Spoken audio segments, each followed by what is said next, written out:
You won the gold medal in the All-Britain Primary School Mathematics competition in your first year, with a perfect score no one's matched since. In your second year, you swept every subject in the middle school division, every gold medal, every competition, Britain's brightest student. And in your third year, even sports bowed to you.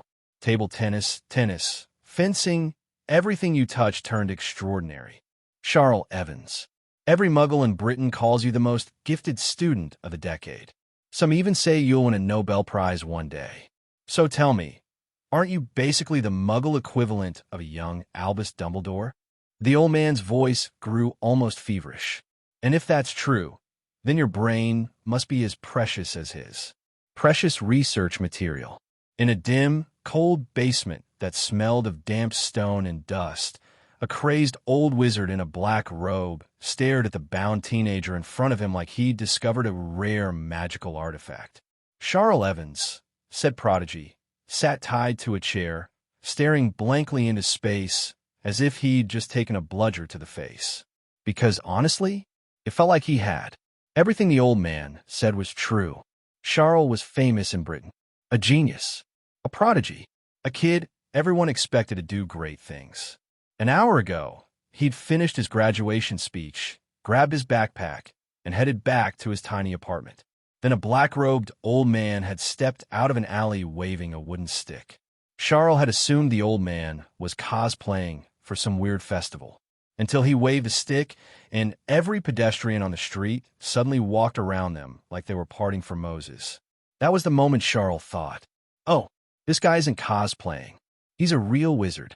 Before he could react, the wand flicked again, and everything went black. When he woke up, he was tied to a chair in a basement, listening to a lunatic talk about muggles, brains, and Dumbledore.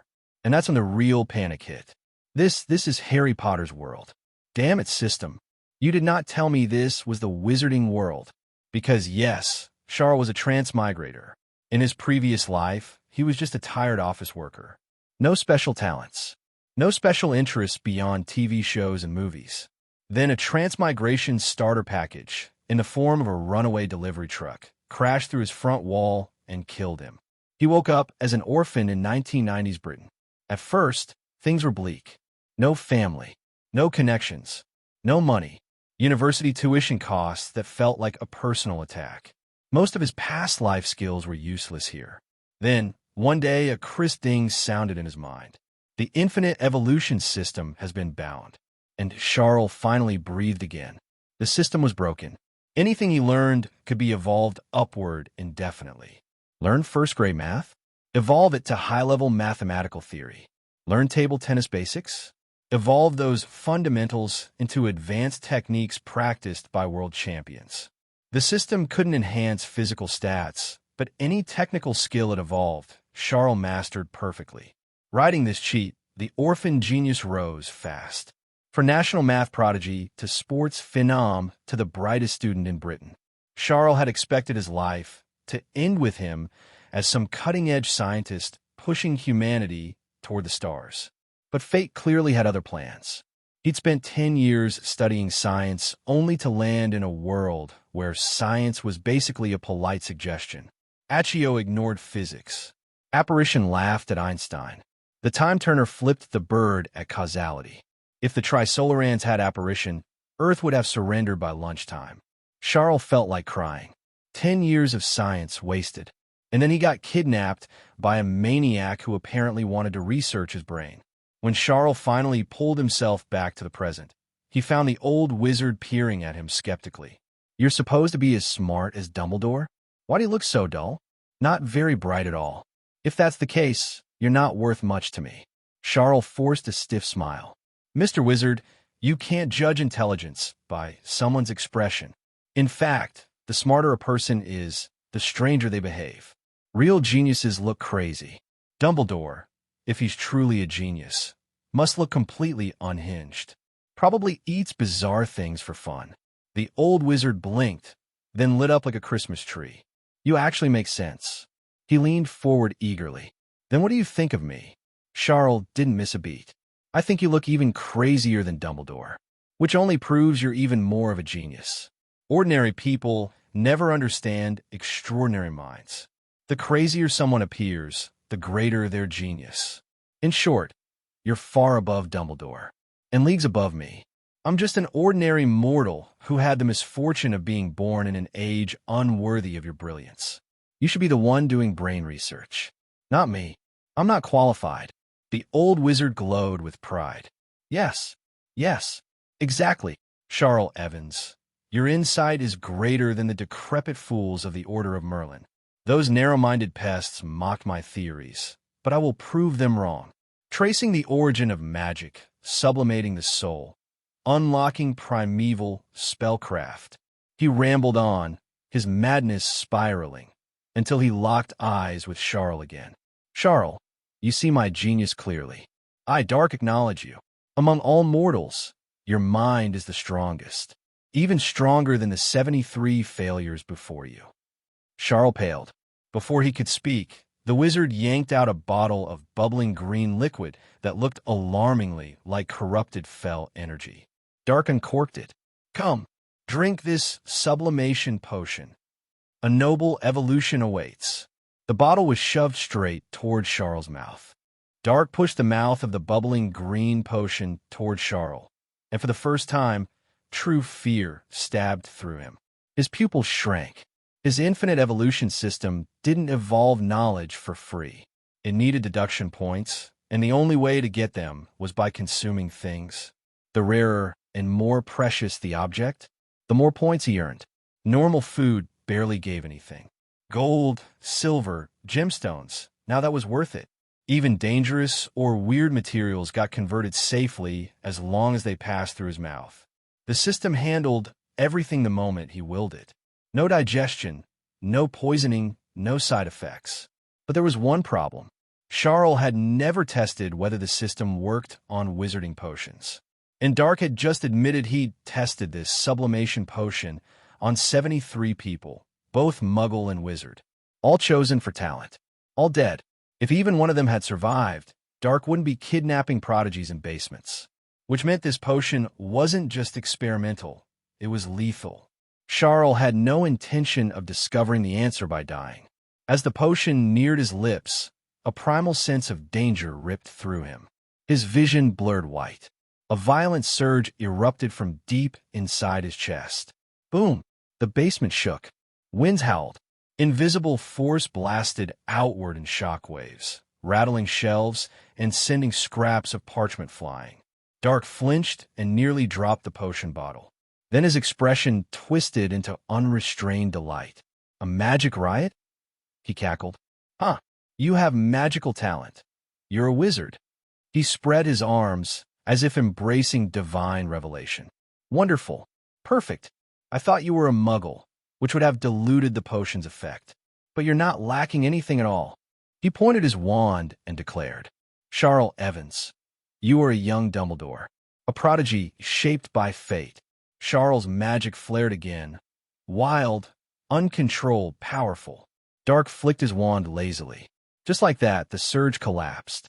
The storm stopped. The air froze. Everything fell silent. Charle's blood ran cold. He knew from memory. A child magic riot could injure, even kill, adult wizards. In extreme situations, the outburst was unstoppable. And Dark had quenched his with a casual gesture. Meaning, this old lunatic was far beyond a normal wizard. Far beyond an aura. A monster hiding in plain sight. And Charle? Charle was tied to a chair with no wand and zero magical training. There was no fighting this. Dark noticed the resignation on his face and smiled faintly. Don't worry. I've improved this version of the sublimation potion. The success rate is much higher now. Charle didn't respond. Dark had undoubtedly told those exact words to 73 corpses. Putting hope in them would be insanity. He could only gamble on the system and pray. Dark yanked the cork, pried open Charle's jaw, and poured the entire Val concoction down his throat. The moment it hit his tongue, Charle's world shattered. He gagged so hard his eyeballs nearly bulged out.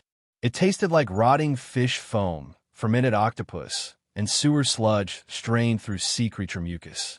Thick, slimy, clinging to his throat like it had hands. Nausea slammed into him. His body convulsed. Foam spilled from the corner of his mouth. Dark watched, expression darkening. He had seen this too many times. The pain, the vomiting, then the horrific sequence, convulsions, mutation, collapse, and finally the body melting into foul-smelling pus.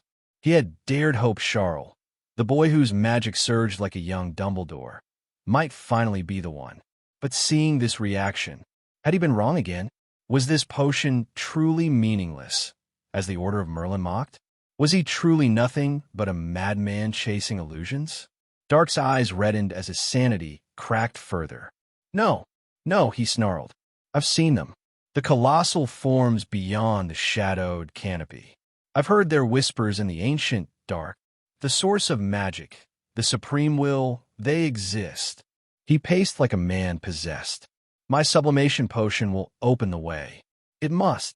If one fails, I'll find 100 more, 1,000, even if 10,000 die. I will reach that truth. His voice trembled with both terror and obsession. He raised his wand, gaze cold. Time to erase the evidence and find his next subject.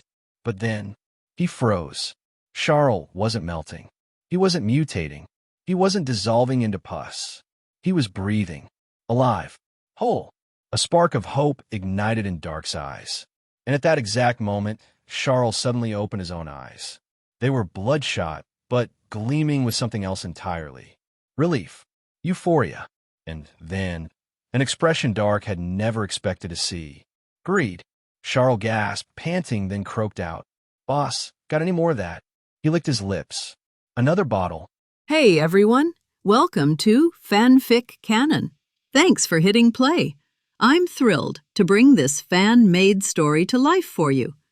If you enjoy the ride and want more narrated fanfics, smash, subscribe, and tap the bell so you never miss an episode. And if you want audiobook of a novel of your choice, join my Patreon. Request any title that's freely available online, and I'll produce a full narration just for you. Now, let's dive into today's adventure. Charle's ecstasy at this moment wasn't just because the infinite evolution system, which he called Deep Blue, was powerful enough to actually recycle the sublimation potion into evolution points, saving him from the fate of death. It was also because after drinking this bottle of sublimation potion, the system prompts in his mind started ringing nonstop. Evolution points plus 100, evolution points plus 100. One must know that on a normal day, even if he ate 8 meals, the evolution points he could get were only a meager few. Only by swallowing gold and precious jewels could he obtain more evolution points, but at most, it would only be a few dozen points. But now, during the process of the sublimation potion being converted, each jump was hundreds of points. By the time this bottle of sublimation potion was completely converted, the evolution points Charle had gained were close to 10,000. Comparable to the total evolution points he had obtained in the past 10 years. It was only then that Charle suddenly realized something. He might have misunderstood the system's rule for converting evolution points over the past decade. He had thought that the system converted the items he ate into evolution points, and the number of points was calculated based on their rarity. The older and rarer the item, the more evolution points it would convert into. After he had previously swallowed an antique jewel he had collected, he had gained over 100 evolution points at once, which seemed to confirm this point. But if he considered that this world was the wizarding world, then perhaps it should be calculated based on the amount of magic contained in the item. Ordinary food contained almost no magic, so it could only provide a few evolution points. Gold, on the other hand, was a material used in the wizarding world, providing more evolution points. And the older the treasure, the more likely it was related to the wizarding world, and the greater the possibility of containing magic, which was why it provided more evolution points. This time, he had drunk the sublimation potion, which was meticulously brewed by a strange wizard like Dak, and he could obtain tens of thousands of evolution points at once. Tens of thousands of evolution points, even if used separately, had already made Charle the most recognized genius student in the entire UK, winning various competition awards effortlessly. What if they were concentrated in one area? It would have the effect, of turning decay into magic. Perhaps Charle's hope of surviving Dak lay in this. Therefore, at this moment, Charle was not so repulsed by the incredibly disgusting taste of the sublimation potion. Thinking of the tens of thousands of evolution points it brought, he even felt it smelled a bit fragrant and couldn't wait to have another bottle. However, at this time, after Charle expressed his desire for another bottle, the old wizard Dak didn't react at all. He seemed to be in disbelief, falling into joy and madness. Didn't die? He really didn't die? And he even wants another bottle? What does this mean? It means the improved sublimation potion formula is effective, and the effect is very good. It's done. Dark, I'm going to succeed. Dak excitedly started dancing with joy. But after a while, Dak showed a hesitant look again, staring at Charle and muttering to himself. He didn't die, but the effect of the sublimation potion didn't show on him either. Where are the characteristics of sublimation? There are none. Dak immediately felt anxious again and started pacing back and forth restlessly in the basement. Could it be that, by making the sublimation potion milder, I've actually made it ineffective? It doesn't kill people, but it might not achieve the effect of sublimation. In that case, isn't it possible that I've failed? Have I succeeded, or have I failed? Listening to Dak's delirious ravings, Charle's scalp tingled. He could see that Dak's mental state was extremely unstable, and he both longed for the sublimation potion to succeed and was hit by repeated denials and failures, even doubting whether the sublimation potion could succeed himself. If it let Dak continue to think wildly like this, he really didn't know what he might do. So Charle pondered for a moment, then decisively said, "No need to doubt. Your sublimation potion is indeed effective." As soon as these words were spoken, Dak froze there and turned to look at Charle. The next moment his eyes showed a fierce light, and he said resolutely, "You're lying to me. You must be lying to me." He pulled out his wand, his expression becoming increasingly fierce. "I'm going to hit you with the Cruciatus Curse, so you know the consequences of lying to me." Do you know the Cruciatus Curse? Do you know what it feels like to be hit by the Cruciatus Curse? I use it on that Order of Merlin member who called me crazy. Ha ha. I drove him completely mad. Now let's see who's crazy. Do you want to try? Charle, at this moment, shouted loudly. I can prove it. I can prove that your sublimation potion has indeed worked. If you want to torture me, and it happens to affect the sublimation potion's effectiveness, I guarantee you'll regret it immensely. Dak's eyes showed hesitation. Proof? You can prove it. How will you prove it? Charle finally calmed down and said faintly, You developed the sublimation potion to make people's souls sublimate and reach the so-called source of magic, right?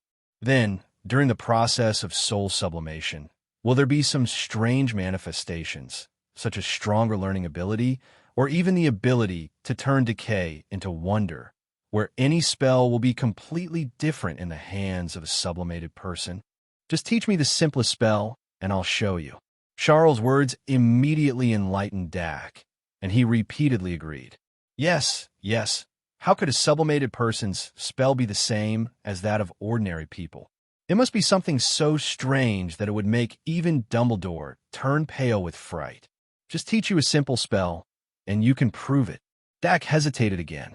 But what if you're lying to me? Are you trying to learn a spell and then kill me? Charle gave a wry smile at this. I'm a child, not even 11 years old yet. You can teach me the simplest, non-offensive spell. Do you think I have the ability to kill you?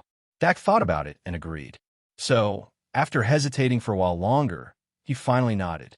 Along with the waving of the wand and the gestures, a short syllable sounded. Luminosity flicker.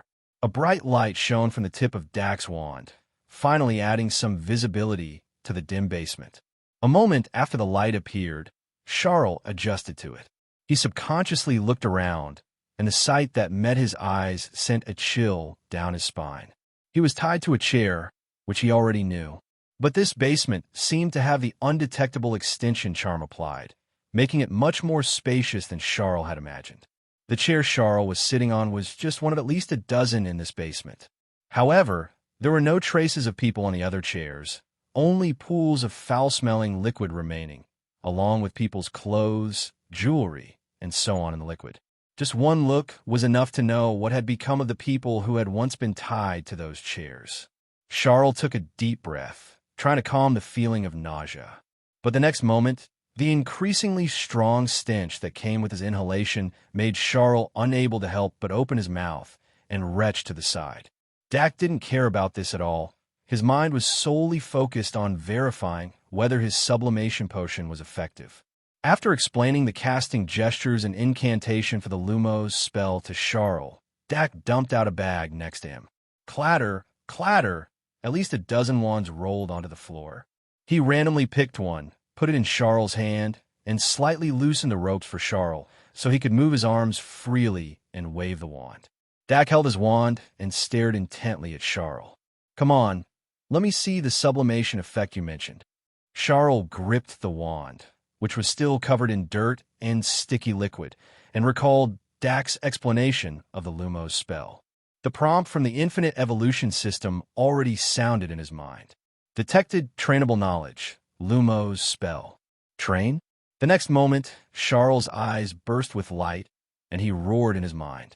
"Deep Blue, train it for me." Accompanying Charle's low growl in his mind, the infinite evolution system, which he called Deep Blue, emitted a cold, mechanical voice. "Please specify the direction of evolution for the host." Charle said resolutely in his mind. "Lethality. Start evolving the Lumos spell towards a more lethal direction." Instantly, Deep Blue responded, consuming 1,000 evolution points, beginning the initial evolution of the Lumos spell. The next moment, Charle felt a slight dizziness. The Lumos spell he had just learned immediately began to evolve within the system at an astonishing speed. Every second of evolution was equivalent to years of continuous practice and thought for an ordinary person. In just a few seconds, Charle felt as if he had cast the Lumos spell hundreds of thousands, even millions of times. The incantation and gesture for casting the Lumos spell were almost integrated into his instincts. He could even boast that when it came to the Lumos spell, no one's casting gesture could be more standard than his. But if the system's ability was limited to this, it wouldn't be called the infinite evolution system. After evolving the Lumos spell to be almost instinctive, the system began subsequent evolutions for the Lumos spell. A large amount of new knowledge began to flood into Charle's mind. New directions for spells were being evolved within the system, one by one. The Lumos spell could only emit a soft light, used to illuminate a small area. So how could the Lumos spell be developed in a more lethal direction? Naturally, increasing the light intensity was a feasible direction. After a short period, Deep Blue, which had begun evolving in this direction, gave a response. Initial evolution of the Lumos spell completed. The Lumos spell has been evolved into a more lethal spell, the Flash spell. Flash spell. A violent white light erupts from the tip of the wand. Flesh and blood creatures witnessing the white light will enter a brief state of blindness. After the blindness ends, effects such as prolonged double vision and dizziness will also remain. Along with Deep Blue's prompt, the Flash spell, a spell derived from the Lumos spell, also became instinctive for Charle, as if he had used it countless times. Charle frowned slightly. Compared to the Lumos spell, the Flash spell did indeed possess some lethality. But this lethality was too weak. It could only block the enemy's vision, similar to a flashbang, and could not cause direct damage. As a supportive spell, this spell was not bad. But lethality? Forget it. However, Deep Blue's strength lay in its ability to evolve a piece of knowledge almost infinitely. Charle currently had over 9,000 evolution points, which was completely enough for another wave of evolution. Deep Blue, keep evolving for me. Keep strengthening the lethality.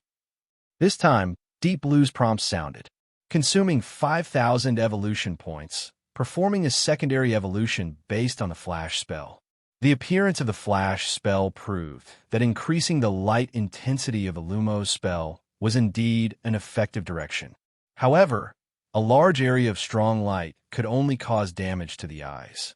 And after the enemy closed their eyes or wore sunglasses, this damage became even more insignificant. So, could the strong light be concentrated? If the light was focused into a beam and the energy was concentrated at one point, the lethality should have a qualitative improvement.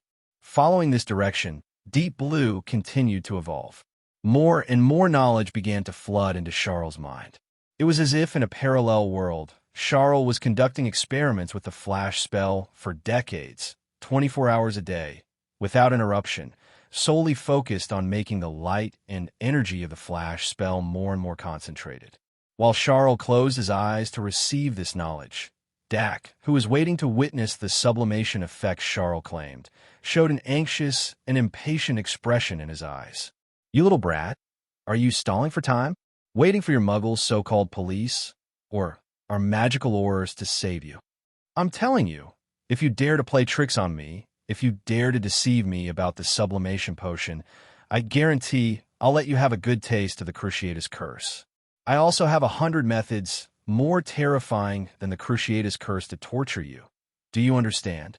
Just then, Charle suddenly opened his eyes, and Deep Blue's prompt sounded in his mind. Secondary evolution of the Lumos spell completed. The laser spell has been evolved based on the flash spell. Laser spell.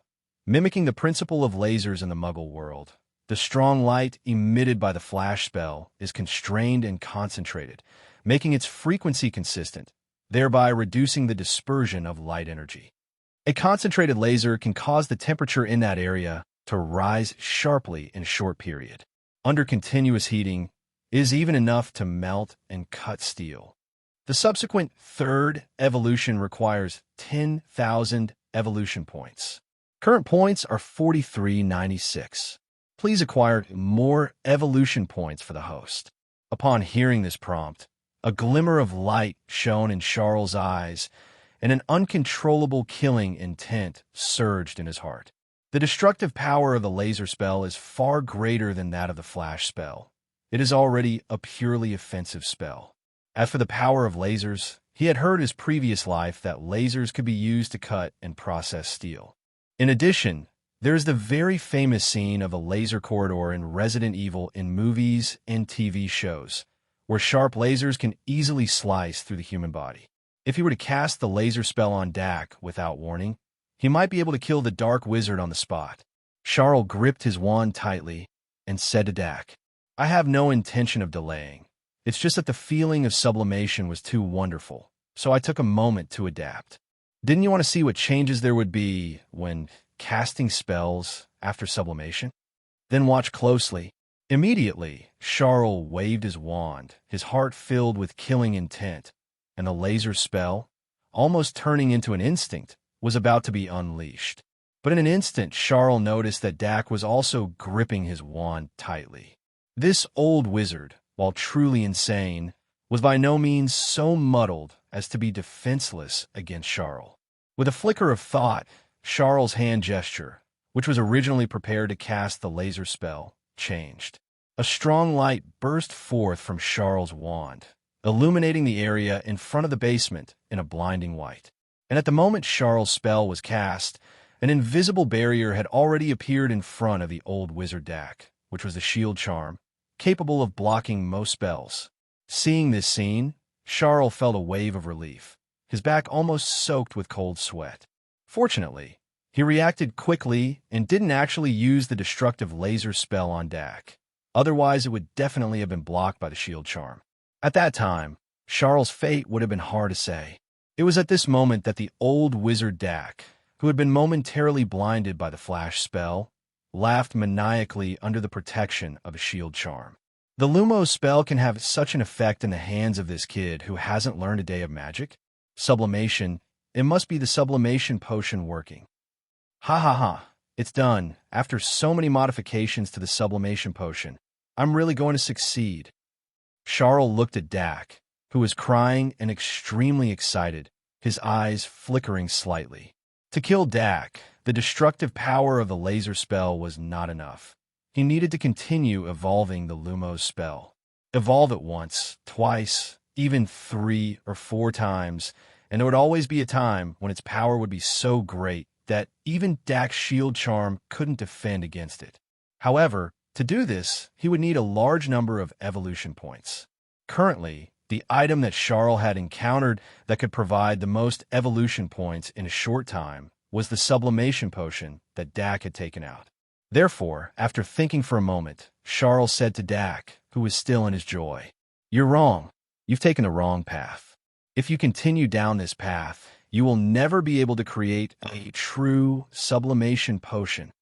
As soon as these words were spoken, Dak's wild laughter came to an abrupt halt.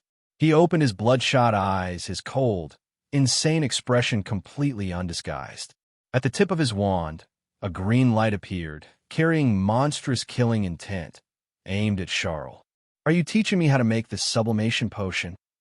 Do you know how much effort I've put in and how many experiments I've done to improve the sublimation potion? How dare you say I've taken the wrong path? How dare you?" The terror of a life-or-death moment spread through Charle's heart. Charle gritted his teeth and shouted loudly, "Improve? Why improve?" Dak was stunned for a moment. "Because everyone who drank the sublimation potion died. So I need to improve the sublimation potion to make its effects more gentle." Before he could finish, Charle said faintly, "Do you think everyone is qualified for sublimation? If someone dies after drinking the sublimation potion, why is it the sublimation potion's problem? Why can't it be the deceased problem? This shows that they are simply not qualified to sublimate. The one who is wrong is not you. The one who is wrong is not the sublimation potion, but this world. Think about it. How was your first version of the potion born?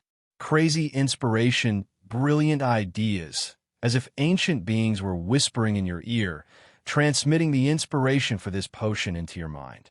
Why don't you believe their revelations? Why soften the medicinal properties? How can sublimation proceed smoothly? You are too conservative, Dak. You need to be more radical, more extreme. Max it out. Max out the medicinal properties for me. Directly explode the magic of the sublimation potion. Only then can you usher in the most glorious sublimation." Hearing Charle's words, Dak, who had been angry, froze on the spot as if enlightened. That's right. If someone dies from drinking sublimation potion, it must be the sublimation potion's fault, right? Couldn't it be that these guys are just too stupid and don't have the qualifications to sublimate? Charle's suggestion to maximize the effect of the sublimation potion, to hell with stability and safety, made Dak's eyes brighter than ever before. Yes, that's it. How could I be so stupid? I haven't figured this out all this time. The original sublimation potion was a product of inspiration that burst forth after I saw those magnificent, incomprehensible forms in my dreams and heard their voices containing the mysteries of the magic of the universe. In other words, that was a revelation given to me by the sublimators, and my subsequent modifications were based on the shallow understanding of magic by wizards. How ridiculous it is to use such knowledge to modify the revelation of the sublimators. Dak muttered to himself frantically, even giving himself a loud slap, tears and snot streaming down his face in excitement. At this moment, he looked at Charle, his eyes filled with gratitude and emotion.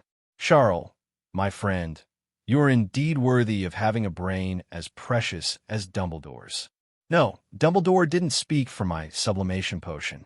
What right does he have to compare with you? Your foresight is more than 100 times better than Dumbledore's. Only a genius like you can understand how grand my goal is, my friend. As long as the sublimation potion is successful, both you and I will shed this weak human body and embrace the great source of magic." Charle's expression was serious, with a hint of honor, and he said in a deep voice, "Flesh is weak, sublimation ascends." Dak also let out a high-pitched, excited cry. "Flesh is weak, sublimation ascends." Then, he immediately rummaged through the various medicine cabinets in the basement, preparing to remove all the stable elements from the sublimation potion, as Charle had said. Chaotic, crazy magic would burst forth in the sublimation potion. "Let me see, bone fracture grass. Yes, this is needed. This is the key to shedding the form." Scarlet Death Knell, a herb born with a powerful curse, helps us shed this cursed human flesh and blood body. And this, blood crown, this, the main ingredient of demon potion. Dax seemed to be high, throwing one strange herb after another into the cauldron. Finally, he carefully took out a bottle, which contained a strange, disgusting green viscous liquid. The moment he saw this thing, Charle felt a wave of nausea and disgust, as if the rotten stench had passed through the glass bottle and poured into his nostrils. Dak, however, showed a look of intoxication, as if appreciating some rare treasure. And this, the most crucial thing in the sublimation potion, the traces left by those great existences. How magnificent the magic, how close to the origin. Immediately, he dripped 5 drops of the green viscous liquid into the cauldron. Instantly, the originally dark black potion in the cauldron began to boil violently, and its entire color also turned into a strange green, identical to the viscous liquid. Only when this pot of potion was boiled into a viscous state did Dak carefully pour them into a bottle and hand it to Charle, showing an anxious expression like a student waiting for a teacher to review a test paper. Come on, my friend, try the sublimation potion I've adjusted. Looking at the bubbling potion in front of him, Charle's heart struggled. If he hadn't seen what ingredients were added to boil this stuff, he might have gritted his teeth and drunk it. But after seeing what Dak threw into it, he couldn't help but resist this stuff. However, after a moment, Charle gritted his teeth and still tilted his head back, gulping down the bottle of sublimation potion with its magic maximized. The moment the potion entered his mouth, a feeling several times more disgusting than the previous bottle surged over him, causing Charle to retch again and again, instinctively digging at his throat. Because this stuff was too disgusting, Charle even rolled his eyes, and his consciousness fell into a brief coma. But soon, a series of dense prompts from the deep blue system startled Charle awake from his coma. Deduction points plus 100. Deduction points plus 100. This time, the density of these prompts was even greater than the first time. By the time the prompts gradually thinned out and the medicinal power of the sublimation potion was absorbed, Charle's remaining 4,396 deduction points had surged by over 20,000, with the total exceeding 25,000 points. Charle opened his eyes with difficulty, and seeing this scene, the anxious Dak actually burst into tears of joy and began to cry uncontrollably. You're not dead, my friend. You're not dead. You are the first person to survive the original sublimation potion. You're right. I shouldn't have doubted the revelations of the sublimated ones. This is right. This is the right way. Charle gave Dak a thumbs up. Dak, you're almost there. You're already on the path to success. But it's not enough. During my recent blackout, I heard new revelations from the sublimated ones. They congratulated me in my mind. They told me it wasn't intense enough, not enough to allow someone to achieve sublimation. Dak, continue to increase the potency of the potion. The sublimated ones are watching you. An unprecedented, great undertaking is ahead. Dak seemed to be inspired, his face filled with the fervor of devout faith. He muttered to himself like a madman. More intense, it must be that the dosage for the physical detachment part isn't enough. Otherwise, Charle should have already detached from human form. The dosage of these demonic poisons needs to be doubled. Also, the amount of mucus left by the sublimated ones needs to be increased. In the time that followed, Dak consecutively brewed 3 bottles of sublimation potion with increasingly fierce potency. Charle drank all of these increasingly disgusting potions. His deduction points, accumulated through bottle after bottle of sublimation potion, soared all the way to over 100,000 points. At this moment, Charle roared in his mind. 100,000 deduction points. I refuse to believe I can't deduce the Lumos spell to an astonishing level. I refuse to believe I can't kill an old wizard like you. Deep Blue, deduce for me. Use all 100,000 points. Following Charle's roar in his mind, Deep Blue also began operating at an unprecedented high intensity since Charle's transmigration to this world. 100,000 deduction points were instantly burned up. In their place was a vast ocean of knowledge, poured into Charles' mind, to the point where his head ached intensely, as if it were about to explode. It was as if in countless parallel worlds, countless Charles had pondered the Lumos spell day and night, and all that knowledge and insight was poured into him. Several directions for enhancing the destructive power of the Lumos spell progressed simultaneously in Deep Blue's deduction. Continuing the direction of the laser spell, generating lasers of higher frequency and higher energy levels. The direction of the flash spell could also be further deduced. Light and heat are one. Converting the light of the flash spell into heat could create an area that incinerates enemies into ash. Countless inspirations and flashes of insight erupted, and finally, the result from several directions combined by chance. A ray of light as scorching as the blazing sun flashed in Charles' mind. Deep Blue's prompts sounded one after another. Host laser spell has been deduced to a new level. Host flash spell has been deduced to a new level.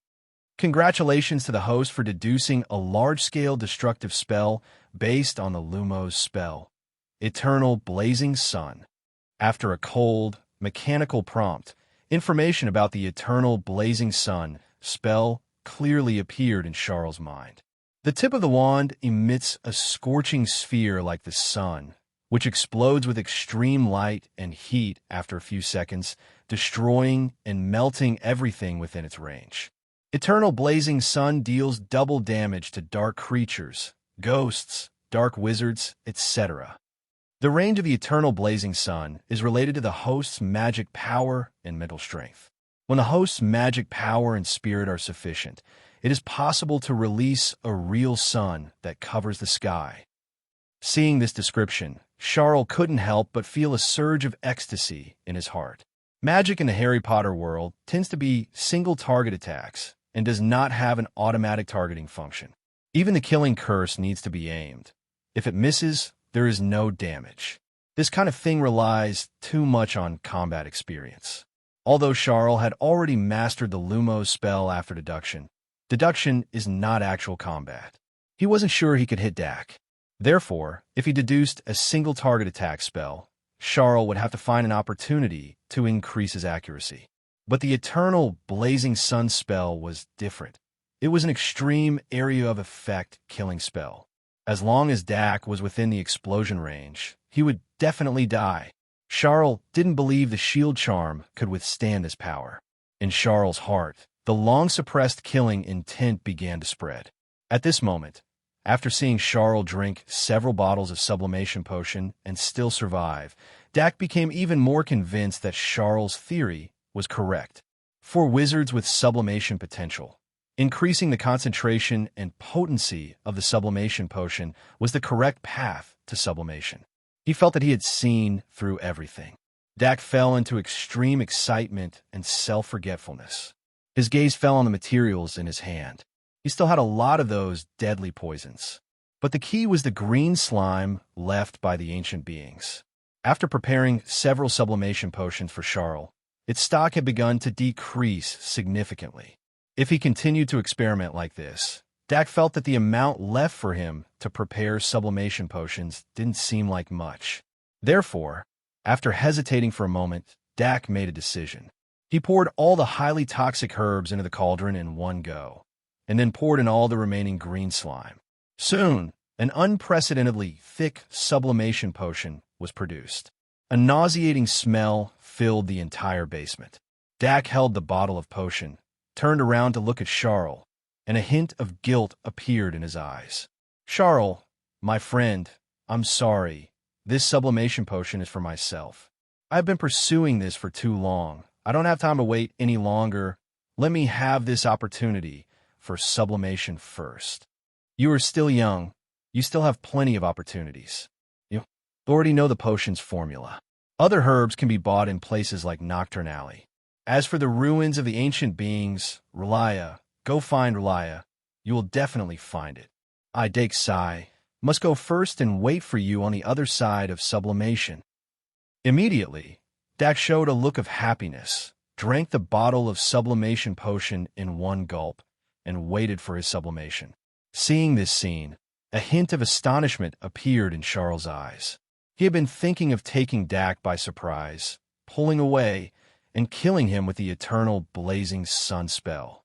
As a result, Dak drank the sublimation potion himself. The stable version of this stuff could poison so many people to death. Charle had tricked Dak into going down the path of increasing potency and toxicity, never to return. Now Dak had directly maxed out the concentration, probably 10 times higher than the concentration he had given Charle to drink before. Could he still live? Even Godzilla would probably die after drinking it. As expected, Dak's body was already starting to swell with pustules, and then it seemed to melt, beginning to twist and change. Charle's wrist moved. He waved his wand and easily cut the ropes binding him. Glancing at Dak's current appearance, Charle shivered and quickly ran towards the basement exit. Dak did not try to chase after him, but instead asked a muffled question from his twisting and changing body. "My friend, why are you leaving? I am sublimating. I feel it. I am truly sublimating. The scenery ahead is too beautiful. Are you sure you don't want to see me with your own eyes?" At this time, Charle had already run to the basement door. The door was locked, and Charle hadn't learned the unlocking charm. But it didn't matter, he had the laser spell. With a wave of his wand, high-frequency lasers erupted, cutting a neat opening in the basement door. Hearing Dak question, Charle turned his head. In the short time it took him to run to the exit, Dak had become unrecognizable, transforming into a twisted, writhing mass of flesh. Each clump of flesh seemed to have its own will, constantly wriggling like tentacles, trying to break free from the mass. They even began to grow their own deformed eyes and mouths full of sharp teeth. This scene was simply a depiction of hell. Charle showed a look of disgust, aimed his wand at the center of the basement, and raised it. "Dak, do you know, from beginning to end, I haven't told a single truth. All that talk of sublimation was a lie. What awaits you is not the other shore, but the hell you belong in." Charle waved his wand, and a sphere of light emitting a blazing glow floated out from the tip of his wand, falling towards the center of the basement. Eternal blazing sun. The mass of flesh paused, then a frantic roar, like the convergence of countless voices, erupted from within. "No, you're lying to me. You're lying to me." But the next moment, Charle had already run out of the basement without looking back. Then, the sphere floated above the mass of flesh that Dak had become and exploded with a boom. Extreme light, extreme heat poured out, as if a scorching sun had appeared in the basement, annihilating everything. The traces of sin in this basement, Dak's frantic body and mind, were all reduced to ashes under this scorching sun. Charle, who had run dozens of meters away, could still feel the heat wave coming from the basement exit. Waves of dizziness surged, and only one last thought remained in his mind. This damn greeting from the wizarding world. It's over. It's finally over. But perhaps it was just an illusion. In that extreme light and heat, Charle seemed to faintly hear a voice roaring excitedly. "My friend, haha, I knew you were joking with me. You didn't lie to me. I did it. I really did it." After this, Charle's vision went black, and he fell into a coma. Charle felt like he was in a dream, an incredibly real dream. He dreamt of the deep, sunless seabed, where there was a dry, foul-smelling seafloor stretching for thousands of miles, covered in countless strange, jagged rocks. He dreamt that at the end of that seafloor, a massive, ancient city was sleeping.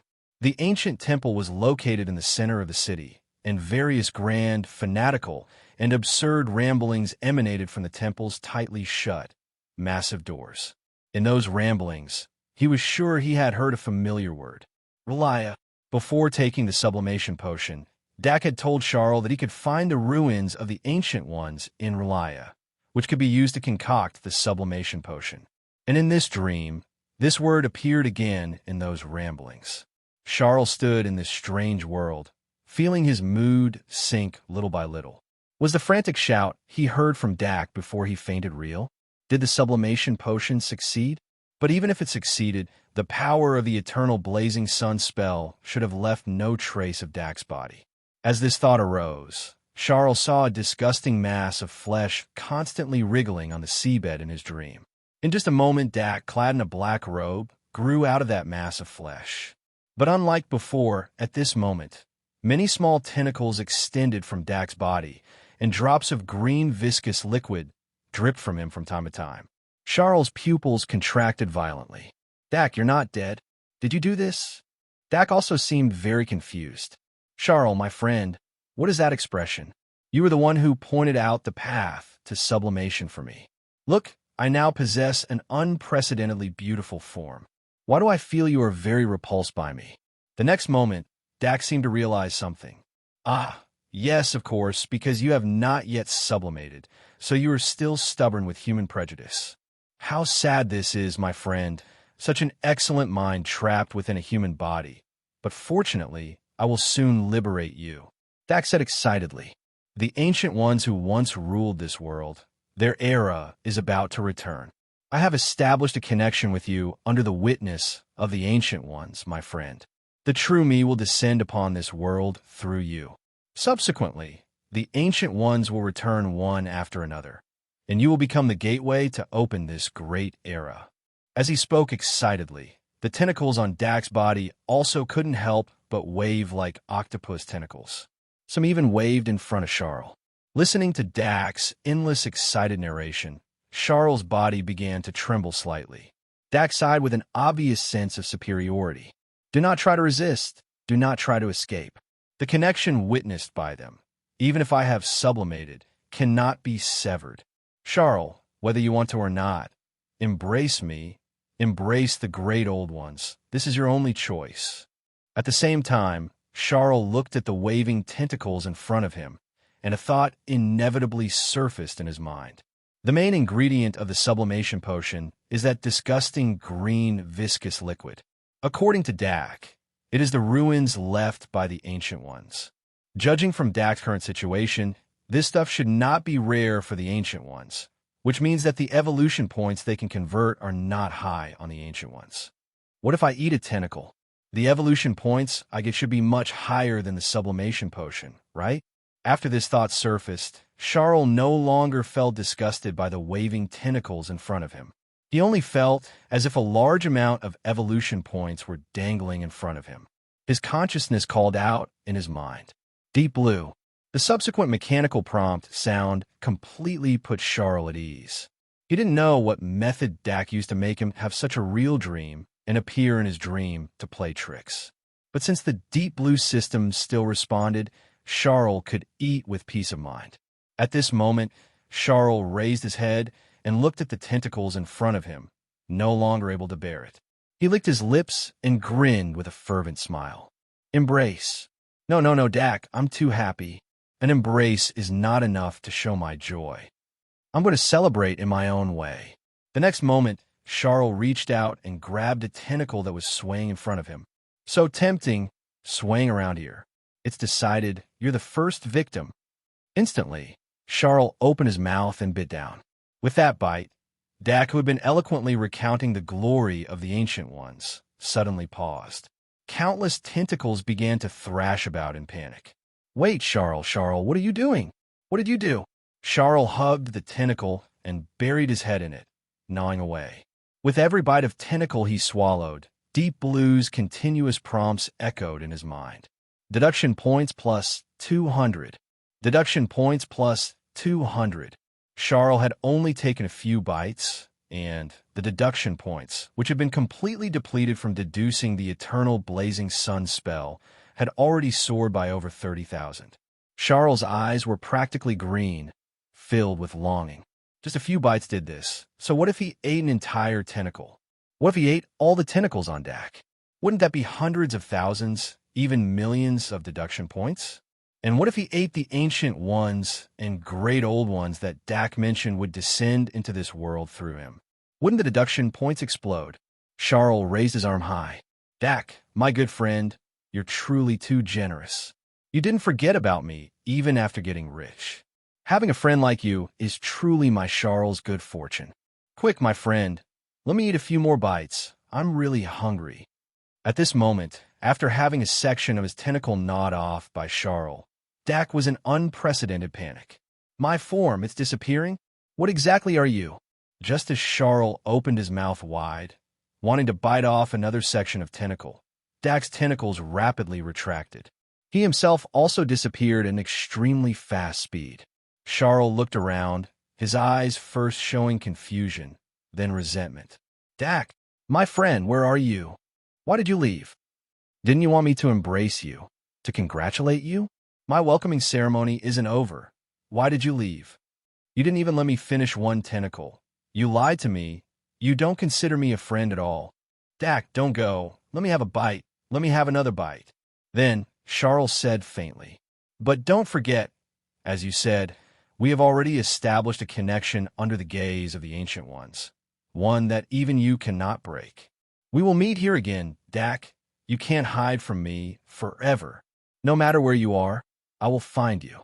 But amidst Charle's low whispers, Dak remained nowhere to be seen. Seeing this, Charle sighed regretfully, feeling like he had missed out on a fortune. However, he immediately turned his gaze towards this incredibly real, desolate coast. The churning black, viscous, oil-like seawater, the rugged, strange rocks, and the grayish-white sand didn't look ordinary in any way. Suddenly, a thought sprouted in Charle's mind. Should I try a taste? Immediately after, he pinched his nose and found a puddle where the viscous black seawater had gathered. A mouthful of black seawater with a strong, fishy smell went down, and it was actually converted into a considerable amount of deduction points by the Deep Blue system. Deduction points plus 200.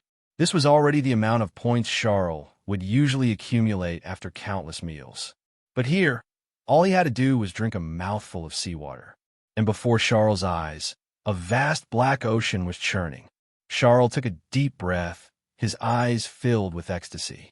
If he drank all of this black ocean outside Relaya, how many deduction points would that be? It would probably be calculated in the billions. Then Charle reached out again, and in this dream, the only wand he had ever touched in reality actually appeared in his hand. Along with the incantation, a high-frequency laser was emitted from the tip of the wand, easily cutting a black, strange rock into pieces. Charle picked up a piece and threw it into his mouth.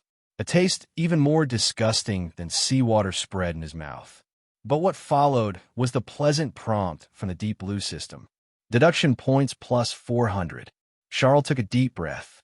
Judging by this, the deduction points that could be converted from this rocky beach with strange stones might even be more than that from the Black Ocean. If this outer area contains so many deduction points, what about the ancient city named Relaya at the end of the rocky beach? If he ate that city along with everything in the central temple, how many deduction points would that be? If all these deduction points were invested in the Lumos spell, what would the eternal blazing sun spell, which had already been deduced, become? Charle couldn't even imagine it anymore. At this moment, he no longer felt the panic he had when he first arrived here. Instead, he felt as if he had arrived in some kind of paradise on Earth. Relaya Times. Deep Blue's buffet square root. Thank you, the Ancient Ones. Thank you, the Great Old Ones. Praise Relaya. Then I won't be polite. The next moment, Charle was like someone eating a baguette dipped in mushroom soup, holding a piece of black strange rock in one hand and dipping it fully in the viscous seawater with the other, then putting it into his mouth. Prompts of increasing deduction points kept ringing in Charle's mind.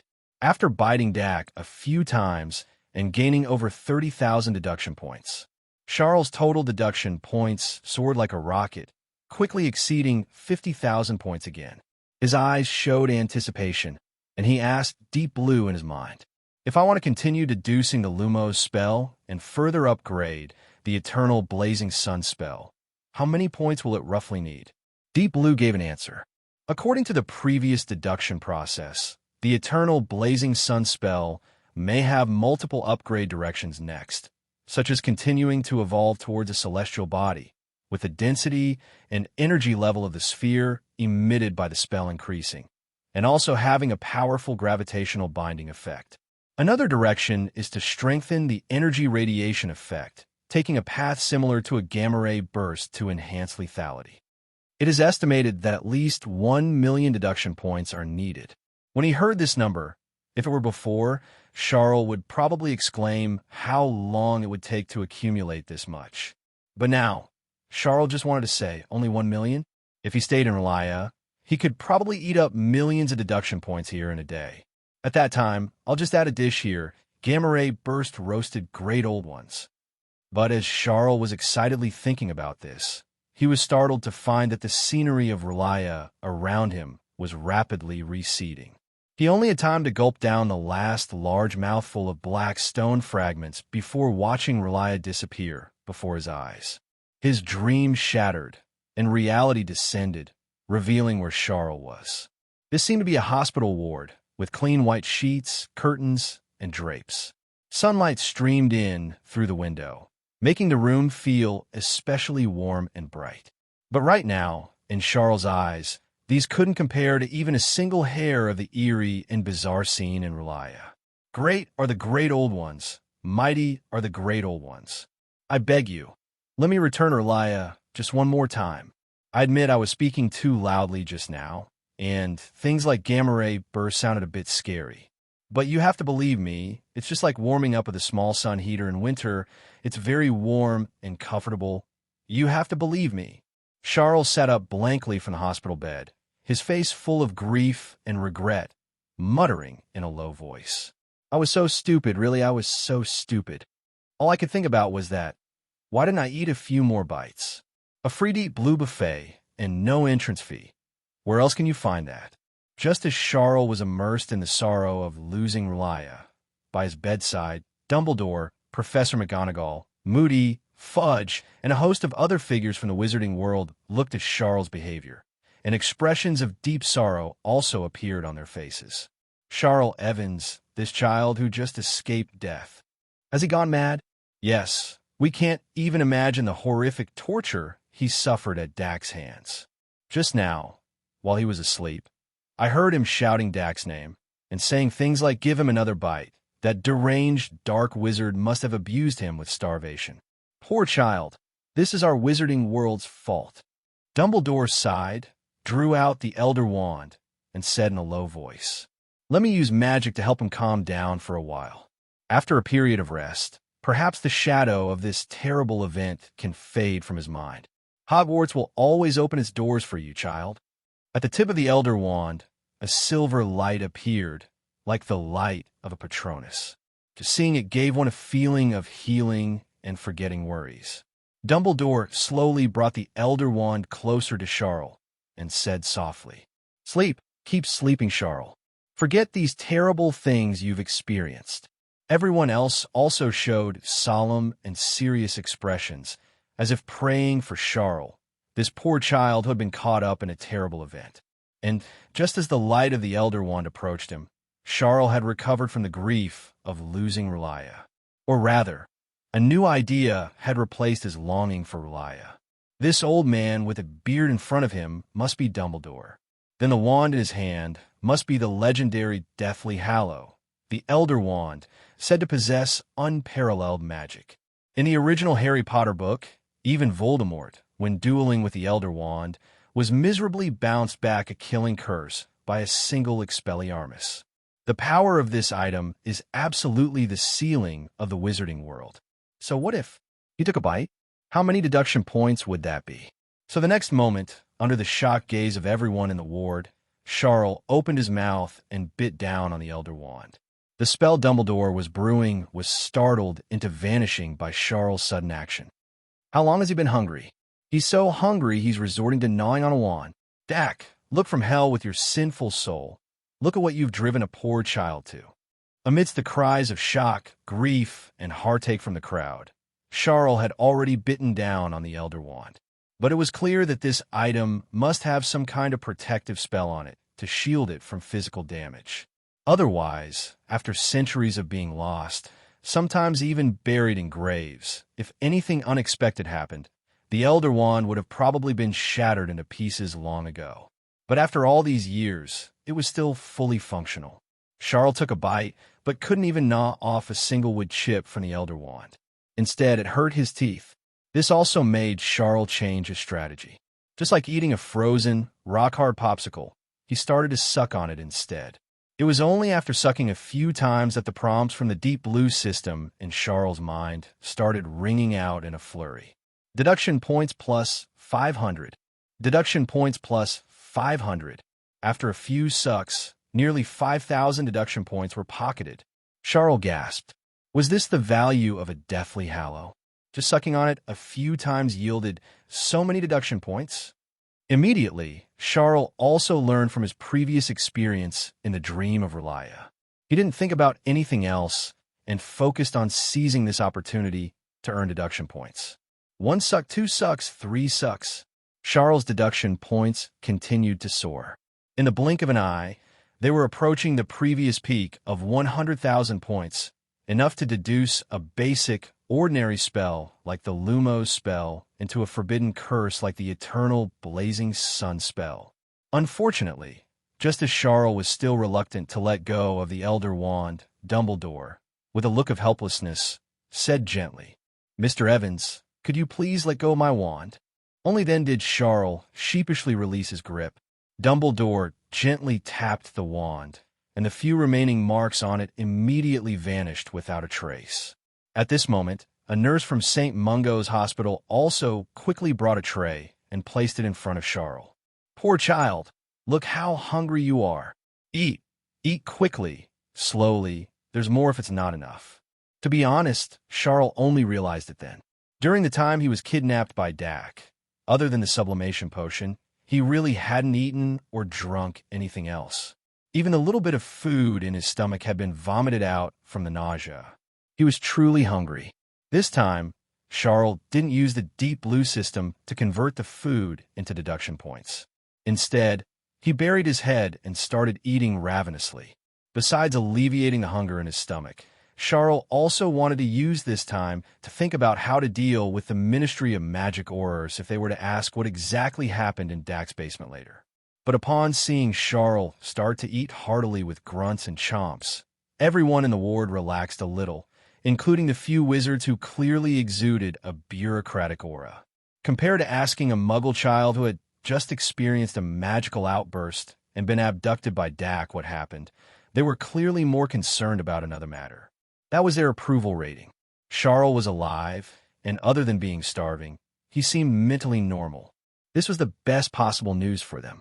Otherwise, after being reported by the journalists and seeing Charle's miserable state, the wizarding public, who were already not very satisfied with them, might have their anger instantly ignited.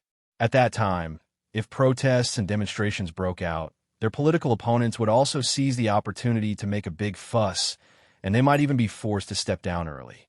Compared to this, how Dak died, was that important? Most likely.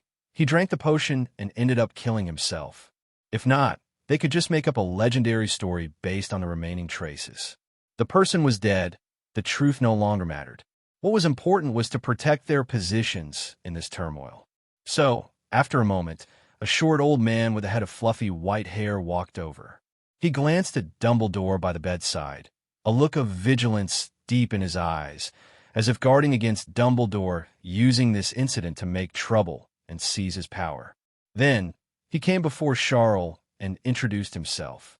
"Mr. Charle Evans, I am Cornelius Fudge, the current Minister of Magic, which is what you muggles call."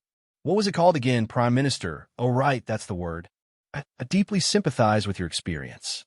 That deranged fellow Dak has already caused enough suffering to the wizarding world. Thanks to your bravery and wisdom, Dak has been eliminated this time, and you have made a great contribution. After saying a lot of pleasantries, Fudge finally revealed his true intention. It turned out he hoped Charle could cooperate with the Ministry of Magic for some publicity and accept some interviews to calm public opinion, to minimize the big issues and resolve the small ones. Dumbledore's eyes on the side showed anger. "Minister, Charle is still a child, and he's just been through something so terrible. You want to talk to him about this now?" Fudge chuckled dryly, but his attitude remained firm, and he even spoke to Charle with a hint of enticement. "Think about it. You'll become a star in the wizarding world's newspapers. You'll be the new boy who lived. Do you know about the boy who lived? He's practically a legend in the wizarding world. When you start school, all your classmates will look at you with adoration, including those pretty little girls. Ahem, just imagine the scene. A hint of mockery surfaced in Charles' heart. As expected, meeting him is worse than hearing about him. Cornelius Fudge, the politician in the original story who would stop at nothing for his political career. He even dismissed Voldemort's return as a fallacy, ultimately giving the Death Eaters ample time to grow and directly causing the Ministry of Magic to fall. Many fans of the Harry Potter original story jokingly call him a Death Eater mole. Looking at him now, he's indeed a complete power animal. It's just a shame that the bargaining chips Fudge is offering are only good for deceiving naive children. But inside Charles' body is the soul of an adult. The boy who lived? Whoever wants that title with no benefits can have it. At least being an outstanding individual at his previous job was useful for getting promoted. So after a moment, Charle repeated his question. A star? Adored by thousands. Fudge nodded repeatedly. Yes, exactly. In Fudge's opinion, no child could resist such temptation. What he never expected was that Charles' expression was incredibly firm and full of responsibility. Minister Fudge, if you've paid attention to me, you'll know that I'm also a well-known star in the Muggle world you speak of. I firmly believe that public figures need to have a sense of responsibility. I must tell the truth of the matter and Dax's wickedness exactly as they are, so that justice can be served and parents and children will pay more attention to safety precautions, and perhaps such things won't happen again in the future. I, Charle, am unyielding and will never bury the truth for a mere title. Such a price is not enough to buy me off. Dumbledore, standing nearby, showed a relieved smile. This child, Charle, has such courage and determination, such a strong sense of responsibility. He's definitely a Gryffindor. Fudge, on the other hand, looked embarrassed. Having his calculations exposed by this child, Charle, and then being lectured in return, made the old fox feel a burning sensation on his face, making him wish he could leave this embarrassing scene immediately. However, thinking that if Charle were to truly elaborate on the truth, and it was widely reported by the wizarding world's newspapers, the emotions of the wizarding public might be stirred up, and his position would truly become unstable. Fudge endured the embarrassment and stayed. Sweat beaded on his forehead as he racked his brain for a way to make Charle change his mind. He then remembered that the information he had read mentioned that Charle was a well-known genius student throughout the Muggle world in the UK. He hadn't paid attention at the time, but the facts proved that trying to tempt Charle with a star aura was completely ineffective. What other way was there to calm the situation? A thought flashed through Fudge's mind like lightning. He remembered that the information also mentioned that Charle seemed to have a peculiar obsession with food. Looking at Charle's behavior after waking up, it was clear that the information was not false. With this thought, Fudge had a flash of inspiration and proposed another condition. Mr. Evans, to express our apology and compensation to you, all your future expenses for food and drink in the wizarding world will be reimbursed by the Ministry of Magic. As soon as these words were spoken, Charle, who was burying his head in the hospital meal, immediately looked up, his eyes showing an unusual sparkle. Minister, are you serious? Anything I eat, the Ministry of Magic will reimburse. Even if I eat a lot and have a tiny bit of a peculiar eating habit, that's okay too? Hearing Charle's question, Fudge was overjoyed and nodded solemnly. Yes, that's right. Everything is okay. We can sign an agreement right now. The Ministry of Magic will permanently guarantee your food expenses. The next moment, without any hesitation, Charles said decisively, Deal. At the same time, he sincerely let out a sigh of admiration. Minister Fudge, you truly are a good person. While Charles was expressing his admiration and agreeing to the condition, Dumbledore, who had just been looking on with a face full of relief, almost pulled off his beard at that moment. No, wasn't he just unyielding? Now, for the sake of food reimbursement, he agreed. Charle Evans, I was mistaken. You are definitely not a Gryffindor. Undoubtedly a Hufflepuff. Fudge, on the other hand, revealed a smile like an old fox, his heart swelling with smugness. I, Fudge, am truly a genius. I so easily saw through this child's weakness and resolved a political crisis at a negligible cost. I can even use this to promote the Ministry of Magic's humanitarian care. As for food reimbursement, how much can this child eat? Even if he ate for 100 years, could he possibly bankrupt the Ministry of Magic? At this moment, Fudge glanced at Dumbledore, whose expression by the hospital bed was quite something, and for the first time, he felt a sense of vindication. Heaven knows how much he feared Dumbledore's threat to his position of power. After all, this renowned white wizard was not only powerful, but also had disciples everywhere.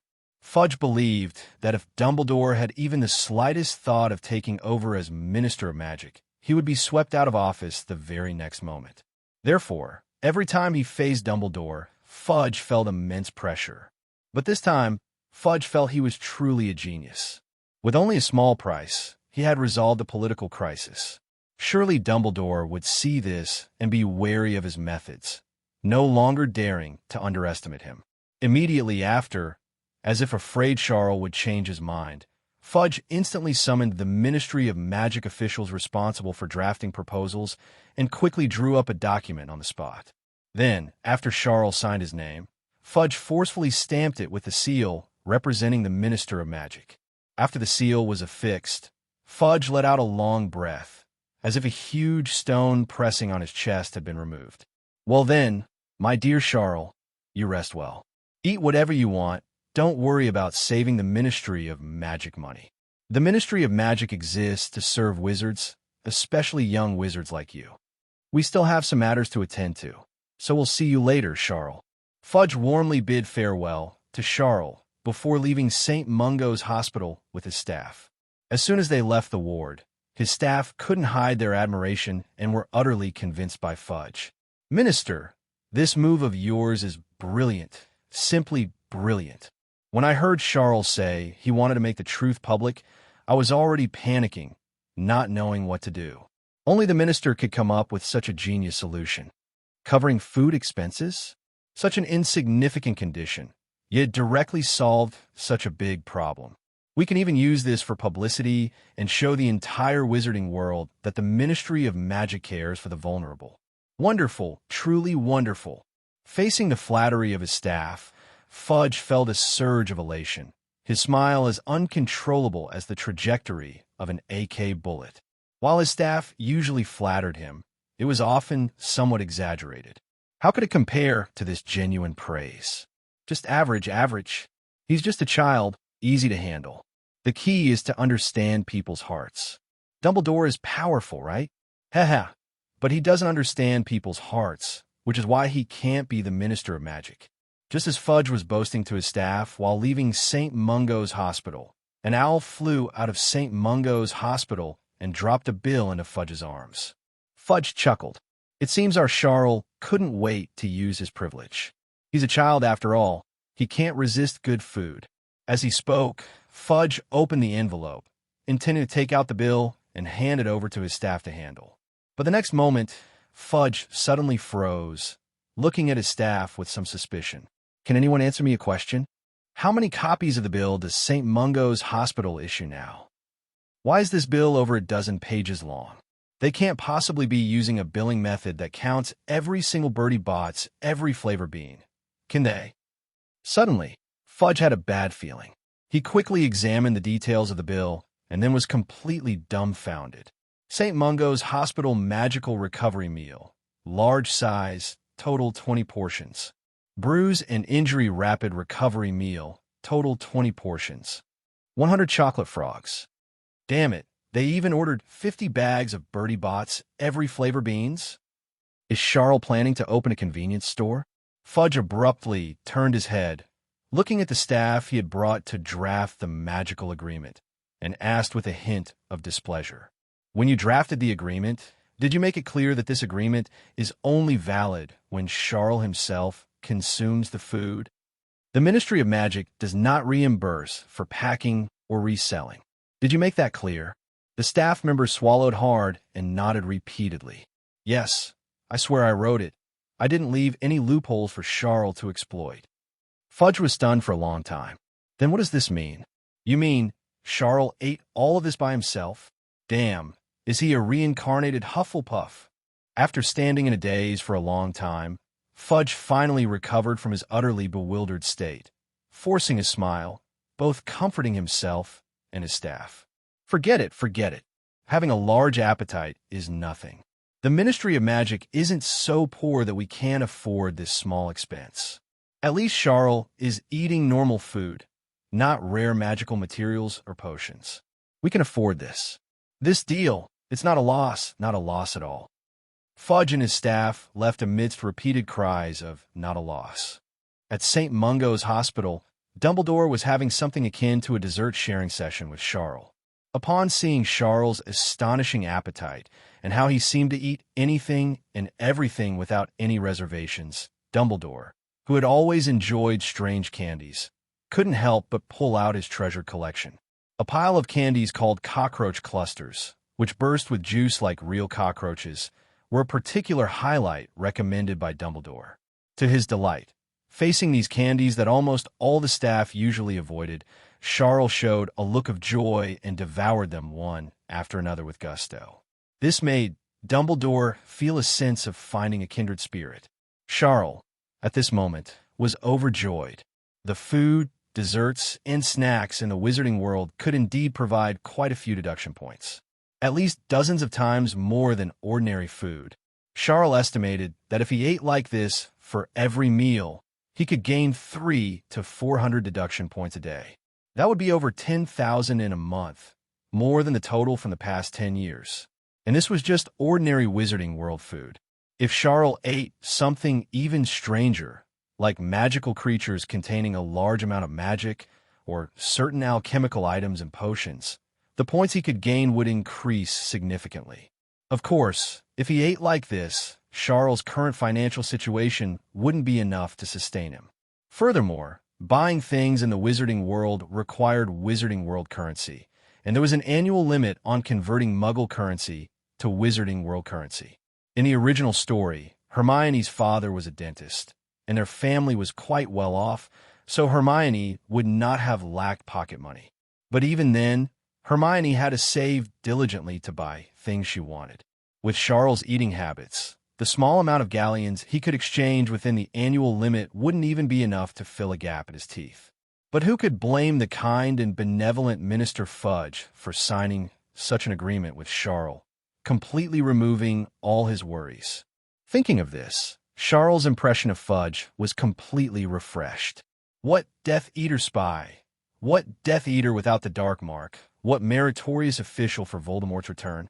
I, Charle, will not allow you to slander Minister Fudge like that. Minister Fudge is truly a great benefactor. While Charle was praising Minister Fudge's wisdom, might, generosity, and kindness, Dumbledore, after being stunned by Charle's seemingly bottomless appetite, also showed a look of amusement.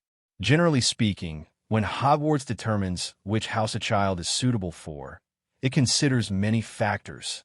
Sometimes, the sorting results can be quite surprising.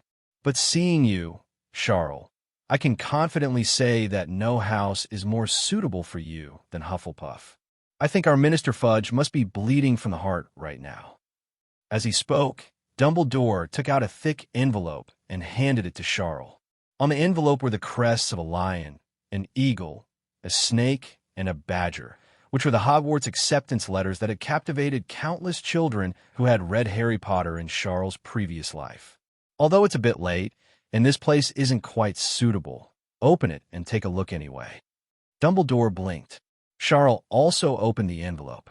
Inside was a classic passage he could recite backward, along with a long list of items to purchase. Charle read intently, while Dumbledore waited patiently beside him, a joyful smile on his face at the thought of a new student enrolling soon. However, even Dumbledore probably couldn't have imagined what Charle was thinking at that moment. It's 1991 now. I remember in the original story, Harry Potter enrolled this year. That means I'm in the same year as Harry Potter. TSK, things are going to get interesting from now on. Charle had no interest in getting involved in the original plot or personally experiencing the little house game arranged by Dumbledore. But he did have some ideas about certain things that appeared in the story.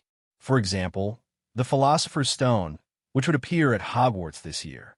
This was an alchemical item famous in the history of the magical world, and the magic it contained was enough to create the elixir of life.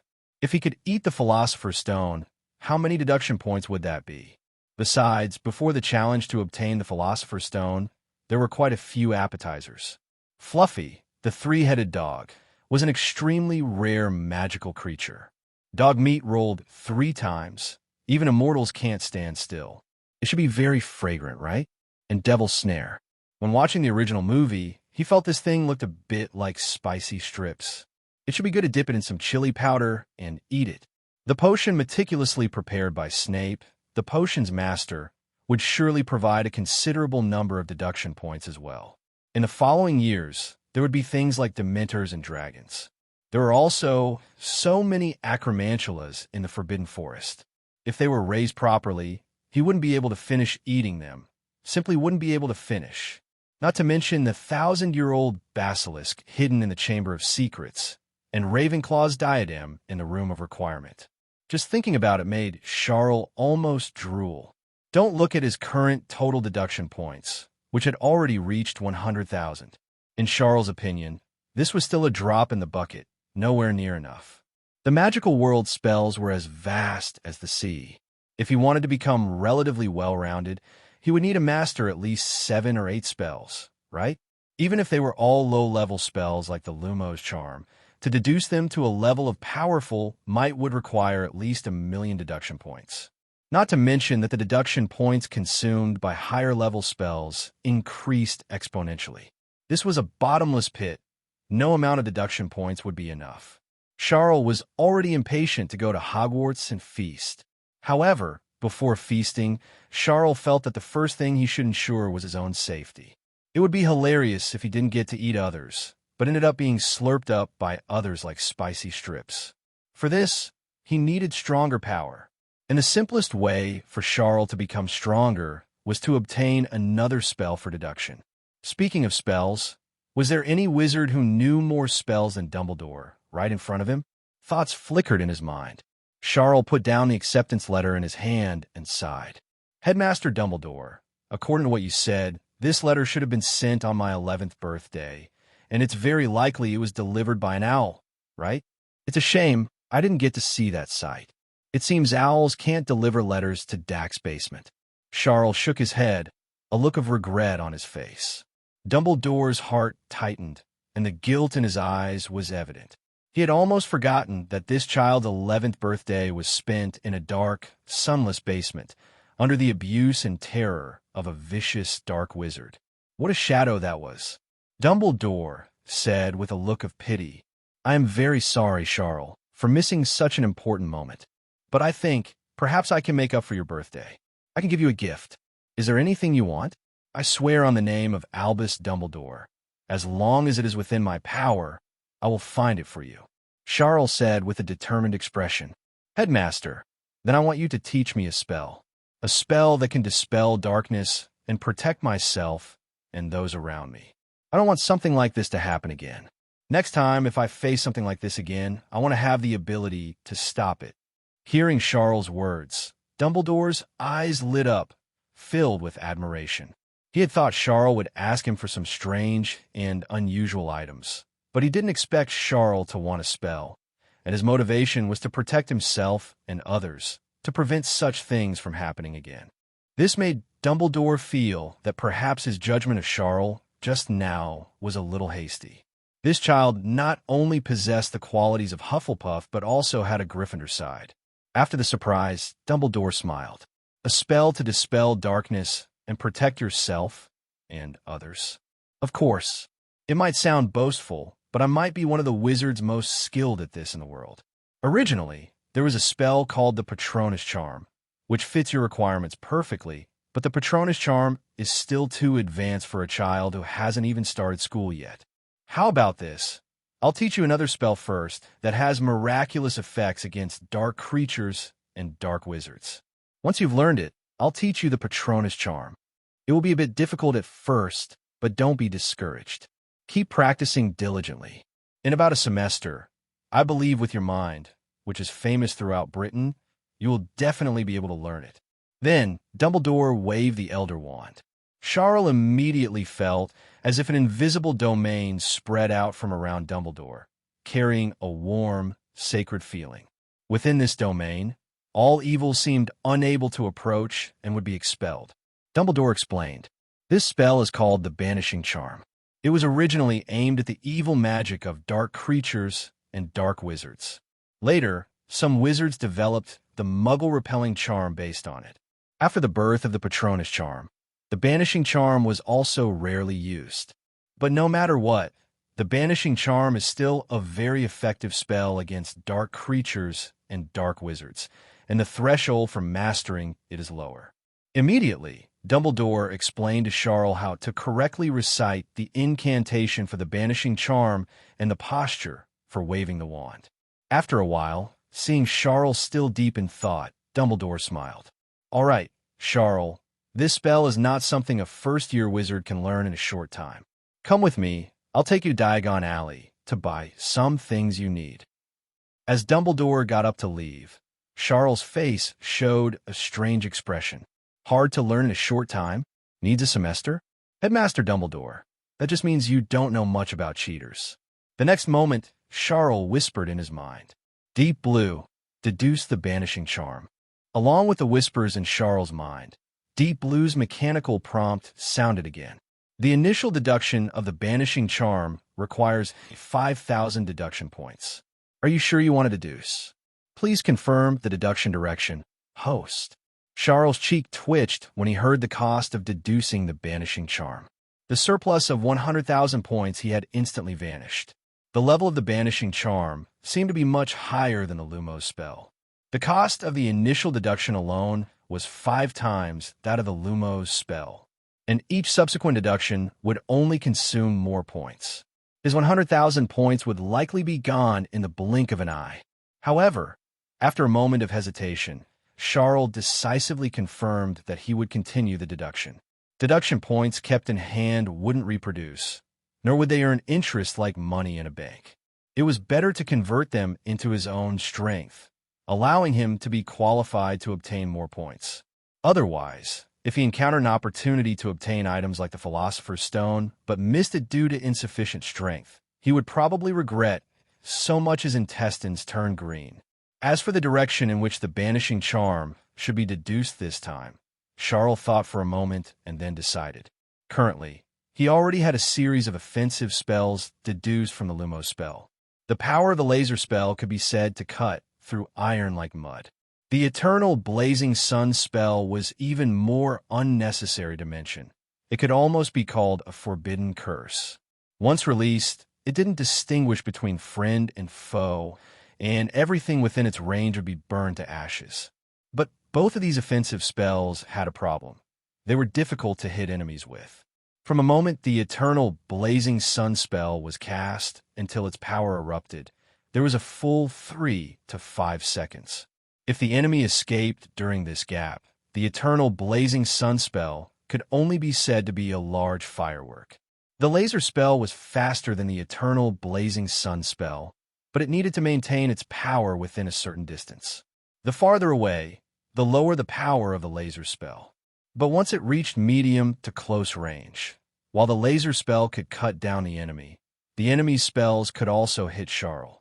So in actual combat, Charle felt that he needed a spell that could cause a range control effect on enemies without needing to aim. This way, whether it was the laser spell or the eternal blazing sun spell, the hit rate would be greatly increased, and his own risk would be greatly reduced. Deduce it in the direction of restraining and weakening enemies. As Charle stated this decision in his mind, the Deep Blue system also began to burn deduction points. The familiar feeling surged into his mind again. It was the feeling of a continuous stream of knowledge and experience insights pouring into his mind.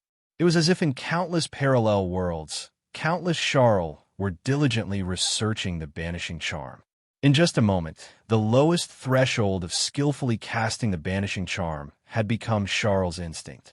Immediately afterward, under the system's effect, everything about the banishing charm was being dissected and deduced in the direction specified by Charle.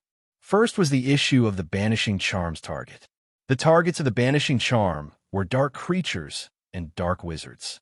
According to Dumbledore, this spell was aimed at the evil magic of these two types of enemies.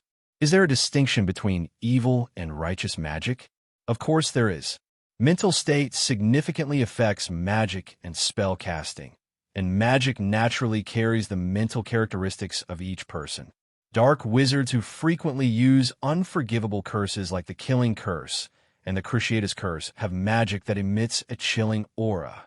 On the other hand, the magic of the Patronus charm cast in a happy state of mind makes people feel warm and safe. The banishing charm is specifically designed to create a field targeting magic with dark magic characteristics. In this field, dark creatures with dark magic will feel uncomfortable and will actively stay away. As for dark wizards, the effect will be much less. They may not stay away, but their strength will be weakened to a certain extent. But are dark wizards necessarily evil, and white wizards necessarily good? In a battle, whether it's a killing curse cast by a dark wizard or a killing curse cast by a white wizard, either one is enough to be fatal. Therefore, the first step in the deduction of the banishing charm is to expand its scope of action. It should not only act on dark wizards and dark creatures, but on any object Charle wants it to act on. Who is evil should be defined by me.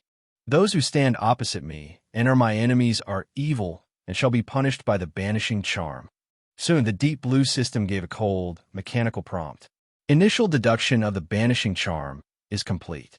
The host has obtained the complete banishing charm.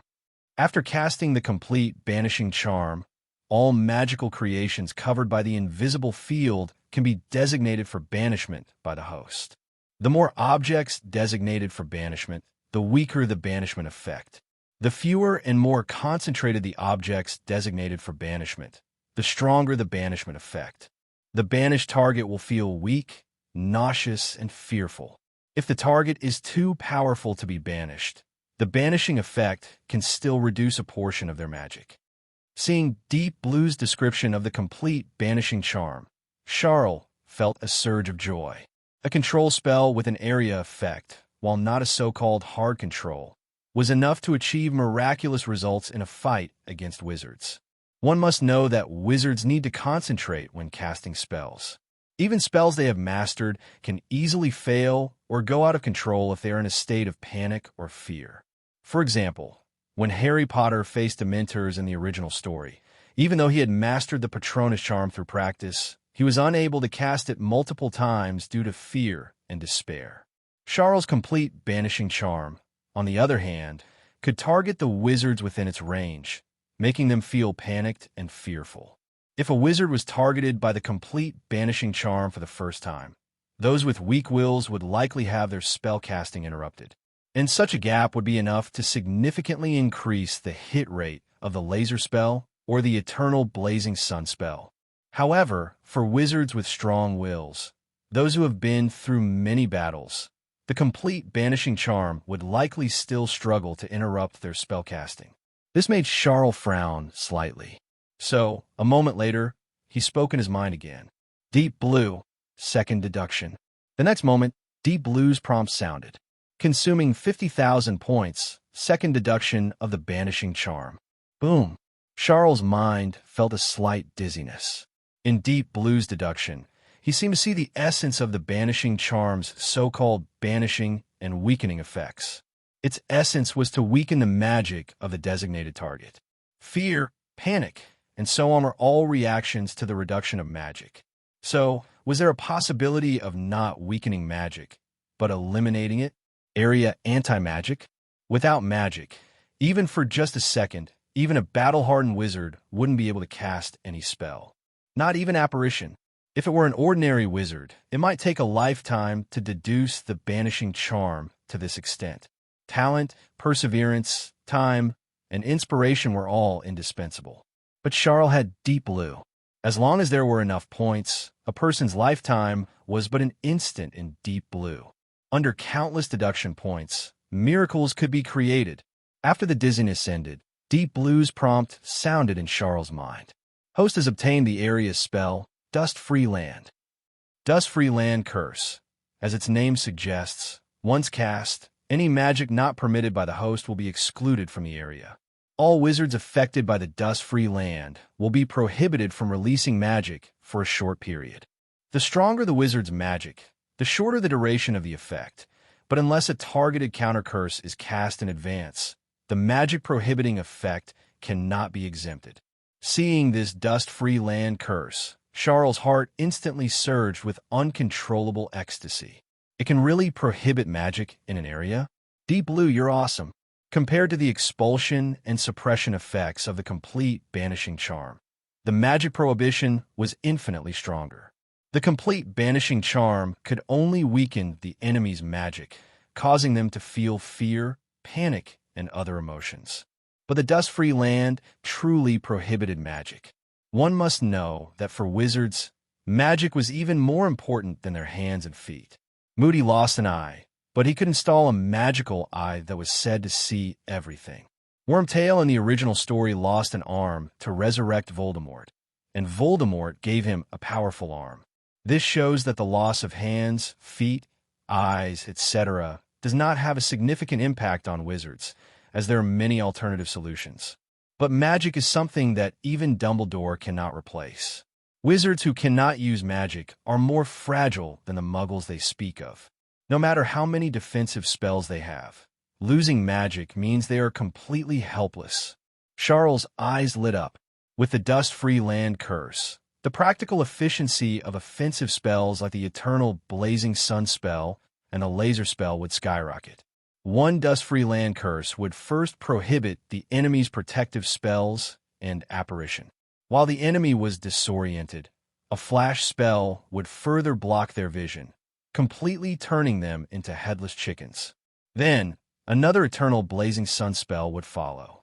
Go on, run. With a wizard's physique, coupled with the subconscious panic of being unable to use magic, wanting to run out of the Eternal Blazing Sun spell's range? Probably very few people could do it. In fact, in most cases, once the Dust-Free Land curse was cast, there would be no need for the Eternal Blazing Sun spell. Charle could directly solve the enemy with a single laser spell. At this point, the problem of low hit rate and high risk that Charle had been thinking about was solved. If he could get another protective spell later and evolve it further, then Charle would truly be all around in attack, control, and defense. As long as his magic and spirit were not exhausted, he could calmly deal with most opponents. Furthermore, while experiencing the Dust-Free Land curse, Charle discovered another important function of this spell.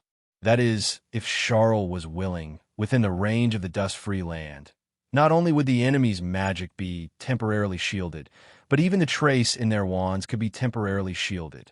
One must know that the trace was set up by the Ministry of Magic to prevent underage wizards from abusing magic while away from school.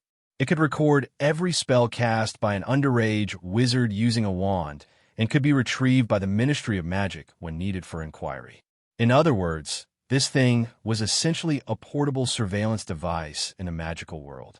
Unless you were so powerful that you could cast spells without a wand at an underage age, every spell you cast could be found by the Ministry of Magic if they wanted to investigate. Harry Potter in the original story almost faced imprisonment for casting spells in the Muggle world because he didn't know about the trace. Charle didn't want to be restricted for the next 7 years, having to consider the Ministry of Magic and the trace in everything he did. Moreover, if the effects of the spells evolved by Deep Blue in his hands were leaked, it would likely attract the covetousness of many people.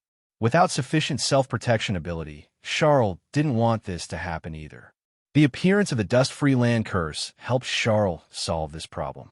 What if he had portable surveillance? When needed, Charle could make this portable surveillance malfunction at any time, so he wouldn't have any scruples when taking action. With these effects, although the Dust-Free Land curse had only undergone a second evolution and there was still a lot of room for further evolution, Charle didn't plan to spend more evolution points on it for the time being. It was already sufficient. Taking a deep breath, Charle's attention returned from the system to reality, feeling quite pleased. Although the process of Deep Blue evolving the dust-free land curse from the banishing charm seemed long, in the real world, less than 10 seconds had passed. Dumbledore had just gotten up and walked from the bedside to the door of the ward. At this moment, he turned his head and looked at Charle, saying, "Charle, the banishing charm is not a spell that first-year students can master overnight. Come, let's go to Diagon Alley to buy the items you need, and then you will have plenty of time to practice before school starts." At this time, Charle extended his hand. Dumbledore's expression became tense. "What's wrong, Charle? Are you feeling unwell? Do you need me to call a doctor?" Charle shook his head, looking at Dumbledore, a strange glint flashing in his eyes. He didn't intend to hide his abilities in front of Dumbledore, or rather, even if he did hide, he wouldn't hide too much. The spells with special effects that Deep Blue had deduced could be hidden, but there was no need to hide the speed at which he mastered spells. When he entered Hogwarts to study in the future, this was something that couldn't be hidden no matter how hard he tried. It was like a piece of gold. Even if thrown on a beach, it would still shine brightly. If Dumbledore discovered that he had been hiding his abilities, it might instead arouse Dumbledore's suspicion. It was better to openly display his astonishing talent now. With his title as the smartest student in all of Britain in the Muggle world, while this talent was astonishing, it wasn't entirely incomprehensible. He could also use this as an excuse to naturally ask Dumbledore for more powerful spells. As for whether Dumbledore might make some secret arrangements for him because of his talent, probably. But if he could exchange this for opportunities to access more profound spells, Charle felt it was worth it. After all, there was no such thing as a free lunch in this world. Well, except for the time Dak pulled him into the Dream Relia and the time Dak force-fed him sublimation potions. In short, Charle believed that the speed at which he became stronger would definitely be far beyond Dumbledore's imagination, enough to break Dumbledore's arrangements. Therefore, Charle said softly, "No, Headmaster, I'm not feeling unwell. It's just that I feel the banishing charm you just taught me seems a bit simple, and I've already learned it. So, Headmaster, could I borrow your wand for a moment?" Hearing Charle's words, Dumbledore's movements suddenly froze, and even his expression, which was rarely out of control, showed a look of shock, awe, and doubt. You said you've already learned the banishing charm?" Dumbledore's tone rose several notches. "Charle, you should know that although the difficulty of this spell is slightly lower than the Patronus charm, it's not much lower. Many older students at Hogwarts, after years of studying magic, still don't have the ability to cast this spell. And you haven't even entered Hogwarts yet, and this is your first time encountering magic." Charle, however, looked at Dumbledore and smiled. "Headmaster, the reason is simple. I'm a genius. Geniuses have always been different. If I'm not mistaken, although you might not have been as good as me when you were young, you should have been far ahead of your peers. Geniuses often shock people, and you, Headmaster, should have a deep understanding of this." After a brief moment of surprise, a smile appeared on Dumbledore's face. "Although I'm a genius, I might not have been as good as Charle when I was young." That's an interesting way of putting it, something Dumbledore hadn't heard in many years. However, this child in front of him was said to be the most talented student in the Muggle world, capable of achieving incredible feats in every subject he participated in. Perhaps it's really possible? After a moment of hesitation, Dumbledore turned around and drew out a wand.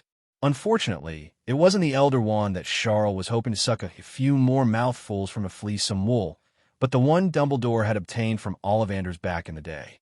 Charle couldn't tell the specific material of the wand's body and core, but there was no doubt that a wand that could match Dumbledore, especially the young Dumbledore, was by no means ordinary. Taking a deep breath, Charle took the wand from Dumbledore's hand. As soon as he held it, the wand showed its temper.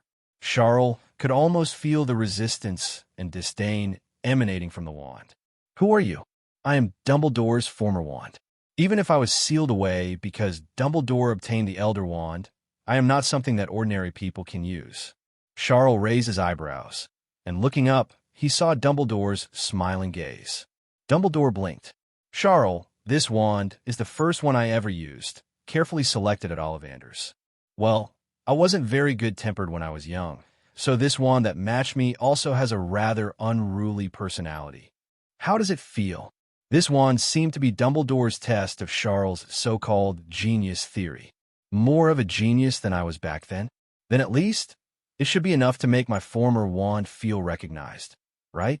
In response, a smile of interest played on Charles' lips. Wands have tempers too? That's quite good. I just hope its resilience can match its temper. Charle had previously taken a wand from Dak, but when he cast the Eternal Blazing Sun spell, the wand couldn't withstand the intense magical fluctuations and developed cracks. After Charle reluctantly cast a laser spell, the wand directly shattered into dust. At this moment, Charles' eyes flickered slightly, falling on Dumbledore's former wand, and he murmured in his heart, "How about I use you to cast an Eternal Blazing Sun spell? You have to hold on." The next moment, the wand, which had been full of resistance, seemed to sense the magic power that Charle was gradually gathering and the terrifying spell he was about to cast with it. From the tip of the wand, flowers and fireworks immediately gushed out, instantly forming a riot of colors. If the wand could talk, it would probably be shouting, "There is no second sun in the sky. Charle is the only sun in my heart." Dumbledore, who was watching with interest from the side, was also surprised to see his original wand acting so shamelessly. No, although it hasn't been used for many years, I remember the personality of this wand wasn't like this. Spitting out flowers and fireworks, it always scoffed at such things. How did it become like this now? Could it be that it's been neglected for too long and is lonely? While Dumbledore was still surprised, feeling the obedient wand in his hand, Charle grinned, gripped it tightly, and with a flawless posture, cast the gesture for the banishing charm. The next moment, an invisible and formless magical field, filled with a warm and safe feeling, spread out, enveloping the entire room. Upon seeing this perfect banishing charm, Dumbledore couldn't help but exclaim. A moment later, he looked at Charle with an expression of astonishment. "Charle, I can't find a single flaw in this banishing charm of yours. Perfect, it's as if you've practiced it tirelessly for decades. I've never seen a more perfect banishing charm." Dumbledore couldn't help but ask, "How did you do it?" Charle replied righteously, "I was able to achieve all of this solely through my talent and hard work. 0 factors other than talent and hard work." Hearing these words, Dumbledore couldn't help but exclaim, "Talent and hard work? What astonishing talent!" In a daze, he seemed to recall the past, when the headmaster of Hogwarts at the time seemed to look at him with the same eyes and said similar words to him. Dumbledore hadn't expected that after so many years, one day he would be saying the same words to another young boy with the same look in his eyes. Charle Evans before him was undoubtedly a magical genius who surpassed himself. This filled Dumbledore's heart with a sense of excitement.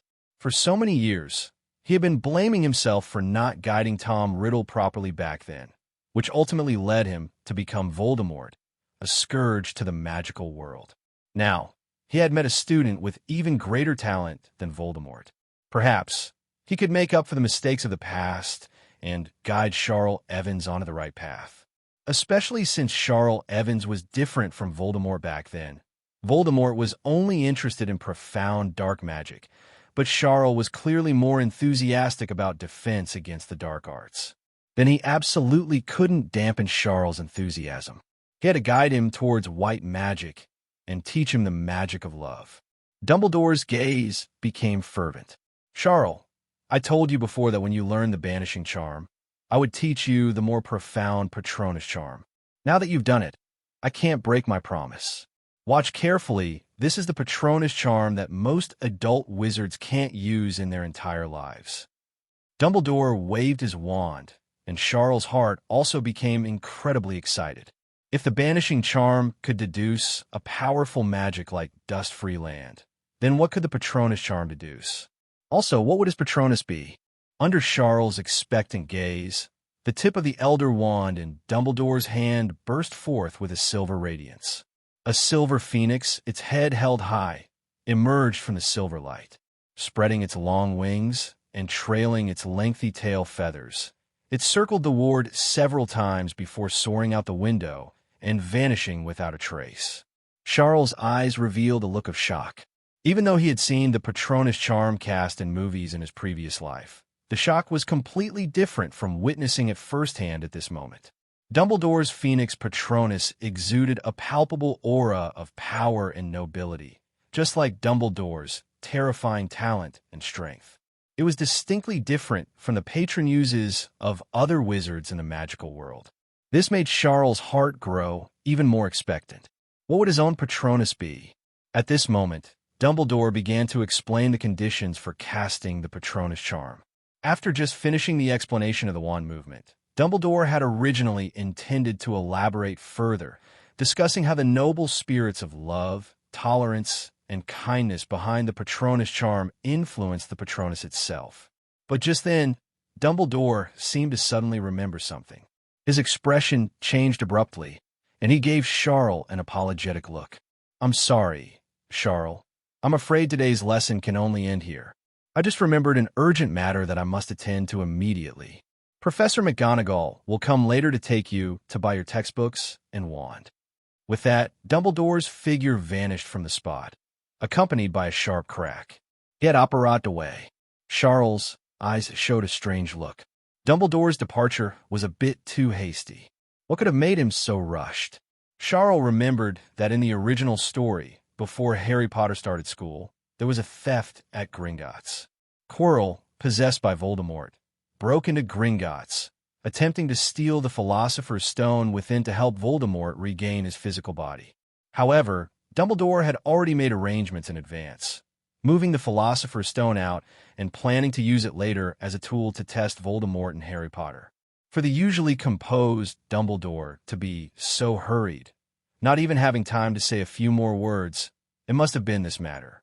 However, Dumbledore's hasty departure using apparition gave Charle an unexpected surprise. In his mind, the scene of Dumbledore casting the Patronus charm appeared, along with the scene of Dumbledore operating away. The mechanical prompt sound of the Deep Blue system immediately rang out. Detected derivable knowledge, Patronus charm, apparition. Derive? Hearing the prompt sound, Charles' surprise was self-evident. What he gained from Dumbledore this time was not only the Patronus charm, but also apparition. To be honest, in Charles' opinion, the application of the Patronus charm was a bit too narrow. Even Dumbledore's Patronus could only be effective when fighting dark creatures. Other than that, it had to obediently serve as a messenger. With such a narrow use, if Charle couldn't continue to derive it, it would really be unworthy of its high casting requirements. But apparition was definitely one of the most incredible spells in the magical world. Not only was the threshold for using it low, but its effect was also exceptionally powerful. You could travel through space by turning a few times, and you didn't even need a wand. It was truly a bit abnormal. Although there was a risk of splinching, this risk was truly insignificant compared to its space-related effect. He didn't know who developed apparition, but that person was definitely a master of space spells in the magical world. If he could perform subsequent derivations, he could probably develop more spells related to space. Charles' face showed uncontrollable excitement. In his mind, he asked Deep Blue how many points were needed to derive these two spells. The reply he received made Charles feel as if he had been splashed with cold water.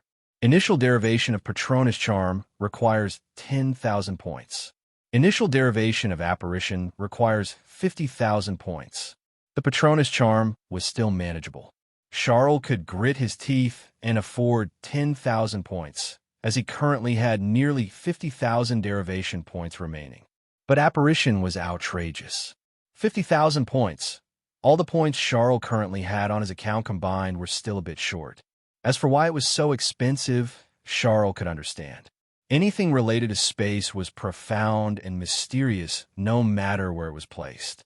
Even things like general relativity in Muggle science would consume a lot of points to derive, let alone apparition, which could directly allow people to travel through space. Charles sighed. The initial derivation of apparition requires 50,000 points. Then a second derivation would require at least tens of thousands or even hundreds of thousands. It's simply a bottomless pit. Derivation points are really not enough. He began to consider what other channels he could use to obtain a large number of derivation points, besides the Ministry of Magic's reimbursement and DAC, who would arrive again at some unknown time. Finally, Charle's thoughts settled on the goal of Dumbledore's hurried departure.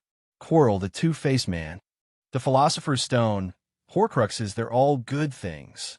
Charle couldn't help but lick his lips, a hint of fervor flashing in his eyes. This year at Hogwarts, there's the Philosopher's Stone, and the Room of Requirement has Ravenclaw's diadem.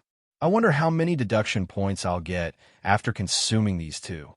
By then, it should be enough for 3 deductions of the apparition spell. Just as Charle was calculating, another explosion sounded outside St. Mungo's hospital. A serious-looking, well-dressed witch hurried to Charle's ward. This was, of course, Professor McGonagall, whom Dumbledore had mentioned would take Charle to Diagon Alley. Upon seeing Charle, Professor McGonagall's eyes were slightly red, and she gave him a hug. "Poor child, you've been through such a terrible thing. Don't worry, once you're at Hogwarts, no one will ever be able to harm you again." Feeling Professor McGonagall's genuine concern, Charle also nodded in thanks. In the original work, Professor McGonagall could be said to be a flawless character. Fair and just, yet not lacking in human touch, she held absolute care for the students of Hogwarts. In terms of character, Dumbledore really didn't seem as reliable as Professor McGonagall.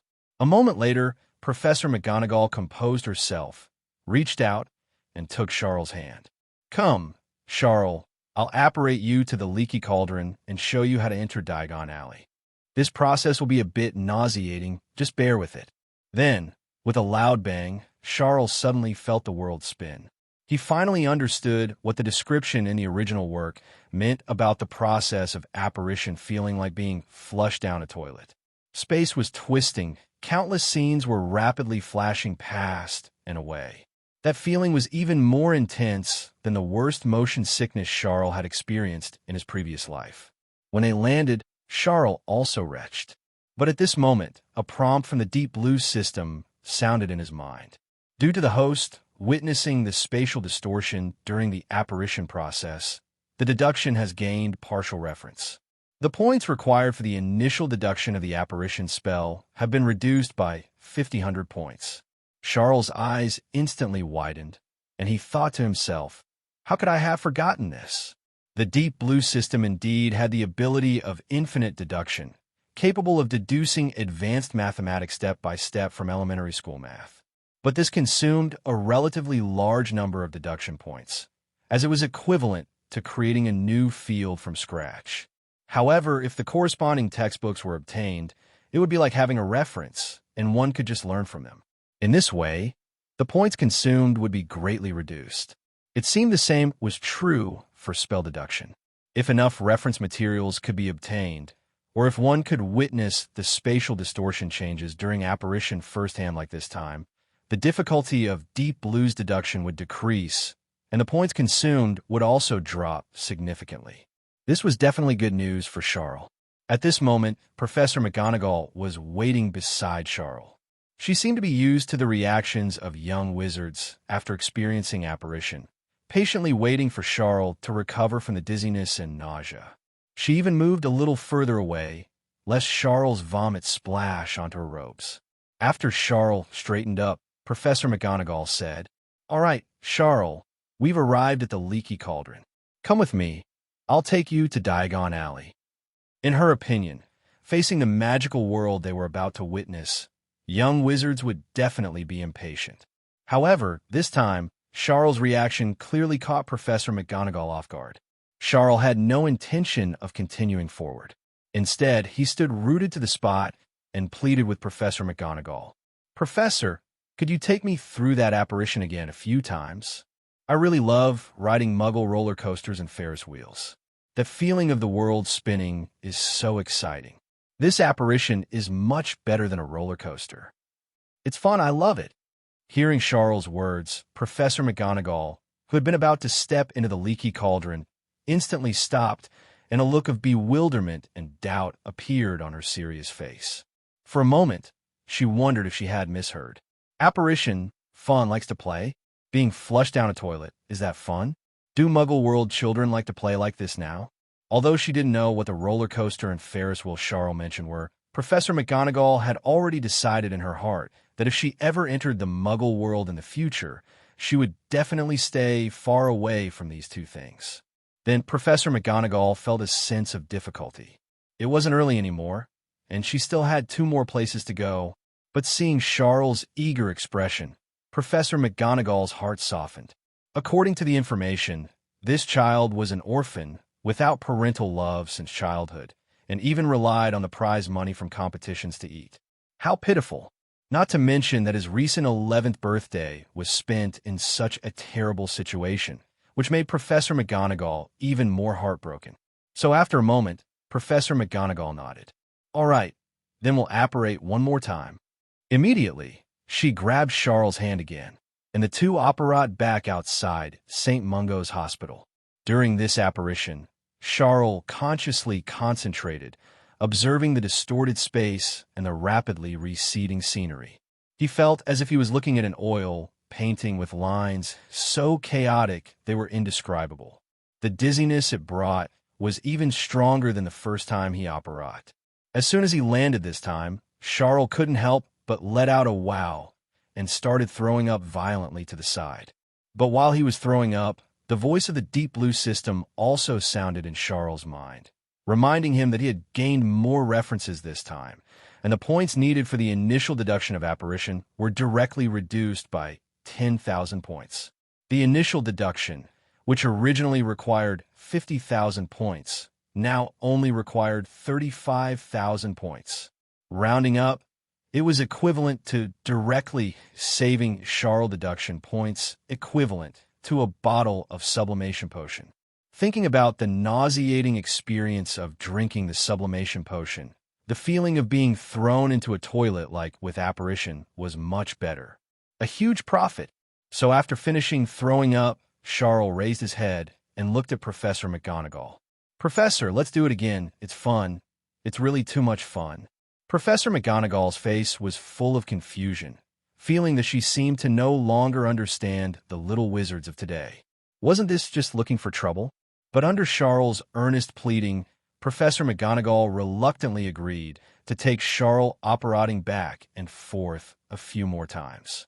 In Charles' mind, the Deep Blue system's prompts kept sounding. But unfortunately, even though he was fully focused on the distorted space, the reduction in deduction points each time gradually decreased. Until the last time, it simply prompted that there was no more reference value and it could no longer be reduced. At this time, the points required for the initial deduction of apparition had dropped to 20,000 points. Only then did Charles stand up on his trembling legs, indicating that he had truly had enough fun. Professor McGonagall finally let out a long breath. To be honest, even though she was an adult, which a few trips of apparition like this were quite nauseating, she was even afraid that she would throw up in front of Charles and completely lose her image. But thankfully Charles had finally had enough fun. After calming down the feeling of nausea, Professor McGonagall was finally able to take Charles and walk into the famous leaky cauldron. Inside the leaky cauldron, it was already full of wizards at this time. Many people were talking about the news of the death of the heinous dark wizard, Dak. Some people called Charles another boy who lived. And speaking of this, more people were excitedly talking about another topic, which was when the boy who lived, Harry Potter, would enter the wizarding world through the leaky cauldron. Charles was completely unconcerned about these discussions. All his attention was focused on the food he saw as he walked through the leaky cauldron. Unfortunately, what was visible to the naked eye were some ordinary foods. Even if some dishes were different, the ingredients used were all ingredients that could be found in the Muggle world.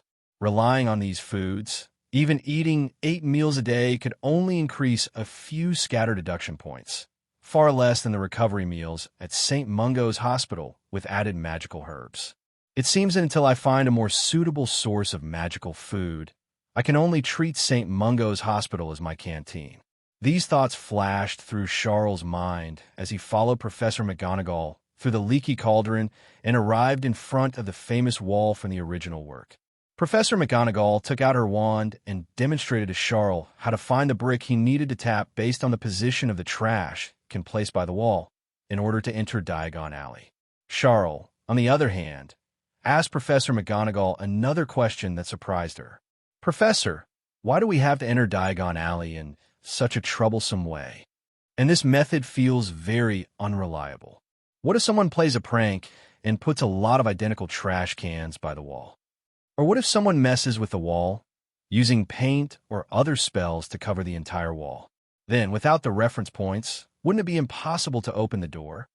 Hearing the questions Charle raised, Professor McGonagall's expression suddenly became very interesting, even showing a hint of gritting her teeth, as if she recalled some infuriating past event.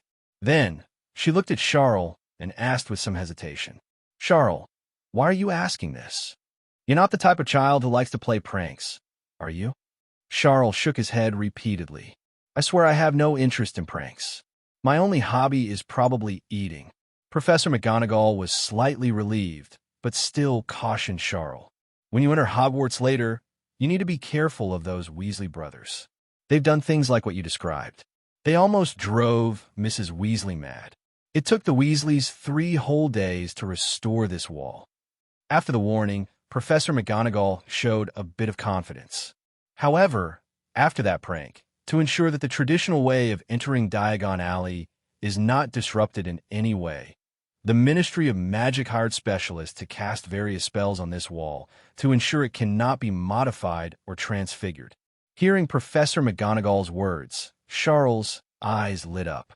"So, every brick on this wall has magic, is a magical item, and the magic attached to it is very advanced." Professor McGonagall nodded with a hint of pride. "I also participated in this project, along with many other powerful wizards. We all used our best skills. In addition, Ministry of Magic personnel will come regularly to maintain it and replenish the spell's magic. So you can rest assured, this wall will never have any accidents." Charle also showed a relieved smile. "So that's how it is. These bricks are here. No one can take them. No one can move them. And the Ministry of Magic will maintain them regularly. Then I'm truly relieved." Immediately after, Professor McGonagall drew her wand and tapped a brick on the wall. The brick wall immediately began to undulate like waves, and the bricks started to shift. A few seconds later, a doorway appeared before Professor McGonagall and Charle. Professor McGonagall smiled and opened the door, revealing the bustling scene of Diagon Alley on the other side. She welcomed Charle, saying, "Come, Charle, the wizarding world is ahead." Charle was also full of joy. He even pressed himself against the wall next to the open doorway, kissed a brick hard, and then cheered. "Wizarding world, I'm here." Seeing Charle so energetic, Professor McGonagall couldn't help but smile, and a hint of worry in her heart gradually faded. She had been afraid that Charle would be traumatized by being kidnapped by Dak earlier, but now it seemed that Charle had already forgotten about it. This is an enthusiastic child, and very cute. I feel like he'd be very suitable for our Gryffindor. Professor McGonagall thought silently to herself, already looking forward to the moment Charle would be announced to be in Gryffindor during the sorting ceremony. However, she didn't know that as Charle kissed the brick, he was also thinking about something silently in his heart. Kissed a brick gained 1 or 2 points of deduction. As expected, even the bricks in the wizarding world that have been enchanted are far inferior to the black reefs on the coast of Relia in my dreams. "Dak, my good friend, where are you? When can we meet again and you take me to Relia for a big meal?" A moment later, Charle admonished himself. One shouldn't be too greedy. Although this brick can't compare to the reefs of Relia, it's about the same as the magical recovery meals at St. Mungo's Hospital. The key is that St. Mungo's Hospital is only so big and can only supply so much magical food every day, but this wall has at least several hundred bricks, and the Ministry of Magic is responsible for maintaining it. If I kiss each brick a few more times, that's thousands of points of deduction coming in every day. How can I complain? Coming here for a late-night snack is still pretty good. Then, Charle followed Professor McGonagall through the doorway and truly stepped into Diagon Alley. What greeted him was the lively scene of the Wizarding World's first commercial street, with various ancient shops lining both sides of the street. The street was bustling with people, and everywhere there were wizard parents bringing their children to buy necessary school supplies. Just on this street, Charle felt there must be over 1,000 people. Regarding this, Charle thought silently in his heart, J.K. Rowling, come out and apologize. What do you mean there are only 3,000 wizards in all of Britain? You're just a novelist.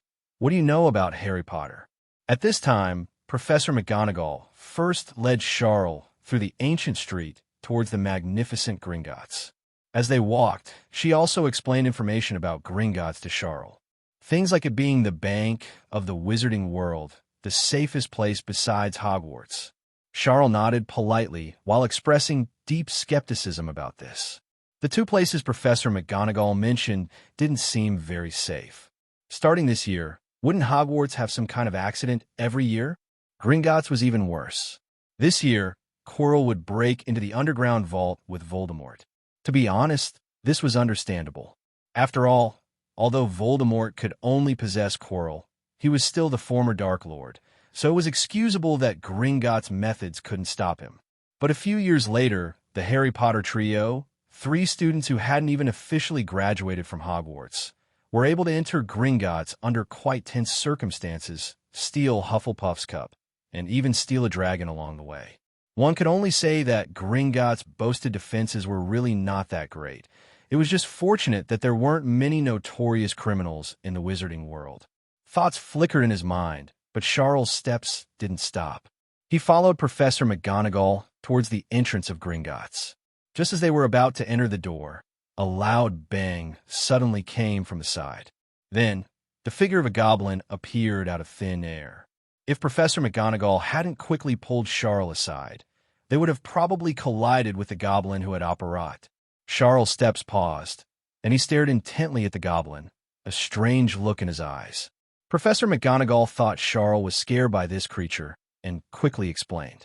This is a Gringotts goblin, an ancient race in the wizarding world. They are born with strong magical abilities, especially in the creation of alchemical weapons. Weapons made by goblins are renowned. Gringotts was established by the goblins. Charle was certainly not scared by the goblin's appearance. He just suddenly remembered something. In the original Harry Potter books, there seemed to be a difference between wizard apparition and the apparition of goblins, house elves, and the like. The latter's apparition could go to places wizards couldn't.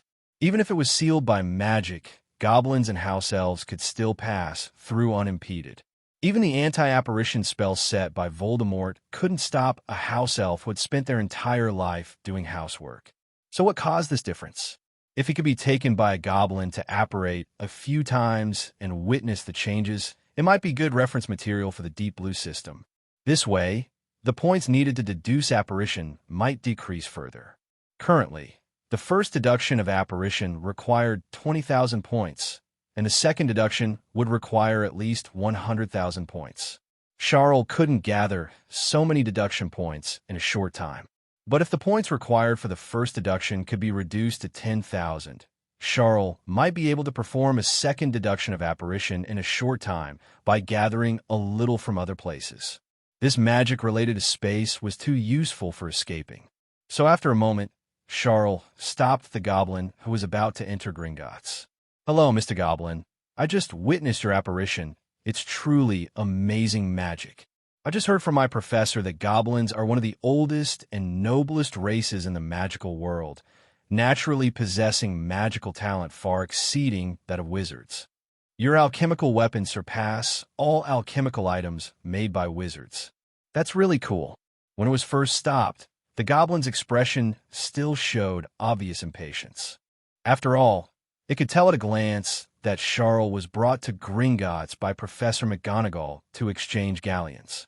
And those guided by Hogwarts professors were basically from Muggle families, not from noble families in the magical world. In Gringotts' internal assessment, these customers belonged to the low-value category, so the goblin naturally didn't have a good attitude. But when Charle started piling on the compliments, talking about amazing magic, goblins being the noblest race, having magical talent far exceeding wizards. The corners of the goblin's mouth also inevitably curved up little by little, and its expression visibly softened a lot. Little wizard, you truly have good taste. That's right, we goblins are just as you've heard. Charle struck while the iron was hot, and continued to plead. Then may I please experience apparition a few times with you, so I can witness the noble magic of goblins with my own eyes? The goblin hesitated for a moment. But I still have things to do, and my time is very precious. Without a word, Charle took out a check from a London bank. I have 200 pounds here. Can all of it be your reward, except for the part exchanged for galleons? I just want to experience the noble magic of goblins. Please don't refuse me, Mr. Goblin. Seeing the check, the goblin's eyes lit up. 200 pounds could be exchanged for 40 galleons at Gringotts, but Muggle wizards had an annual exchange limit.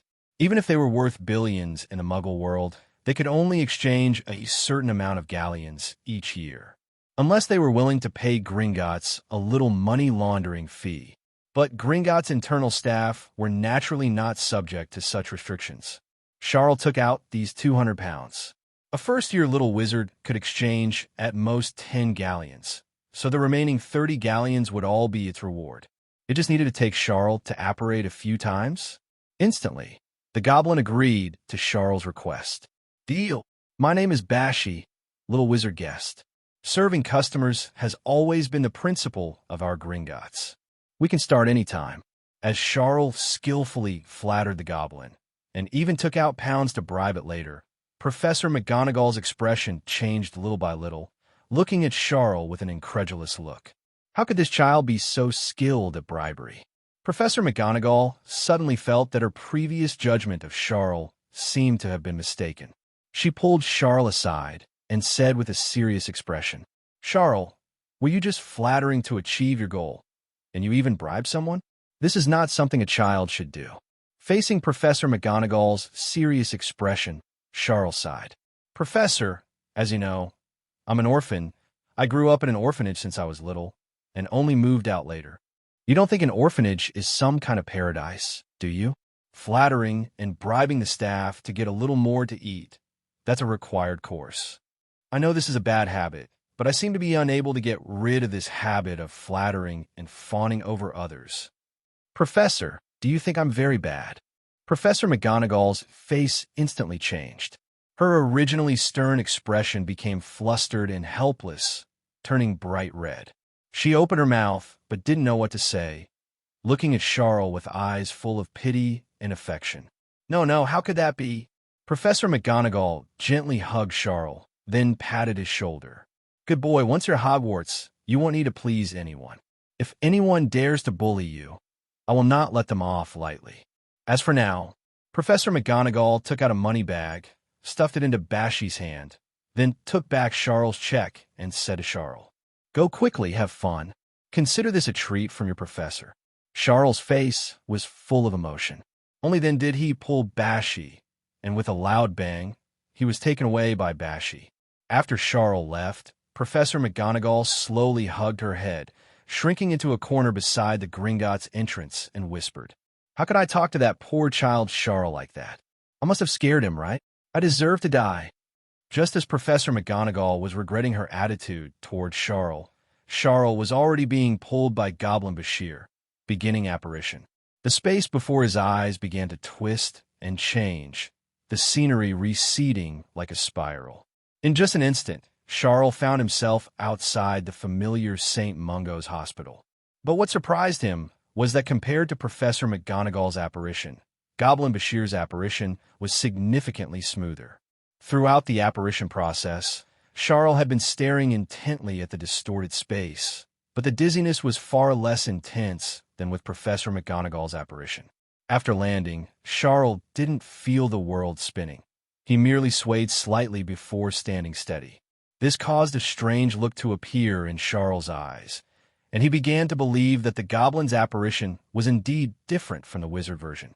Regardless of other fields, in the field of apparition, goblins were clearly much stronger than wizards. At this moment, Deep Blue's prompt sounded, also confirming this point. The host has obtained reference material. The deduction points required for the initial deduction of apparition have been reduced by 300 points.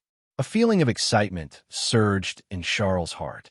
Although a reduction of 3,000 points might not seem like much before this, Charle had already observed Professor McGonagall's apparition several times, and further observation could no longer reduce the points. But now, observing the goblin's apparition could still reduce points. One must know that Professor McGonagall, as the deputy headmistress of Hogwarts and a master in the field of transfiguration, definitely belonged to the ranks of top wizards. Her magical attainments were not comparable to ordinary wizards. But this goblin Bashir in front of him, surely he wasn't the only genius among goblins? He looked like nothing more than an ordinary goblin. Yet, it was this ordinary being whose use of apparition had already surpassed Professor McGonagall's limit, which was enough to prove that the goblin's version of apparition seemed truly different from the wizard's. A curious expression appeared on Charle's face as he excitedly asked Goblin Bashir, "Wow, I was operated here by Professor McGonagall before, and heavens, it was like being stuffed into a flushing toilet. But this time, Mr. Bashir, your apparition was much smoother." Goblin Bashir said with a look of superiority on his face. "Of course, how can wizards' apparition compare to ours, the goblins? Even the spell of apparition itself was copied by wizards from us goblins, but it's just a clumsy replica. Piracy can't beat the original. Our apparition is not only smoother, but also far surpasses wizards in distance and stability, and we can easily go to places wizards cannot." Immediately, Goblin Bashir pulled Charle along to demonstrate. With a loud bang, a huge stone statue in the wilderness appeared before Charle. Next, it was the rocks where the sea and sky met, and in the distance, a cloudy island seemed visible. Countless scenes flashed by in repeated apparitions. During this time, Charle also gradually asked Goblin Bashir about the difference between goblin and wizard apparition. According to Goblin Bashir, the reasons for the difference in smoothness, accuracy, distance, and even why one could pass through while the other was restricted was because wizards and goblins used different channels for apparition. If the goblin's apparition was like riding a train on a railway, very wide and smooth all the way, wizards, imitating this principle, build a narrower and more rugged mountain path for themselves, bumping along in a carriage. Naturally, the effect would be vastly different. Furthermore, the anti-apparition jinxes could block the mountain path built by the wizards themselves, but they could only sigh in despair at the railway used by the goblins, unable to stop it at all. This was also why even the anti-apparition jinxes set by Voldemort could not prevent an old house elf from operating. Listening to the information he had extracted from Goblin Bashir, Charle suddenly understood, and most of his questions about apparition were cleared up. However, another question became even more prominent. That was the spatial channel, or whatever it was called, that wizards use for apparition, was built by the wizards themselves. So what about the one the goblins used? When Charle asked Goblin Bashir, Bashir gave him a look as if he were looking an idiot. That is, of course, innate. Since the birth of this world, before the birth of the goblin race, this ancient channel has always existed in the world. It's just that you wizards don't have enough talent to use it. Only noble goblins can. This is our innate talent. If you must use your human words, just understand that this channel was bestowed by God. Listening to Bashir's words, Charle's pupils slightly contracted. Since the birth of the world, before the birth of the goblin race, this so-called channel had always existed in the world. Goblin Bashir even called it God bestowed. This argument, he seemed to have heard it somewhere before. Charle remembered, when he was kidnapped to the basement by Dak had been muttering some things frantically. In a whisper, he spoke of the old ones and the elder beings who once dominated this world in ancient times. Some things they left behind have always existed in this world, but wizards and other races take them for granted, seeing but not perceiving. By pursuing these things and delving into ancient history, one would discover that so many great beings once appeared in this world. Those incredible magics, tracing back to their origins, are all related to these great beings. So, Is this passage, regarded by the goblins as divinely bestowed, also like this? Such thoughts flashed through Charle's mind, but he quickly suppressed them. This was not something he was capable of contemplating at present. Focusing on improving his own strength was the priority. Even if the era of the old ones that Dax spoke of were to return, as long as he was strong enough by then, he could even skewer and roast the old ones. The next moment, Charle was brought back to the entrance of Gringotts by Goblin Bashir. Goblin Bashir bid Charle farewell excitedly, stating that Charle was the most polite, intelligent, and discerning young wizard he had ever met. Mr. Charle, you will definitely make a fortune in the future and own a hereditary vault in Gringotts. When that time comes, I will definitely help you arrange a vault in the best location. In response to Goblin Bashir's blessing, Charle revealed a meaningful smile. Is that so? A vault in Gringotts. One day, I will definitely enter it. After all, there were simply too many good things in the vaults of Gringotts.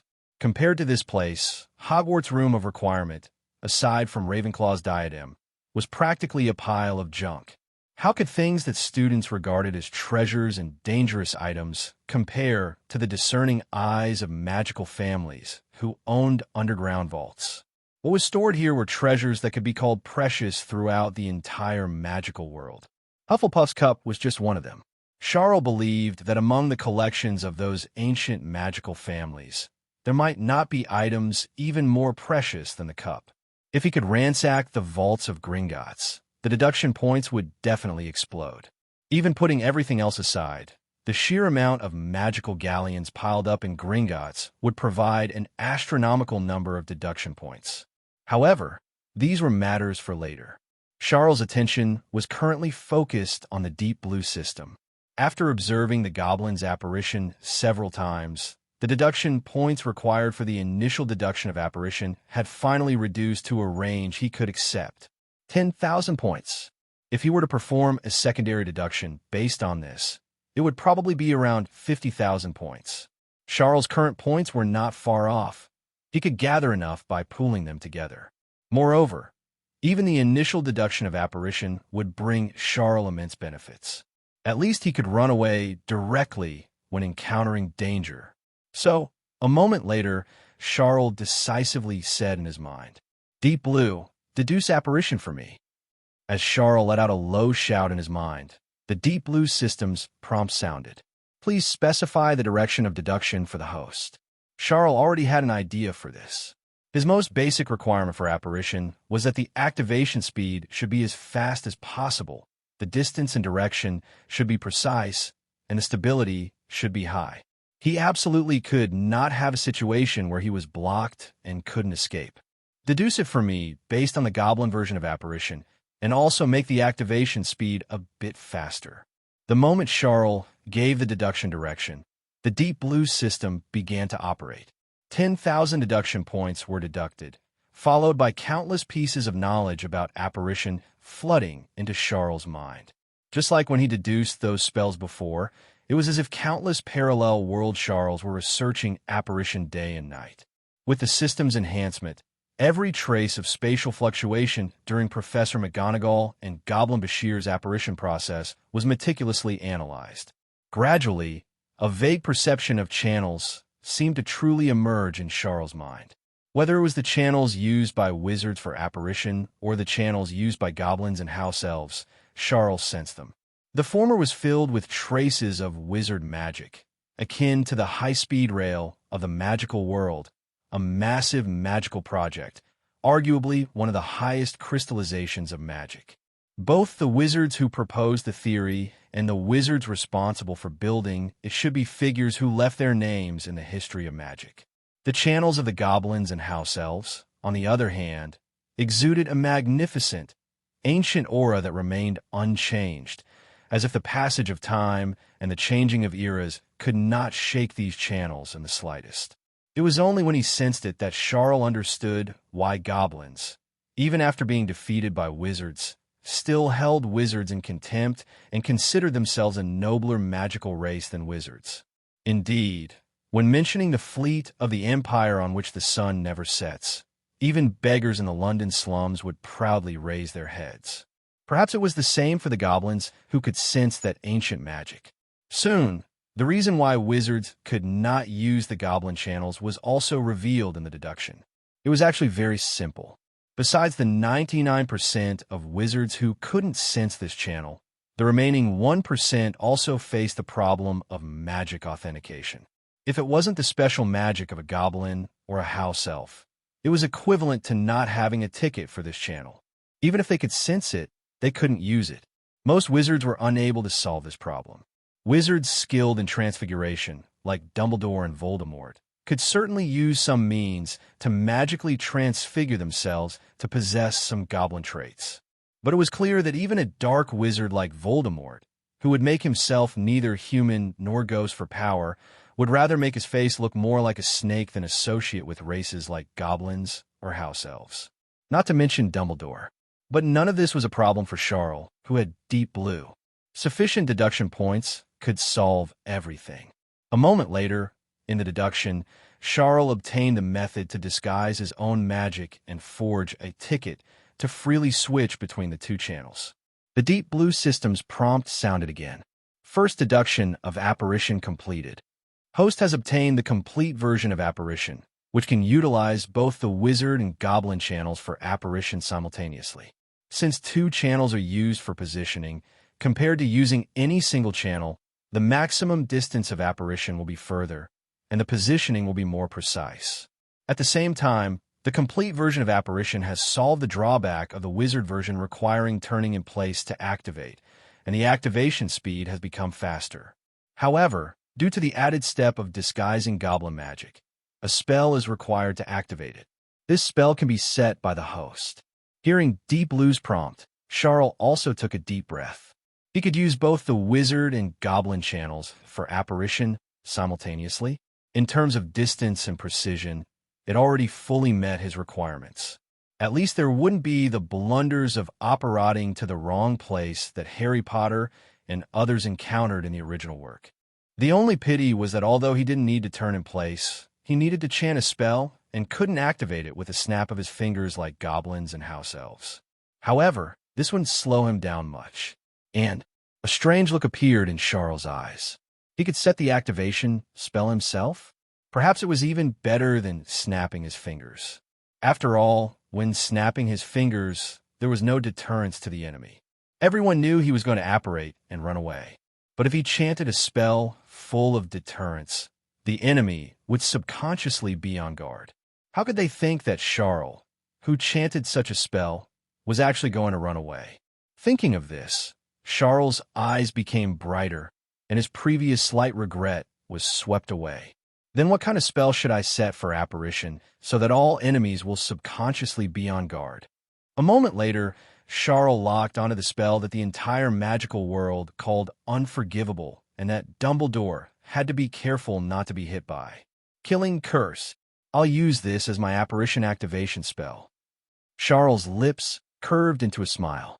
He could already imagine how wonderful the expressions of powerful enemies would be when, facing them in the future, he shouted the killing curse, and they braced themselves, only to find that Charle had actually slipped away. Besides, my apparition will definitely only be used when facing a powerful enemy and running for my life. With my growth rate, as long as I escape and I grow for a while longer, the enemy is guaranteed to be dead. Since the enemy is destined to die as soon as I apparate, what's wrong with me calling apparition the killing curse? Isn't that very reasonable? The completion of the apparition spell's deduction greatly increased Charle's sense of security. Now he had the laser spell and the eternal blazing sun spell for attack, the flash spell, the banishing charm, and the dust-free land curse for control, plus this freshly brewed killing curse. He could be said to be able to fight and run, finally having a safety guarantee in the wizarding world. Even if he faced a vicious dark wizard like Dak again, even if he couldn't win, using the dust-free land curse in conjunction with the killing curse, running away directly would still be no problem. And all of this, in Charle's mind, happened in just a moment. Professor McGonagall had no idea that in this short time, Charle had already achieved apparition that was close to or even surpassed that of goblins, and had even concocted a Charle version of the killing curse. She said to Charle, "Come on, Charle, we're going to pick out a wand for you next." Speaking of this, a strange look also appeared in Professor McGonagall's eyes. When Dumbledore asked her to guide Charle, although the message was delivered very hastily, it still mentioned that Charle's talent was very powerful, perhaps even more powerful than Dumbledore in his youth. Dumbledore asked Professor McGonagall to pay special attention to what kind of wand Charle would be matched with. Professor McGonagall was also deeply curious about this. Talent stronger than Dumbledore's back then? Could Charle's talent really be this great? What kind of wand would he get? Holly U. Applewood, or perhaps the Elder Wand? At this moment, it wasn't just Professor McGonagall who was filled with anticipation. Charle couldn't help but feel the same. Wands, even in Charle's previous life, were something that would excite magic enthusiasts when discussed. Many Harry Potter fans online would test which type of wand suited them on some mysterious fan-made websites. Some would even custom order a wand online to fulfill their fantasy of waving a wand and casting magic. Charle wasn't that fanatical about it in his previous life, but in this life, wands truly existed, and their enhancement for wizards could be said to be unparalleled. Wizards without wands could barely cast spells. Even if some highly skilled wizards could cast spells without a wand, the effect was worlds apart compared to using a wand. For example, Charle, through repeated deductions of the Lumos spell and the Banishing Charm, had already reached an unprecedented level of understanding of these two spells. Casting these two spells without a wand was not impossible for Charle. But even for a spell as basic as the Lumos spell, casting it without a wand placed an extremely heavy burden. With Charle's current magic power, it was only enough to light up a firefly-like glow at his fingertips, with almost no practical effect. In fact, let alone Charle, even for wizards of Dumbledore and Voldemort's caliber, wands were almost irreplaceable. They had the ability to cast spells without wands, but they rarely used it, presumably because of the excessive consumption and poor effect. Therefore, a wand that completely belonged to him was the most important thing for Charle at the moment. Following Professor McGonagall, Charle quickly arrived at the only wand shop in Diagon Alley. The shop was small and dilapidated, with a single wand placed on a faded purple cushion in the window. The golden sign on the door was peeling, and it read, "Ollivanders, makers of fine wands since 382 BC. Stepping into the shop, there was nothing but a long chair, and thousands of narrow boxes containing wands were stacked almost to the ceiling. Professor McGonagall called out, and an old wizard walked out from inside. This was naturally Ollivander, one of the 3 great wand makers in Europe. Seeing Charle and Professor McGonagall, Ollivander, who had experienced countless school seasons, showed a formulaic, enthusiastic smile. "Ah, another young wizard has come to buy a wand. Believe me, Ollivander's wands will never disappoint you." Before he could finish speaking, Professor McGonagall interrupted Ollivander's opening remarks, which had been repeated hundreds of times. "Mr. Ollivander, this is Charle. Headmaster Dumbledore asked me to tell you that Charle's talent is unexpected, even beyond his imagination. He said you should be prepared to be challenged. This time might be more difficult than when you chose a wand for him." Hearing this, Ollivander's voice choked, and a look of obvious surprise appeared on his face. He had made hundreds, if not thousands, of wands in his life, but only a few of them had followed famous wizards. Dumbledore alone had made Ollivander famous, completely establishing his position as the #1 wand-making master in Britain. Before this, there were still a few wand makers in Britain who wanted to compete with Ollivander. But after Dumbledore displayed his talent that shocked the magical world, Ollivander only needed one sentence to end the wand-making competition that used to require a long time of comparison. "Which Dumbledore are you?" And now, a young wizard whom even Dumbledore praised as a genius appeared before him. After the surprise, Ollivander was filled with excitement. In his opinion, this year was truly his lucky year. Before the savior Harry Potter had even arrived, such a talented young wizard had already come.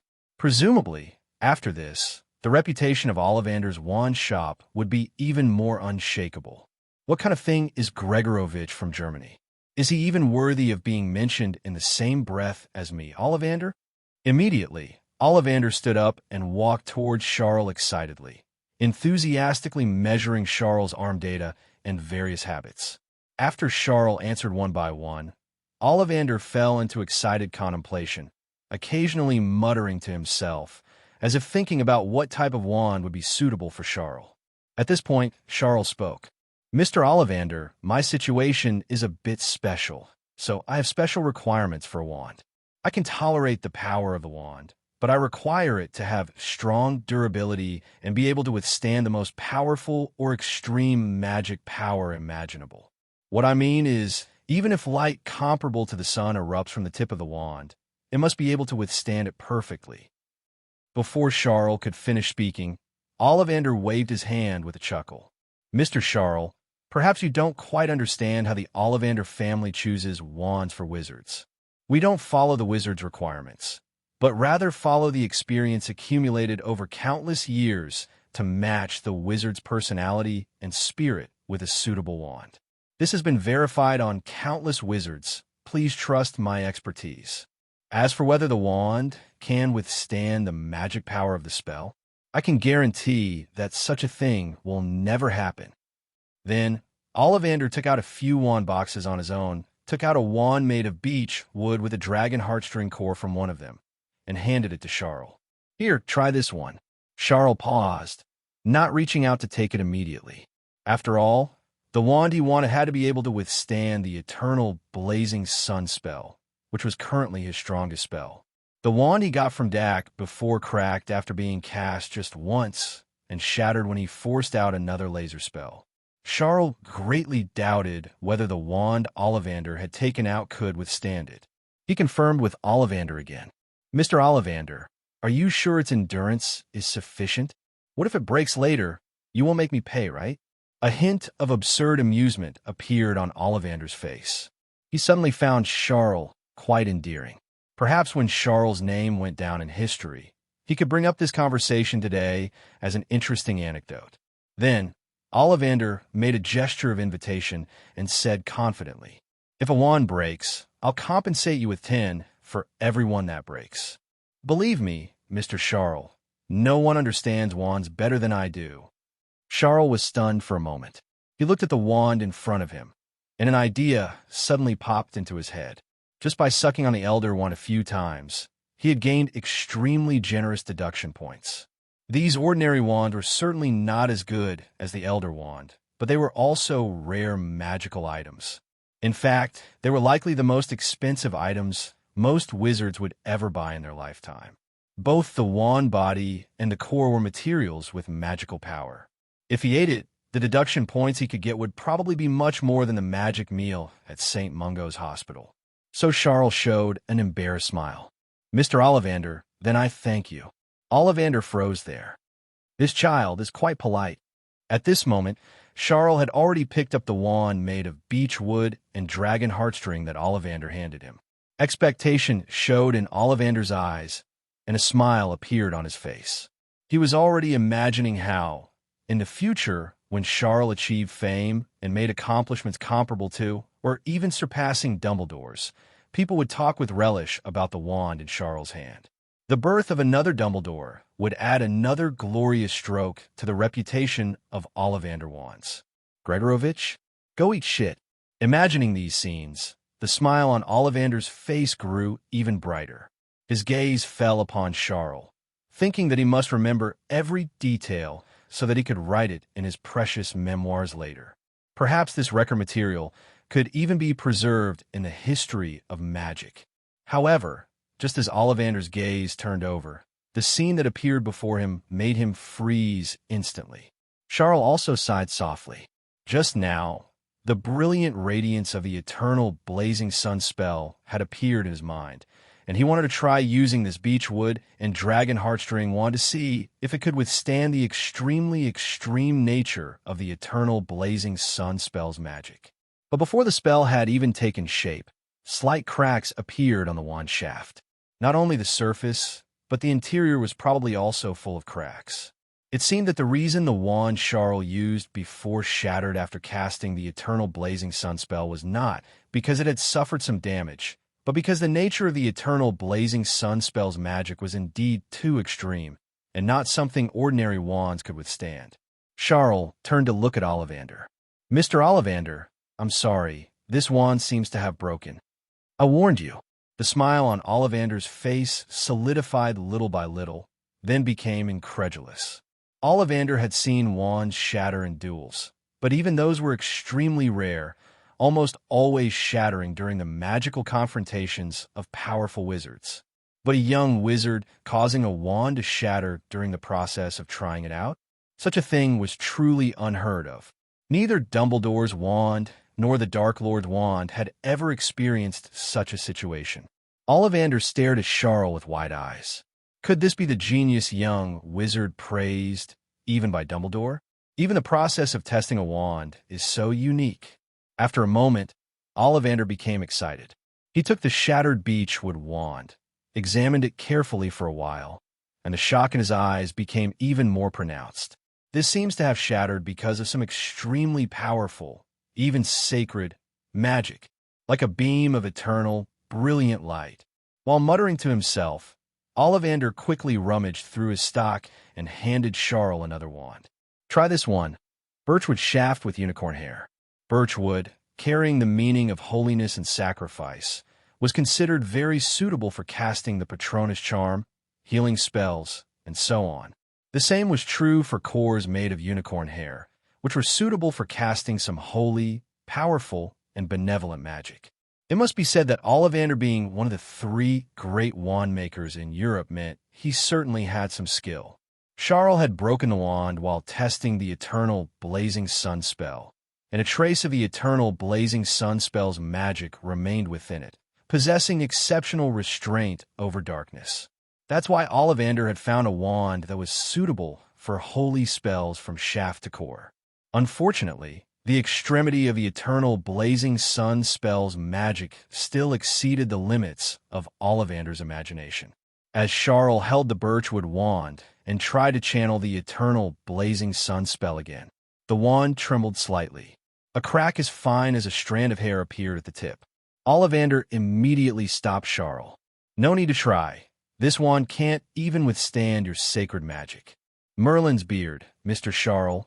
You will definitely be a bane to darkness in the future."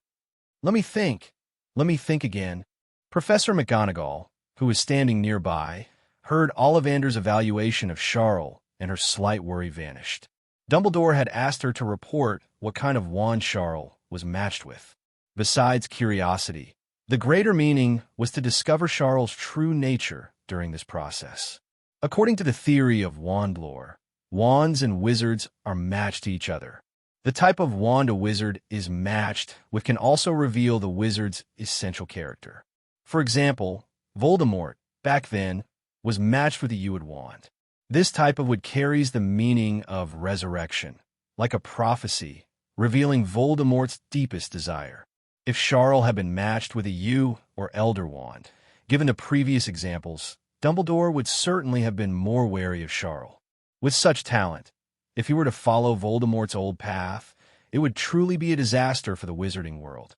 Professor McGonagall had also been subtly worried about this point just now, and it wasn't until Ollivander personally stated that Charle's magic was incredibly sacred, so much so that even a birch wand paired with unicorn hair couldn't withstand it, that she finally breathed a sigh of relief. Meanwhile, Ollivander seemed to be facing a huge problem, constantly rummaging through wand boxes, taking out one wand after another that he thought might be suitable for Charle. But unfortunately, no matter which wand it was, it couldn't withstand the extreme magic revealed by the eternal blazing sun spell. Even if it could barely cast the eternal blazing sun spell, it would probably be damaged after only 1 or 2 uses. Not only could Ollivander not allow such a situation to occur, but Charle would certainly not agree either. Who likes to change wands every day? Furthermore, if this problem occurred at a critical moment in battle, or even worse, if the spell backfired due to a shattered wand, like Ron and Lockhart in the original story, it would truly be a joke. What's more, even if there was a wand that could withstand the eternal blazing sun spell, Charle might not be completely satisfied. After all, the eternal blazing sun spell was only his most powerful spell of the moment, and with Deep Blue in hand, he would definitely have more spells in the future that surpassed the power of the eternal blazing sun spell. Also, while the eternal blazing sun spell was extremely sacred and a bane to darkness, Charle's other powerful spells might not be. A wand that could work with the eternal blazing sun spell at Ollivander's might not necessarily be suitable for other spells. Charle's brow furrowed slightly. Perhaps the wands here at Ollivander's, or rather, his theory of wand making, wasn't suitable for his situation. And after breaking nearly 20 wands in a row, not only did Charle start to doubt, but even Ollivander began to doubt something. Could it be that for the first time ever, he was going to be stumped by a young wizard and unable to find a wand that matched him? Just then, a wand box completely different from the other boxes in Ollivander's wand shop emerged from beneath the pile of wands. This box was typically goblin style, inlaid with gold, silver, and gems, incredibly ornate. Just looking at the box, one could tell its value was considerable. Upon seeing this box, a sudden flash of lightning seemed to strike Ollivander's mind. If it's this wand, it will definitely work. It's just that this wand was obtained by my ancestor from the goblins. It wasn't made by our Ollivander family. After a moment of hesitation, Ollivander gritted his teeth. Forget it, I don't care anymore. Gregorovich once claimed a wand was invincible. If he can do that, why can't I? Immediately, Ollivander opened the box. A 15-inch wand, entirely silver in color, with mysterious hollowed-out patterns on it, was revealed before Charle's eyes. Charle and Professor McGonagall were both surprised when they saw this wand. This wand was simply too different from the wands they were used to. The wands Ollivander had brought out before were all made of wood, with cores of either phoenix feather, unicorn mane, dragon nerve, or materials from some special magical creatures. There was almost no aesthetic beauty to the wand bodies, perfectly fitting the description of a broken wooden stick. But the wand before them was not only entirely made of silver metal, it also had an elegant, exquisite feel, covered in intricate hollowed-out mysterious patterns. At first glance, it was simply a beautiful work of art. Professor McGonagall was the first to cast a questioning look at Ollivander. "Mr. Ollivander, are you sure this is a wand?" Ollivander seemed to have already prepared his lines in his mind, and said decisively, "This is certainly a wand, and a wand with a great history. Its history can be traced back to the time of the Great War between wizards and goblins. As everyone knows, goblins possess innate magical abilities superior to wizards. But they were defeated by wizards in several wars, the most fundamental reason being that they had no wands. Because of this, the goblins went to great lengths to secretly learn the technique of making wands from wizards, combining their skill in crafting weapons using magical metals, and began to forge their own wands. However, they had only just forged a sample when they were defeated in the Great War, and that sample was subsequently lost. Originally, this goblin wand would have been lost to history, but our ancestors of the Ollivander family, out of curiosity and a love for wands, searched everywhere for relevant information and restored that goblin wand using the same technique. This is the one you see now. I dare say, even the goblins who crafted it back then would exclaim that it is exactly the same as the lost one." Charle and Professor McGonagall's expressions were quite meaningful. After introducing the history of the wand, Ollivander quickly brought the topic back to the wand itself. Unlike wizards who make wands using wood and magical creature materials, the wands crafted by goblins use their unparalleled magical metal smelting techniques. At the same time, they believe that using wood combined with magical creature materials will cause a loss in the magical performance of the wand. How can two different materials cooperate with each other? Therefore, the wands they create do not distinguish between the wand body and the core. The entire wand is a single piece of magical metal.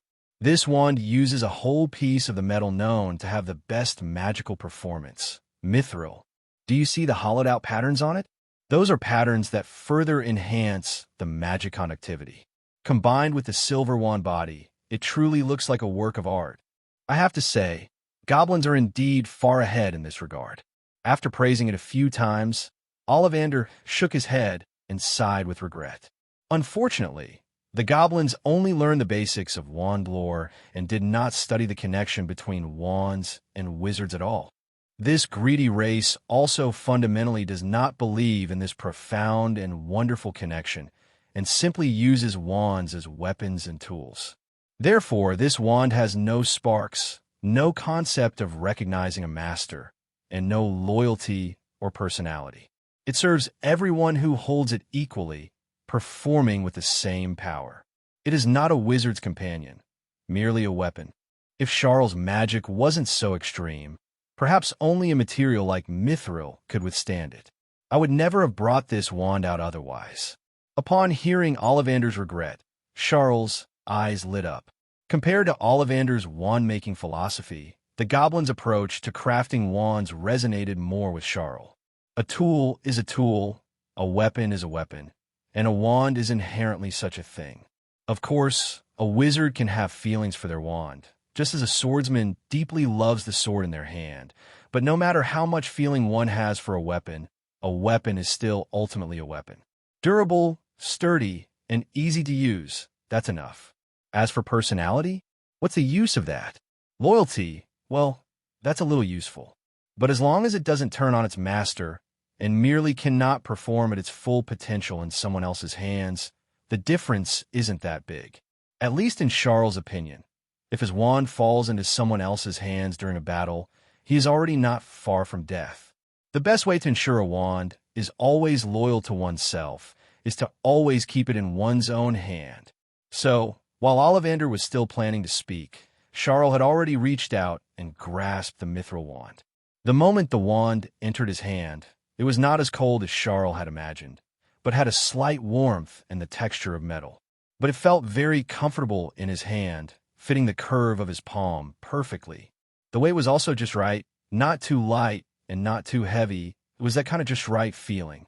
Charle's heart leaped with joy. When he had held those wooden wands before, even the oak, which was said to be the most resilient, he had felt a sense of unease.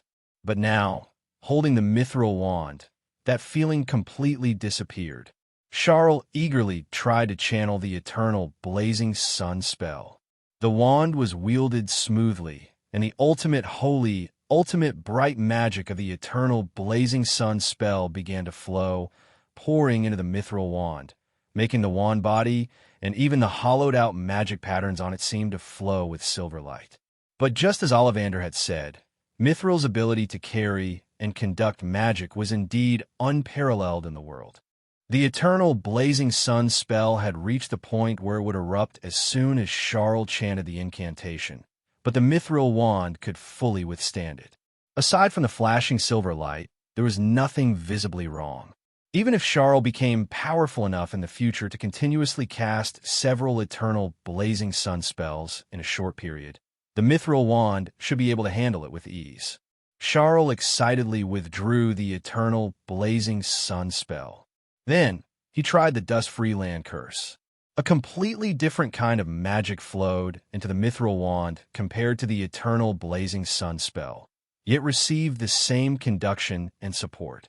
At this point, a look of satisfaction appeared on Charle's face. In his opinion, this wand was indeed more suitable for him than any other. Ollivander also breathed a sigh of relief. If even this wand didn't work, he would truly be at his wit's end. At this moment, Charle asked Ollivander, "Mr. Ollivander, how much is this wand?" Ollivander quoted a number, 200 galleons.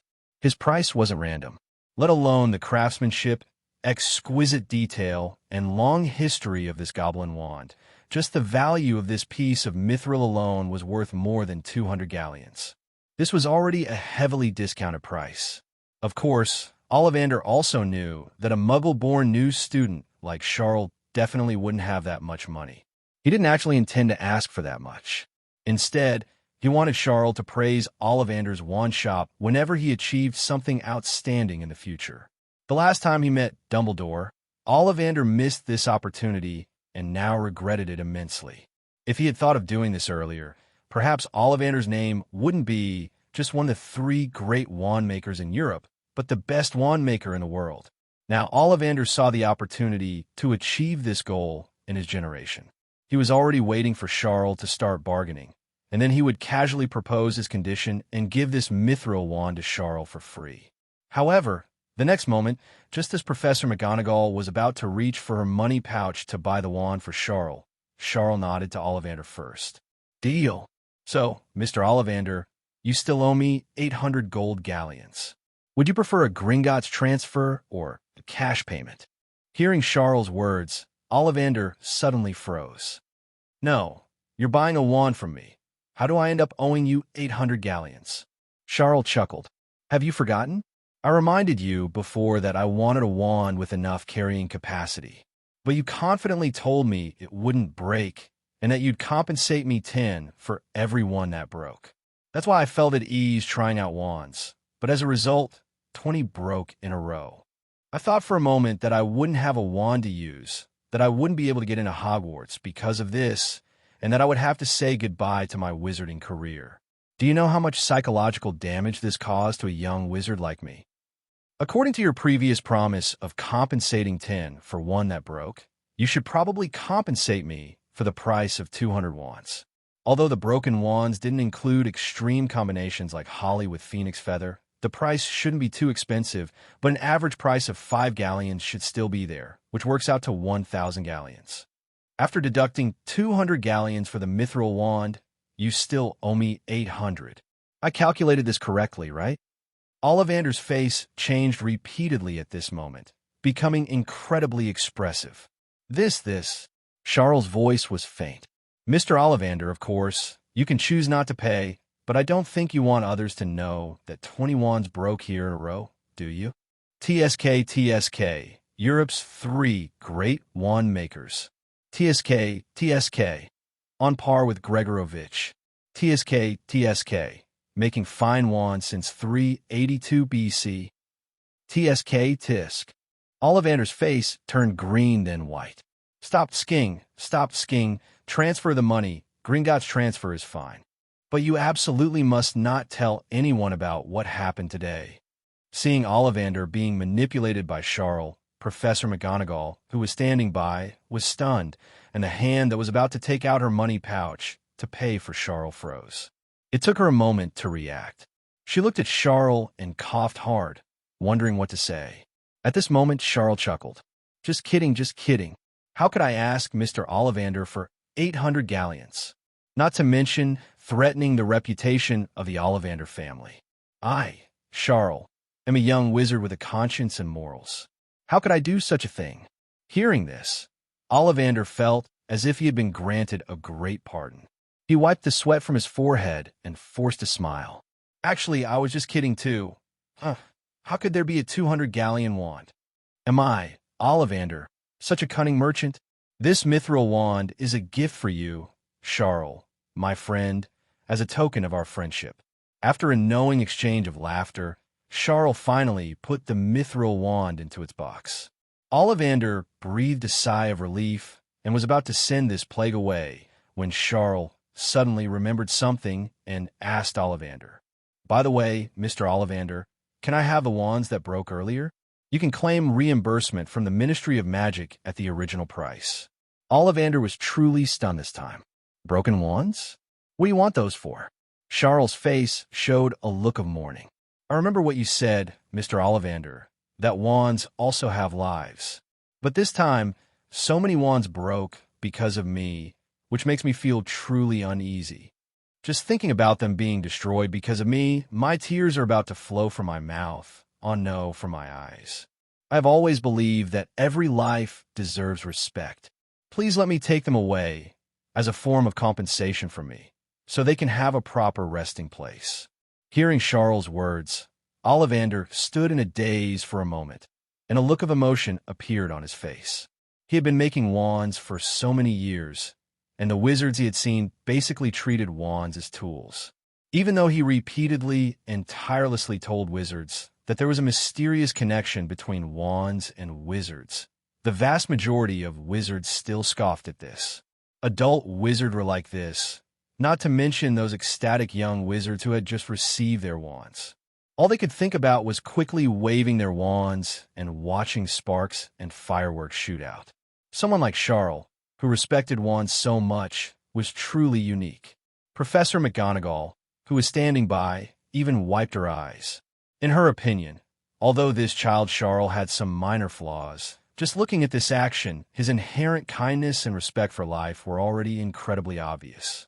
Dumbledore's worries seemed to be unfounded. How could such a kind child do bad things in the future? What a good child, how kind!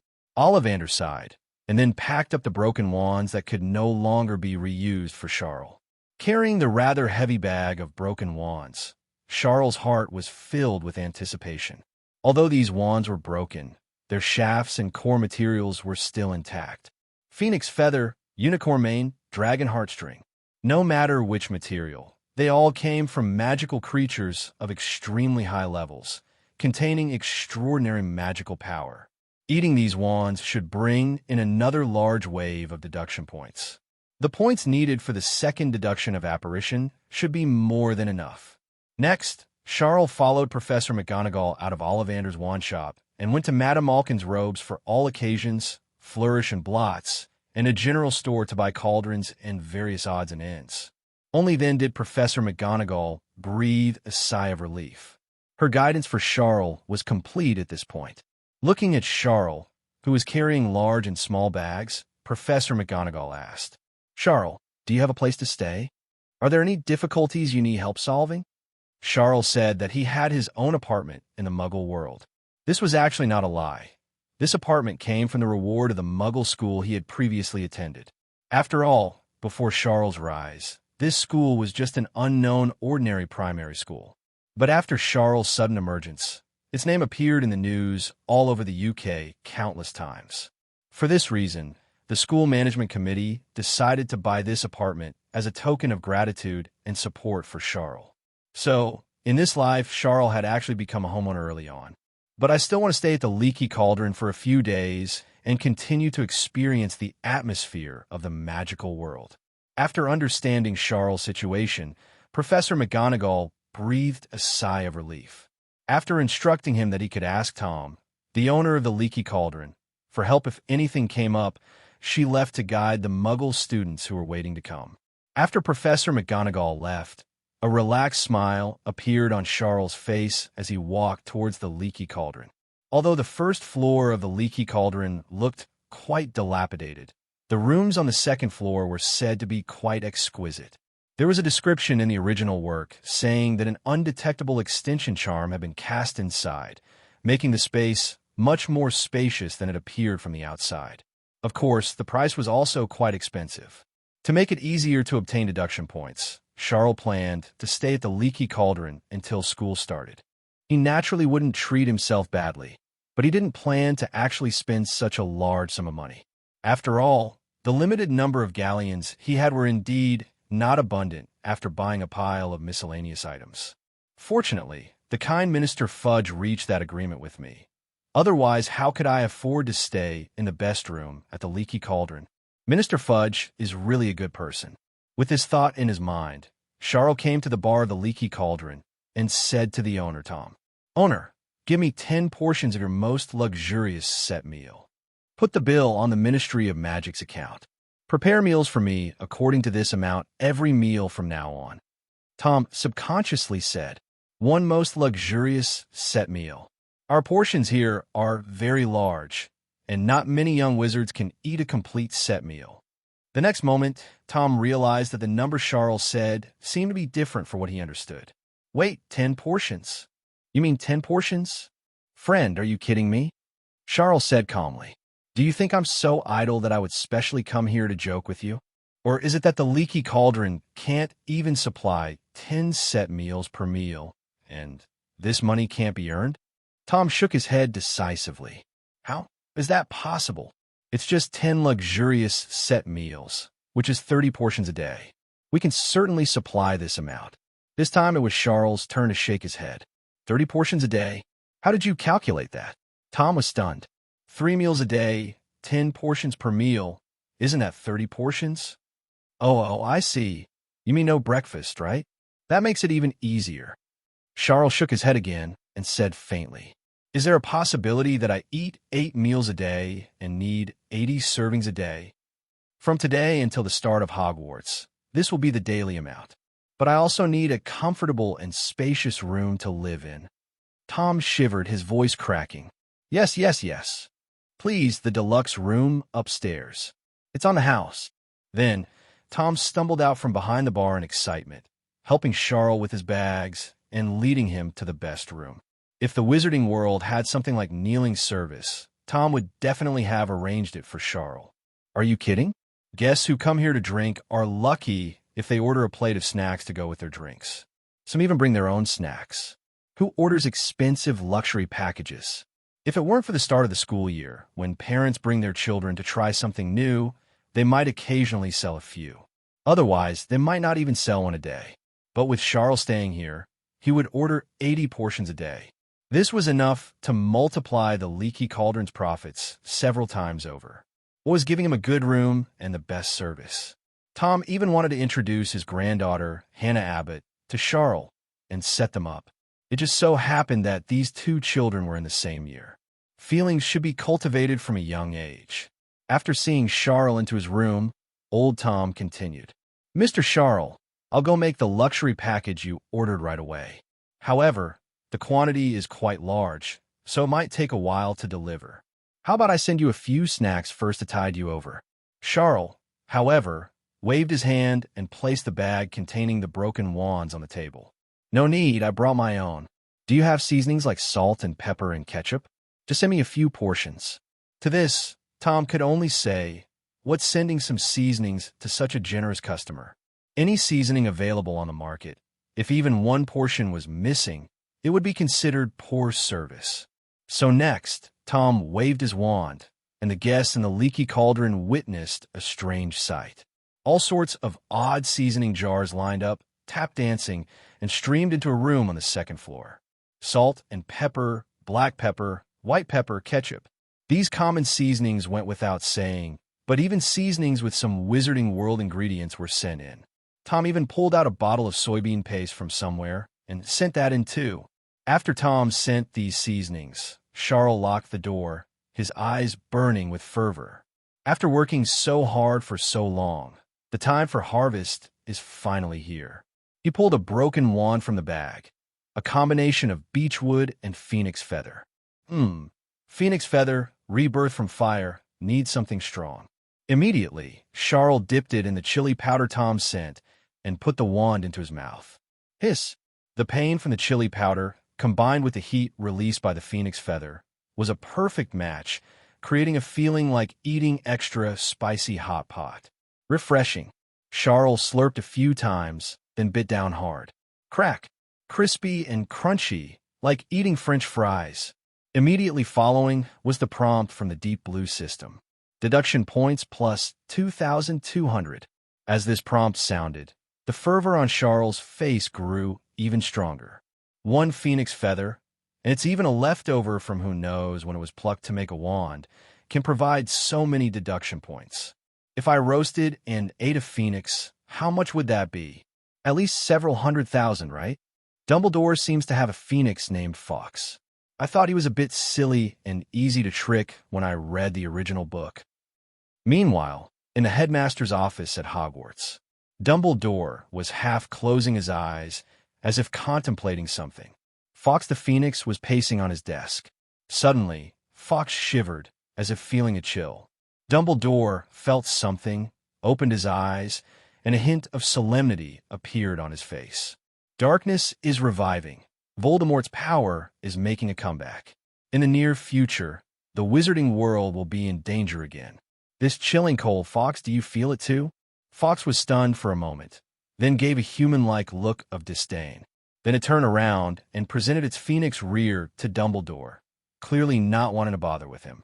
Dumbledore was first taken aback, then gave a wry smile, his attention returning from this little interlude to his upcoming plans.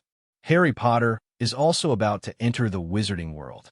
He grew up in the Muggle world and has a mysterious connection with Voldemort. His character still needs further testing. There are signs that the Philosopher's Stone is being coveted, likely by Voldemort and his minions.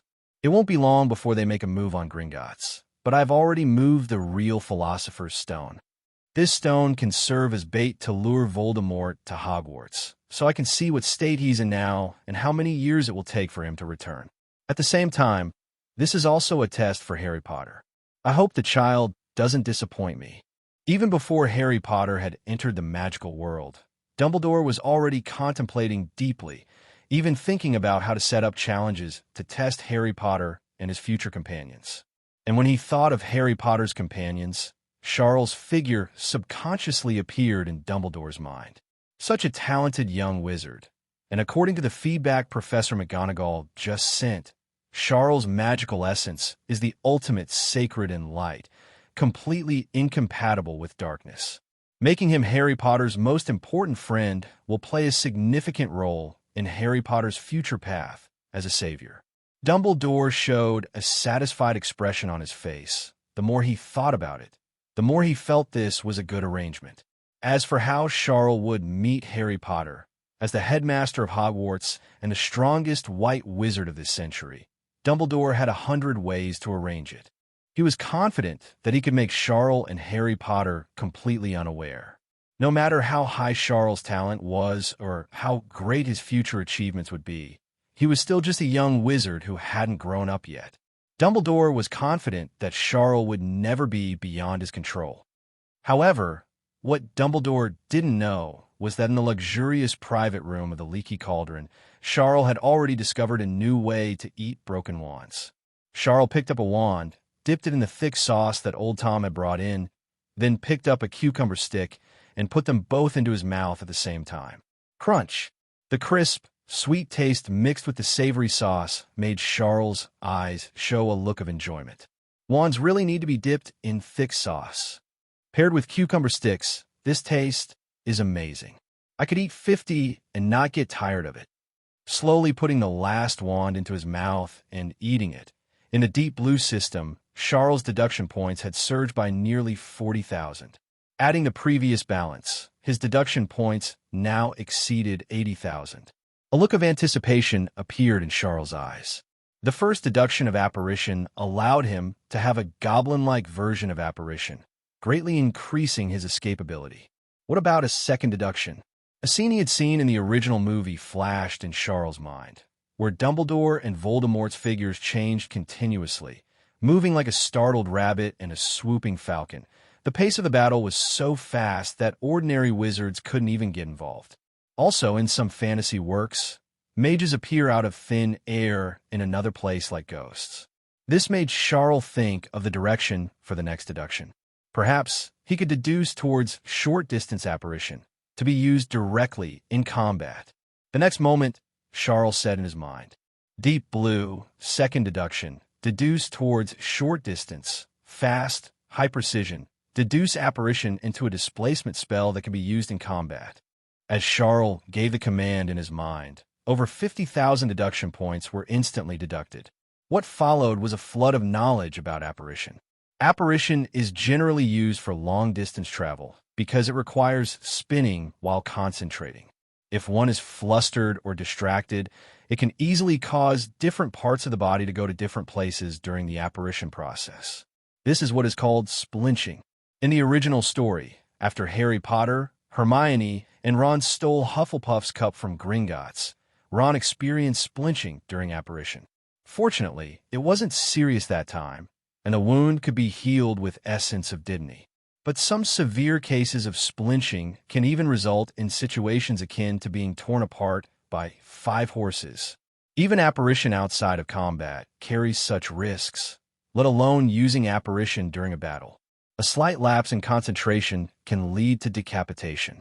Because of this, using apparition to change position during intense combat is something only the most exceptionally skilled wizards can do.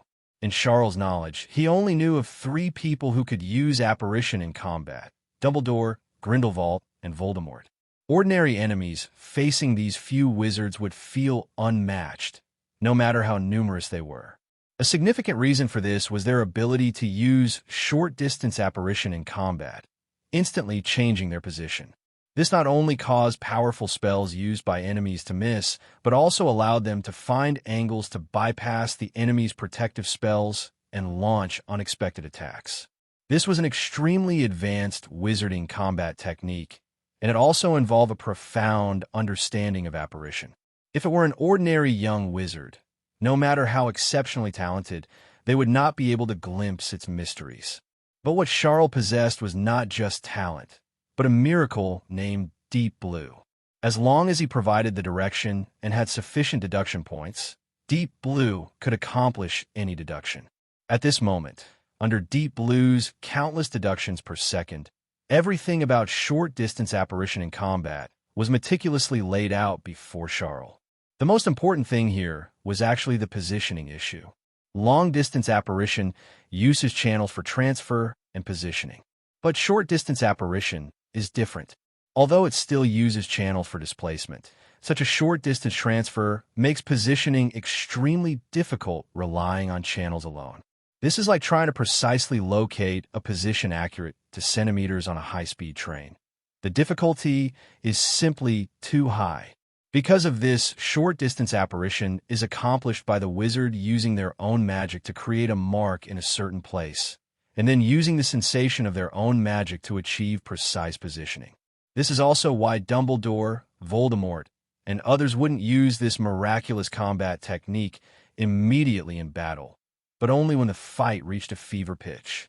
Because in the initial skirmish, neither side had time to leave magic in the surrounding space. Only as spells collided, magic splattered, and gradually permeated the nearby combat area could short-distance apparition be performed. Now, such a mystery had been revealed to Charle, even surpassed, because Charle had previously deduced the dust-free land curse. Once the spell is cast, it can instantly eliminate specified magic within a designated area. In extreme cases, it can even temporarily retain only Charle's own magic within the designated area. This not only prevents the enemy's apparition, but also directly gives Charle a positioning beacon. In other words, once the dust-free land curse is cast, Charle can directly perform short-distance apparition within its range, without needing to warm up like Dumbledore, Voldemort, and others. Furthermore, since Charle could utilize both the wizard and goblin channels in his initial deduction, his apparition accuracy and stability would be higher. Countless pieces of knowledge surged in Charle's mind, and finally, Deep Blue's mechanical prompt sounded. Second deduction of apparition complete. Host has obtained short-distance apparition for combat, flash spell. Under normal conditions, the flash spell requires a certain concentration of the host's magic to be present in the surrounding space for precise casting. However, with the dust-free land curse cast beforehand, the flash spell can be used immediately. At the same time, since the flash spell also utilizes the goblin channel, a spell is also needed to simulate goblin magic to obtain channel permission. Detected that the host previously set the killing curse. Do you wish to reuse this spell? Charle took a deep breath, a thoughtful look in his eyes. He had set the killing curse as the activation spell for his previous apparition, because using that long-distance apparition meant Charle was losing and preparing to run. Naturally, he wanted to instill some fear in the enemy before running, making them wary and preventing immediate pursuit. But this flash spell is used in combat. If Charle said killing curse before activating the flash spell, wouldn't the enemy's tension immediately skyrocket? Charle didn't want that. Therefore, Charle decisively refused Deep Blue's inquiry about reusing killing curse. Do not reuse. I want to set a separate activation spell for the flash spell, and it will be called. Charle pondered for a moment, feeling that in this situation, he definitely needed a spell that would make the enemy's vision go black, their mind go blank, and leave them utterly confused. Of course, it's best to have a bit of style. After all, Charle doesn't have much face to lose, but he still wants to keep some. If he kept shouting, "Wanna hook up, dear?" during a fight, even Charle's thick skin wouldn't be able to handle it. A moment later, his eyes lit up. Do you also want to dance? This is it. Immediately, after the Deep Blue system prompted that the settings were complete, Charle couldn't wait to wave his wand. Dust-free land. A domineering, repulsive magical power roared out like a domain, spreading Charle's magic throughout the room.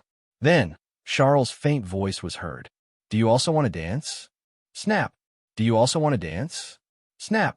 "Do you also want to dance?" Snap. His figure continuously flickered, appearing and disappearing like a ghost in the room. Charle's eyes showed a satisfied expression. Then his face suddenly changed, and he turned around and leaned over the toilet, starting to vomit violently. He finally understood another reason why Dumbledore, Voldemort, Grindelwald, and others didn't apparate wildly during battles. This reaction was 5 or 6 times stronger than long-distance apparition. Even an iron stomach couldn't handle it. He believed they also didn't want to throw up directly during a fight, letting the enemy see exactly what they had eaten today. After finally recovering, Charle climbed up from the toilet and wiped his mouth nonchalantly. But it doesn't matter.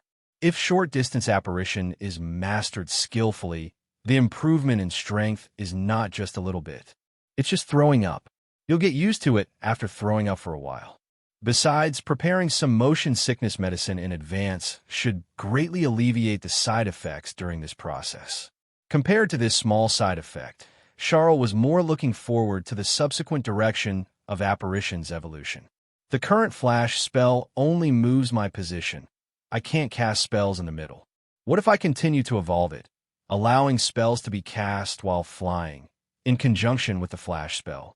For example, the moment the light sphere of the eternal blazing sun spell flies out of the wand, I use the flash spell to make it cross 100 meters and flash onto the enemy's face. Thinking about that scene, Charle's breathing quickened.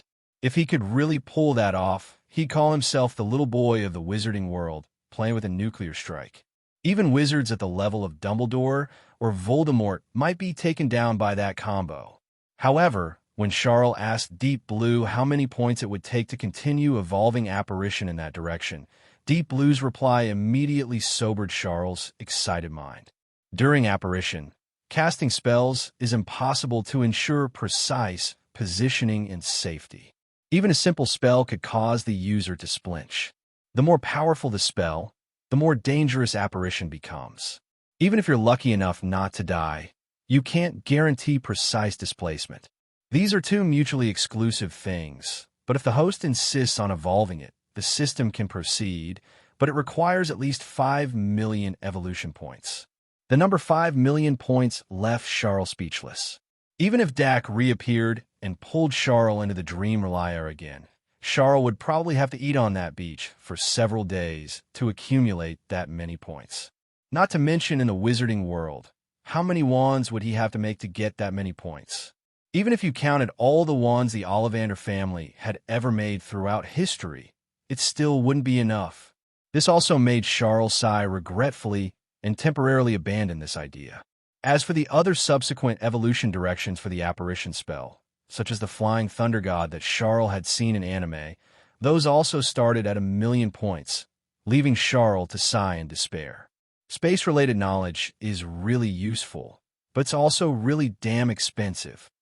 He could only shake his head helplessly and temporarily stop considering the 3 evolutions of apparition. The results of these 2 evolutions could be used for escaping in combat, which would be sufficient for a long time. If he really wanted to make significant improvements, he would have to wait until he had enough evolution points before pursuing this direction. And thinking about evolution points, Charle felt a headache coming on.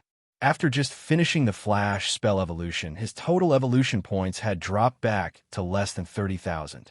It looked decent, but it wasn't even enough for the initial evolution of the Patronus charm.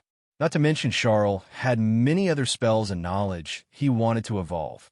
For example, transfiguration, one of the most profound subjects in the wizarding world, played a crucial role in both exploring the mysteries of magic and enhancing strength. Besides the Horcruxes, the reason Voldemort possessed such immense magical power was precisely because he had undergone multiple dangerous dark magic transformations in the 10 years after graduating from Hogwarts.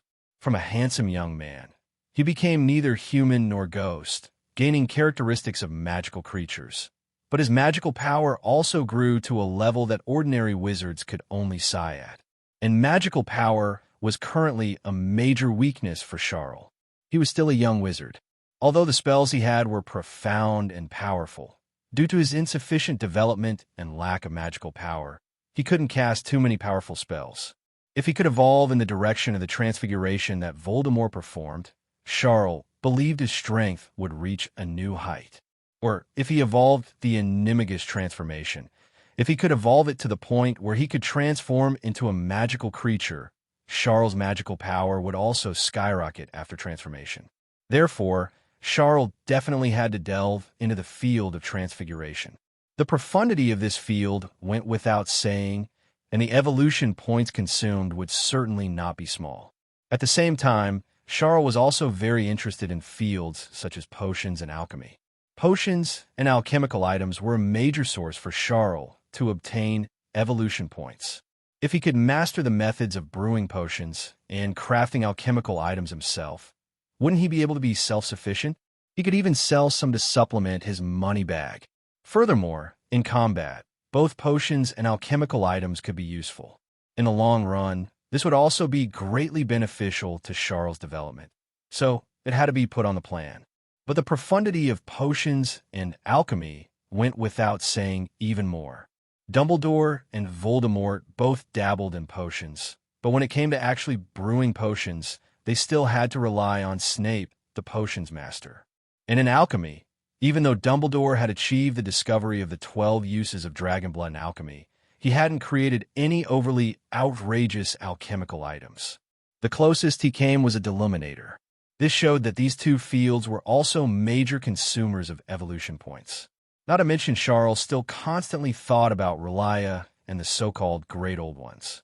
God knows how many points it would take to evolve knowledge related to these aspects. Calculating this way, Charle's head was truly starting to ache. Poor, truly poor. The magnitude of the evolution point deficit even made Charle start to scheme. Harry Potter hasn't even appeared in Diagon Alley yet, which means there's still some time before Voldemort, possessing Quirrell, breaks into Gringotts to find the Philosopher's Stone. Normally, if you asked me to target Gringotts, I definitely wouldn't dare. But on the day Voldemort breaks through Gringotts' defenses, I might as well try to get a piece of the pie. Thinking of the treasures stored in Gringotts' underground vaults, Charle's eyes burned with fervor. If he pulled off a heist, how many evolution points would that be? Enough for Charle to become instantly rich. However, the risks involved are self-evident, and Charle doesn't feel entirely safe yet. Fortunately, he still has some time. Before Quirrell makes his move, I need to gather as many deduction points as possible. At the same time, I also need to get some information on wizard spells. Perhaps they can serve as reference material and reduce the consumption of deduction points. If I can raise my strength by another level during this time, I'll follow behind Quirrell and fish in troubled waters by breaking into Gringotts. With this plan in mind, Charle devoured the 10 deluxe meals old Tom had brought in like a whirlwind, then got up and walked towards Diagon Alley. As he passed the brick wall that Professor McGonagall had said was enchanted with advanced magic, Charle stopped. He couldn't help but lick his lips. To him, who was so poor in deduction points that he could see the bottom, this brick wall wasn't a brick wall at all. It was a delicacy. Although there were a few figures standing in front of it, curiously gazing at it, and, judging by their attire, they were clearly young wizards from Muggle families and their parents. Professor McGonagall wasn't there, so Charle wasn't afraid of anyone seeing anything unusual. The next moment, Charle walked towards the brick wall with a fervent expression and then kissed it affectionately. Magical world, here I come. At this moment, the parents of the young wizards standing nearby watched this scene with a smile, discussing in low voices. Look at this child. He must be Muggle-born too, right? He's so enthusiastic, so cute. Should we also learn from him and maybe take a photo here as a souvenir? While they were discussing, Charle deeply kissed another brick. Hey, magical world, I'm here again. I'm here again. I'm here again. I'm here again. The smiles on the faces of the young wizard's parents slowly froze. Are all the new students at Hogwarts this crazy? I suddenly feel like sending our child to Hogwarts might be a wrong start. At this moment, Charle paid no mind to the strange expressions of the parents of the young wizards beside him, focusing intently on licking the brick wall facing Diagon Alley. Each time he licked a brick, the deep blue system in his mind would give a prompt. Inference points +2. Inference points +3. Although the increase in inference points each time seemed small, based on Charles' experience over the past 10 years, this was already much more than what ordinary food provided. It was like the deluxe meal at the Leaky Cauldron. Despite its large portion, it was all ordinary food. Eating 10 servings might not even increase his inference points by 2 or 3. Compared to that, the increase in inference points from the brick wall was quite considerable. Most importantly, this brick wall was maintained and looked after by the Ministry of Magic. After he licked away the magic inside today, the Ministry of Magic would replenish it. In the long run, this was a continuous source of income. After affectionately kissing every brick wall he could reach, the points in Charles' mind increased by about 1,000. Feeling that the magic within seemed a bit precarious, and that continuing to lick might prevent the door from opening into Diagon Alley, Charle reluctantly left the brick wall. It was at this moment that a voice filled with surprise and uncertainty came from beside Charle. "Charle Evans?" Charle turned his head and saw that the question came from the young wizard who had been watching him with astonishment. She had a head of bushy brown hair and slightly large front teeth, somewhat resembling a little squirrel. Her entire demeanor exuded the aura of a top student. Seeing this young wizard, Charle felt a sense of familiarity. Could this be Hermione Granger, one of the original Harry Potter Golden Trio? But how did she know his name, and where had he seen her before? Soon, Hermione proactively revealed the answer. She stared at Charle with wide eyes, her gaze filled with an eager desire to win. "You actually received an acceptance letter from Hogwarts, too? That's great. I've always wanted to beat you. I thought I wouldn't have the chance after coming to Hogwarts, but I didn't expect you to be going to Hogwarts, too. Just wait, Charle Evans, I definitely won't lose to you again in the wizarding world." Charle was stunned for a moment before realizing. It turned out that back in the Muggle world, he and Hermione had participated in competitions together. Although Hermione was a top student, there was no way she could be a match for him, a cheater. So she had been thinking about winning against him just once. At this point, Hermione's parents, who were standing nearby, also had a sudden realization. This strangely behaving child in front of them was actually the genius student Charle Evans, whom their daughter had been talking about. Oh, that made perfect sense. Geniuses, after all, always had some quirks. They also extended an invitation to Charle. "Charle, what a coincidence you actually know Hermione. Would you like to explore Diagon Alley together?" Hearing her parents' invitation to Charle, Hermione's heart rate slightly increased, and a hint of blush appeared on her face. Ever since she was first defeated by Charle in a competition, she had been paying attention to him. As a top student, Hermione also had her pride and wanted to get back at him in later competitions. However, there seemed to be a huge gap between a top student and a genius. In every competition, Charle would absolutely crush all his opponents. Later on, the competitions Charle participated in were already beyond Hermione's reach. From childhood to now, this was the first time Hermione had been so utterly defeated by a peer, so her attention to Charle was particularly close. Meeting Charle in front of the Diagon Alley brick wall this time truly gave her a feeling of destiny. Feeling Hermione's gaze, which was filled with anticipation and a hint of shyness, a smile also appeared on Charle's face, and then he decisively refused. "Sorry, I apologize, but I have some personal matters to attend to. Next time for sure. Next time for sure." Then, Charle waved goodbye to them, tapped the brick, and quickly entered Diagon Alley through the portal. Seeing Charle leave, Hermione's eyes showed disappointment, but she still forced herself to comfort herself. He must really have something to do. Didn't he say next time for sure? I'll invite him to explore together next time I see him. Despite saying this, Hermione felt a wave of frustration. Even when entering Diagon Alley, she pressed harder on the brick wall. A thought popped into her mind.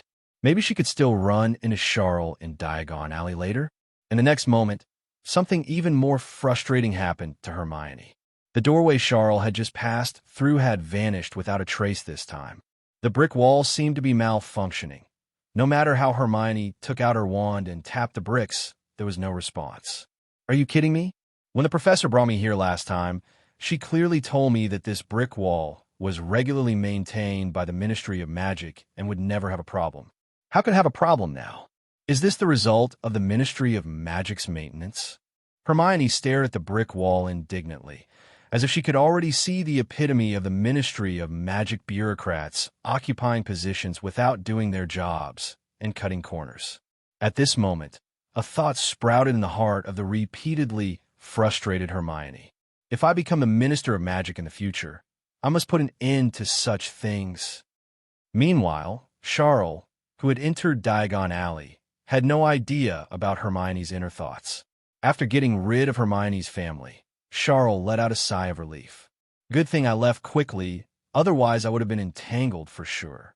Then I'd be tied down, and it wouldn't be convenient to do anything. As for Hermione, Charle quite liked this female character when he watched the movies in his previous life. But please, would anyone really bring their love for a fictional character into reality? An 11-year-old kid dating? Dating my foot. Kids this age are a pain in the neck. Charle found them annoying even as friends. What normal adult likes taking care of kids? Dumbledore, at his age, still liked playing house with children and even set up various games with great interest, but Charle had no such interest. Walking quickly through Diagon Alley, Charle soon arrived at his destination for this trip, Flourish and Blots. This place supplied textbooks for Hogwarts, making it similar to a chinois bookstore in the Muggle world. It was quite comprehensive if you wanted to find any books. Just right, Charle was using Deep Blue for deduction. If he could have ready-made reference materials, it could greatly reduce the consumption of deduction points. This was also the reason Charle came here first. Before, with Professor McGonagall by his side, Charle couldn't openly buy some advanced books he needed. Now he could let loose. After entering Flourish and Blots, Charle quickly found the books he needed. Alchemy, from beginner to grave. Potions from beginner to grave. Transfiguration from beginner to grave. In addition, there were also some papers published by famous wizards. For example, Dumbledore's The 12 Uses of Dragon's Blood, Severus Snape's A Principle Regarding a Potion to Suppress Werewolf Impulses, the Wolfsbane Potion, which earned him a second-class Order of Merlin. Recent high-level magical achievements were all published in Flourish and Blots. However, this area was practically deserted. Many papers on the shelves had clearly not been touched for years. A hint of apprehension appeared in Charle's eyes. He wasn't sure if these books and papers could truly serve as material for Deep Blue. If they could, his shortage of deduction points would be greatly alleviated. Taking a deep breath, Charle carefully took down a copy of the 12 Uses of Dragon's Blood.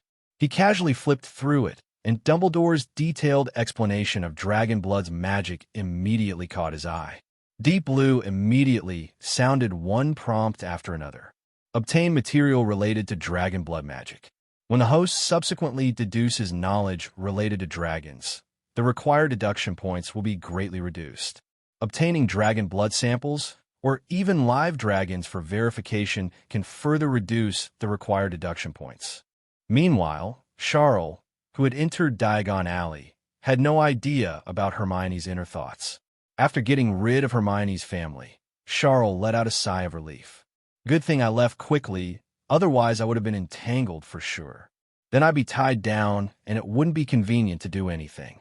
As for Hermione, Charle quite liked this female character when he watched the movies in his previous life. But please, would anyone really bring their love for a fictional character into reality? An 11-year-old kid dating? Dating my foot. Kids this age are a pain in the neck. Charle found them annoying even as friends. What normal adult likes taking care of kids? Dumbledore, at his age, still liked playing house with children and even set up various games with great interest, but Charle had no such interest. Walking quickly through Diagon Alley, Charle soon arrived at his destination for this trip, Flourish and Blots. This place supplied textbooks for Hogwarts, making it similar to a chinois bookstore in the Muggle world. It was quite comprehensive if you wanted to find any books. Just right, Charle was using Deep Blue for deduction. If he could have ready-made reference materials, it could greatly reduce the consumption of deduction points. This was also the reason Charle came here first. Before, with Professor McGonagall by his side, Charle couldn't openly buy some advanced books he needed. Now he could let loose. After entering Flourish and Blots, Charle quickly found the books he needed. Alchemy, from beginner to grave. Potions from beginner to grave. Transfiguration from beginner to grave. In addition, there were also some papers published by famous wizards. For example, Dumbledore's The 12 Uses of Dragon's Blood, Severus Snape's A Principle Regarding a Potion to Suppress Werewolf Impulses, the Wolfsbane Potion, which earned him a second-class Order of Merlin. Recent high-level magical achievements were all published in Flourish and Blots. However, this area was practically deserted. Many papers on the shelves had clearly not been touched for years. A hint of apprehension appeared in Charles' eyes. He wasn't sure if these books and papers could truly serve as material for Deep Blue. If they could, his shortage of deduction points would be greatly alleviated. Taking a deep breath, Charle carefully took down a copy of the 12 Uses of Dragon's Blood.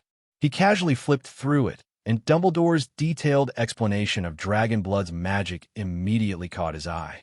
Deep Blue immediately sounded one prompt after another. Obtain material related to Dragon Blood magic.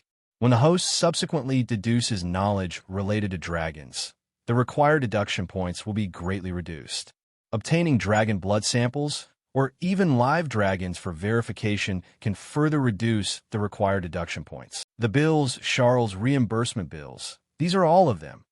Upon hearing this, Fudge, who had been on high alert, breathed a sigh of relief and cast a displeased glance at his aide. "What's wrong with you? You're so panicked just about a bill? I thought something big had happened." "Let me guess.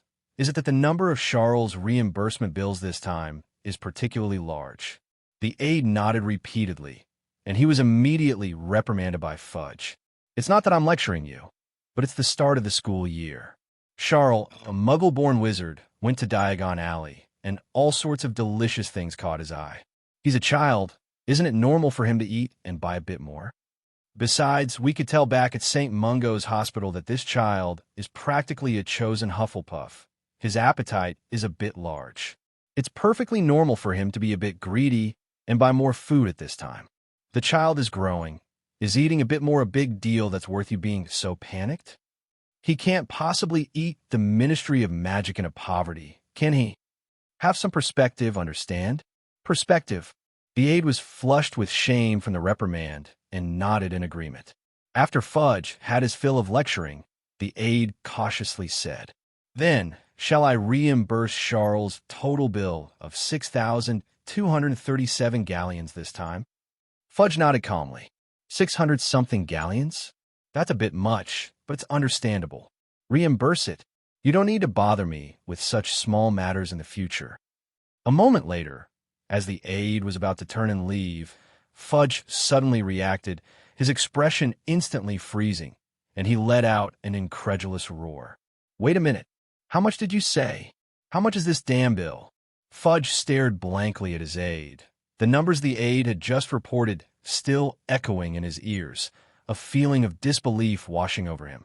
For a moment, he suspected his aide had misread, or that he himself had misheard. Over 6,000 galleons. How could a young wizard spend that much? But after repeatedly confirming with his aide, the answer Fudge received was still that number. He stumbled, then snatched the stack of bills from his aide's hand. "I want to see when the blazes Charle bought that could cost over 6,000 galleons."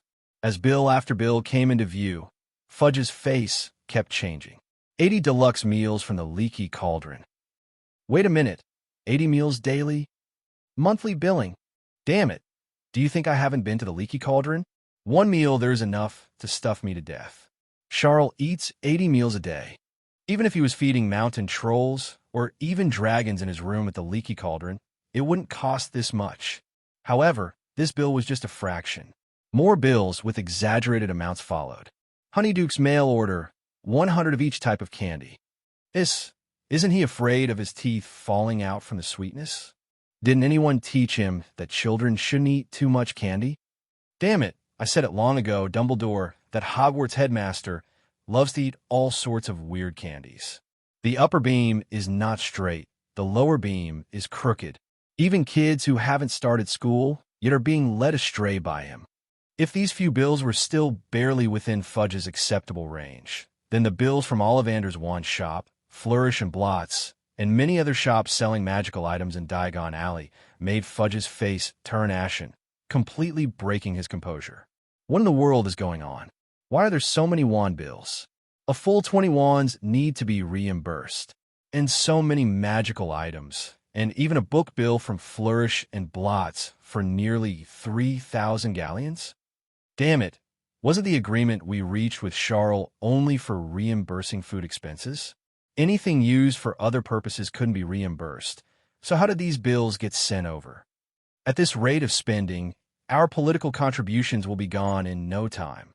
Fudge stared intently at the aide who had been responsible for drafting the magical agreement earlier, his eyes full of suspicion. You didn't leave a back door when drafting the agreement, did you, planning to take kickbacks? The aide wanted to cry, but had no tears.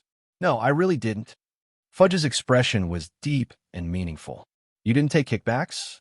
Do you believe I'll get some Veritaserum and ask you? The aide choked and quickly said, Kickbacks will minister, you understand this. Which of us in the Ministry of Magic doesn't take kickbacks? But with Charles' agreement, it was so rushed that time, not to mention Dumbledore was also present. I was only focused on getting the job done. How would I dare? There's really no problem with his magical agreement. Every time he submits for reimbursement, it checks the true intention behind his purchases. Even if he buys food, if he's thinking of sharing it with friends instead of eating it himself, when submitting for reimbursement, the bill won't pass. Fudge frowned and pressed on. Then what's the situation now? The leaky cauldron meals, the Honeydukes candies, I won't even count those. How can wand bills also be sent for reimbursement? 20 wands. Are you going to tell me he dipped them in salt and pepper and ketchup and ate them like fries? And the various items from the magic shops, he bought 100 quick quotes quills, enough for an entire house at Hogwarts. Did he buy them to suck on like lollipops? Not to mention the books from Flourish and Blots. Over 3,000 galleons. How many sheets of parchment is that? Can Charle eat all of them? So how did this reimbursement get approved? The aide was sweating profusely. Perhaps he's truly a genius and found some loophole in the magical agreement? Investigate. We must investigate. We can't let him use our magical agreement as a way to fleece us. We must regulate his usage and ensure that the things he buys are truly consumed, and not just any expense being put on our tab. Fudge nodded, a thoughtful look in his eyes. We definitely have to investigate. Otherwise, how much money do we have to cover Charles' reimbursements? But I just used this matter for publicity and received widespread praise from the wizarding world, which is rare since I took office. If we were to investigate this with great fanfare now, wouldn't all our efforts be in vain? Besides, Dumbledore was present when this agreement was signed. He will definitely protect Charle. We also have to consider Dumbledore's opinion. Who to send to investigate is also a problem. After a moment of contemplation, Fudge's eyes lit up, and he thought of someone. I remember among this year's Hogwarts graduates, they're the metamorphmagus who is training as an intern auror. Isn't there? His aide quickly replied. Yes, it's a girl named Tonks. She was born with the ability of a metamorphmagus and can change her appearance. She's practically a natural at stealth and disguise. Fudge clapped his hands. Let her investigate. Secretly collect evidence and see if Charle buying so many things is really because there's a problem with a magical agreement, and if he's really eaten them all. As long as the evidence is collected, we won't be afraid, even if Dumbledore speaks up. Besides, Tonks just graduated from Hogwarts. Compared to the aurors at the Ministry of Magic, she's more like Charles Sr. With that identity, it won't be too sensitive even if people find out. The more Fudge thought about it, the more he felt this was another stroke of genius. Having Dumbledore's person investigate Dumbledore's person, could it be that I, Fudge, am truly a political genius? The aide beside him also praised this idea profusely, but still raised a concern. "But, Minister, it might take some time for Tonks to get results. What should we do if Charle continues to claim expenses like this during this period?" Fudge shrugged his shoulders. "There's nothing we can do. Before we collect the evidence, let Charle claim them. However, we need to urge the Malfoys and those other families for their political contributions." A sneer appeared on his face. "Who told them they had such a big handle? The vault is short on money. Who else should we squeeze if not them? Go and urge them. Let them suffer a bit. I'll bear the bad name." Just as Fudge and his aide were plotting to investigate Charle, inside the leaky cauldron, Charle was holding over a dozen quick quotes quills in his mouth, sucking the ink out of them like lollipops. When the frequency of the deduction point prompts in his mind decreased, he would bite off the quill, converting even the penholder into deduction points, and then casually take out other magical items from the large box next to him to chew on. At the same time, Charle was also flipping through the massive tome Transfiguration, from Introduction to Interment. This book integrated all the Transfiguration content that needed to be learned from the first year to the 7th year at Hogwarts, covering various branches of Transfiguration: vanishing, conjuring, human transfiguration, animagus transfiguration, and summoning. In short, it was equivalent to a more complex, comprehensive, and in-depth transfiguration reference book than the textbooks. By thoroughly understanding this book, all transfiguration assessments during the 7 years at Hogwarts, even the Newt courses, would receive excellent evaluations.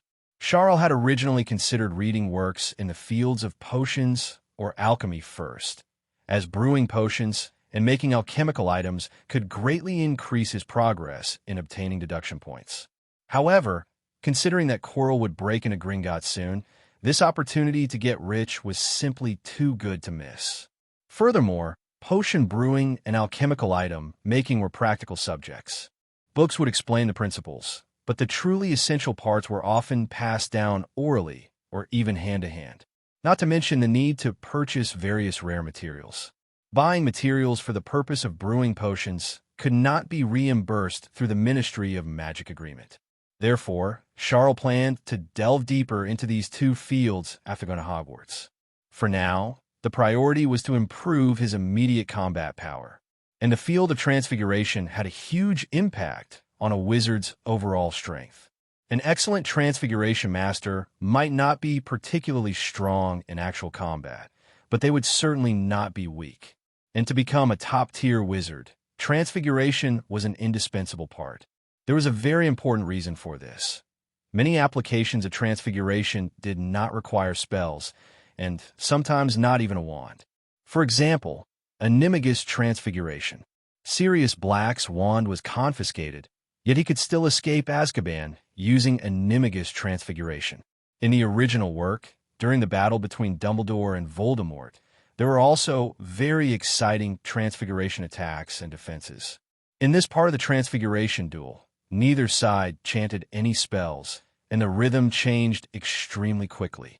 If an ordinary wizard were to participate in this part of the battle, they wouldn't even have a chance to strike before being defeated on the spot by the fast, flexible, and nonverbal transfiguration. Professor McGonagall, who was always humble and cautious, had also made such a statement in the field of transfiguration. She believed that transfiguration was more elegant and also superior to other fields of magic. Professor McGonagall was never an arrogant person. The fact that she could say such a thing also indicated that the field of transfiguration was indeed profound and had a crucial impact on a wizard's strength. Therefore, Charle first opened the Transfiguration book to obtain material. At this moment, even with the mechanical turning of pages and his gaze quickly scanning each line of text to provide material for Deep Blue, Charle had already been flipping through for over 5 hours. Charle finally turned the last page of Transfiguration, from Introduction to Interment. In his mind, Deep Blue's mechanical prompt sounded. Host has obtained a large amount of Transfiguration materials. The points consumed for the initial deduction of Transfiguration have significantly decreased. Do you wish to consume 5,000 points for the initial deduction of Transfiguration? When this prompt sounded, A fervent look appeared in Charle's eyes. One must know that the initial deduction of transfiguration previously required a full 50,000 points. Now it had decreased significantly. Although obtaining more materials could further reduce the consumption for the initial deduction, the impact wouldn't be as great. Deduct early, enjoy early. Charle took a deep breath. Deep Blue, deduce for me. With Charle's thought of deduction, 5,000 deduction points were deducted. Immediately after, Deep Blue began to deduce the transfiguration knowledge he had just reviewed thousands upon thousands of times in his mind. The so-called elementary transfiguration, intermediate transfiguration, and advanced transfiguration, as divided in the Hogwarts 7-year curriculum, were now seamlessly connected and fully understood in Charle's mind. Knowledge that ordinary young wizards needed 7 years to learn was, in Deep Blue, just an instant. When Charle opened his eyes again, transfiguration, which caused headaches for the vast majority of wizards in the magical world, and even nightmares for many years after graduation, had become almost instinctive for him. Deep Blue's prompt also sounded in Charle's mind. Host has completed the initial deduction of transfiguration. The basic content of transfiguration has been mastered. Consuming 50,000 points allows for targeted secondary deductions on various branches of transfiguration. Accio transfiguration, human transfiguration, conjuration, vanishing, apparition, etc. Obtaining corresponding materials can reduce the deduction points consumed for secondary deductions. Charle took a deep breath, drew out his mithril wand, and a strange look appeared in his eyes. Immediately, he effortlessly waved his wand, and a table in front of him began to transform back and forth between various forms. At times, it was a cherry wood table. At times, Charle turned it into a walnut pattern, and later Charle even turned it into a modern computer desk with a lifting function. Then Charle became even more unrestrained. With a wave of his wand, the table transformed from an inanimate object into a living creature. It turned into a brown bear, a fierce tiger, a giant turtle, and even grew wings, becoming a majestic eagle large enough for a person to stand on its back.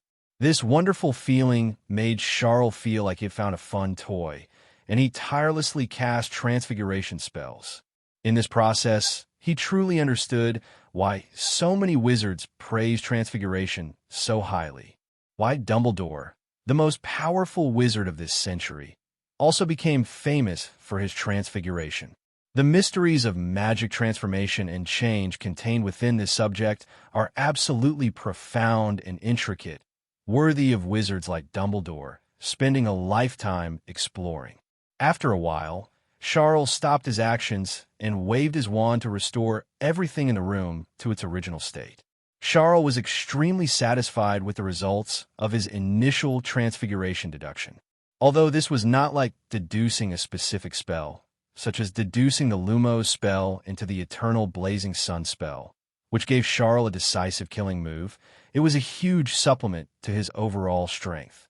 After all, he couldn't just hit every enemy with an Eternal Blazing Sun spell, could he? Flexible and rapid transfiguration was enough to solve most problems. And in the gaps between powerful spells, transfiguration could fill the combat rhythm, keeping enemies off balance and buying himself time. Charle estimated that his current transfiguration mastery should far exceed that of a 7th-year graduate specializing in transfiguration at Hogwarts. However, it was still far from Dumbledore's level upon graduation. After all, Dumbledore's examiner upon graduation exclaimed that Dumbledore had done things with transfiguration that he had never imagined. Although the specific feat was not revealed, an examiner who could assess transfiguration at Hogwarts was definitely a prominent figure in the field of transfiguration. Even he was so shocked, it was certain that Dumbledore's transfiguration at that time had far surpassed the scope of a student and could even be called a master of the new generation.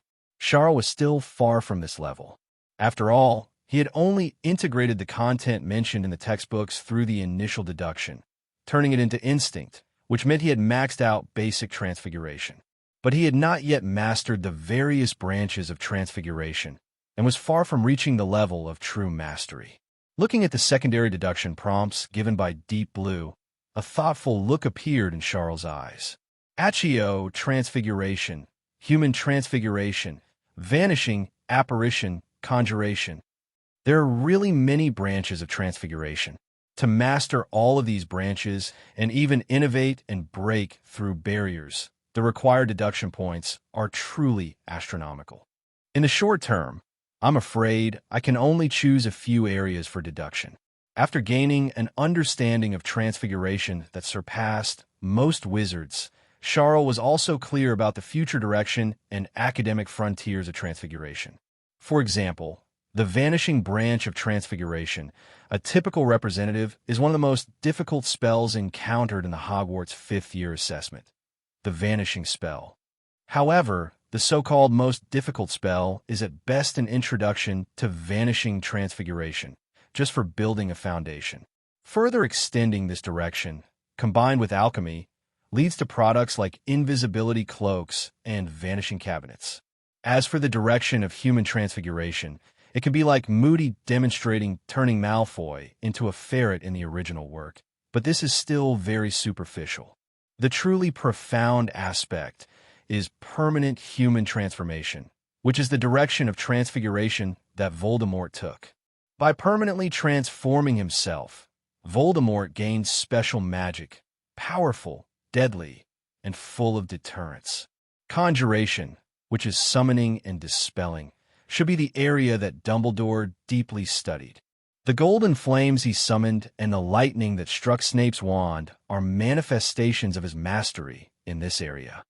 And Grindelwald's terrifying Fiendfire curse. In a sense, Fiendfire and the various monsters it transforms into are also products of conjuration transfiguration combined with dark magic.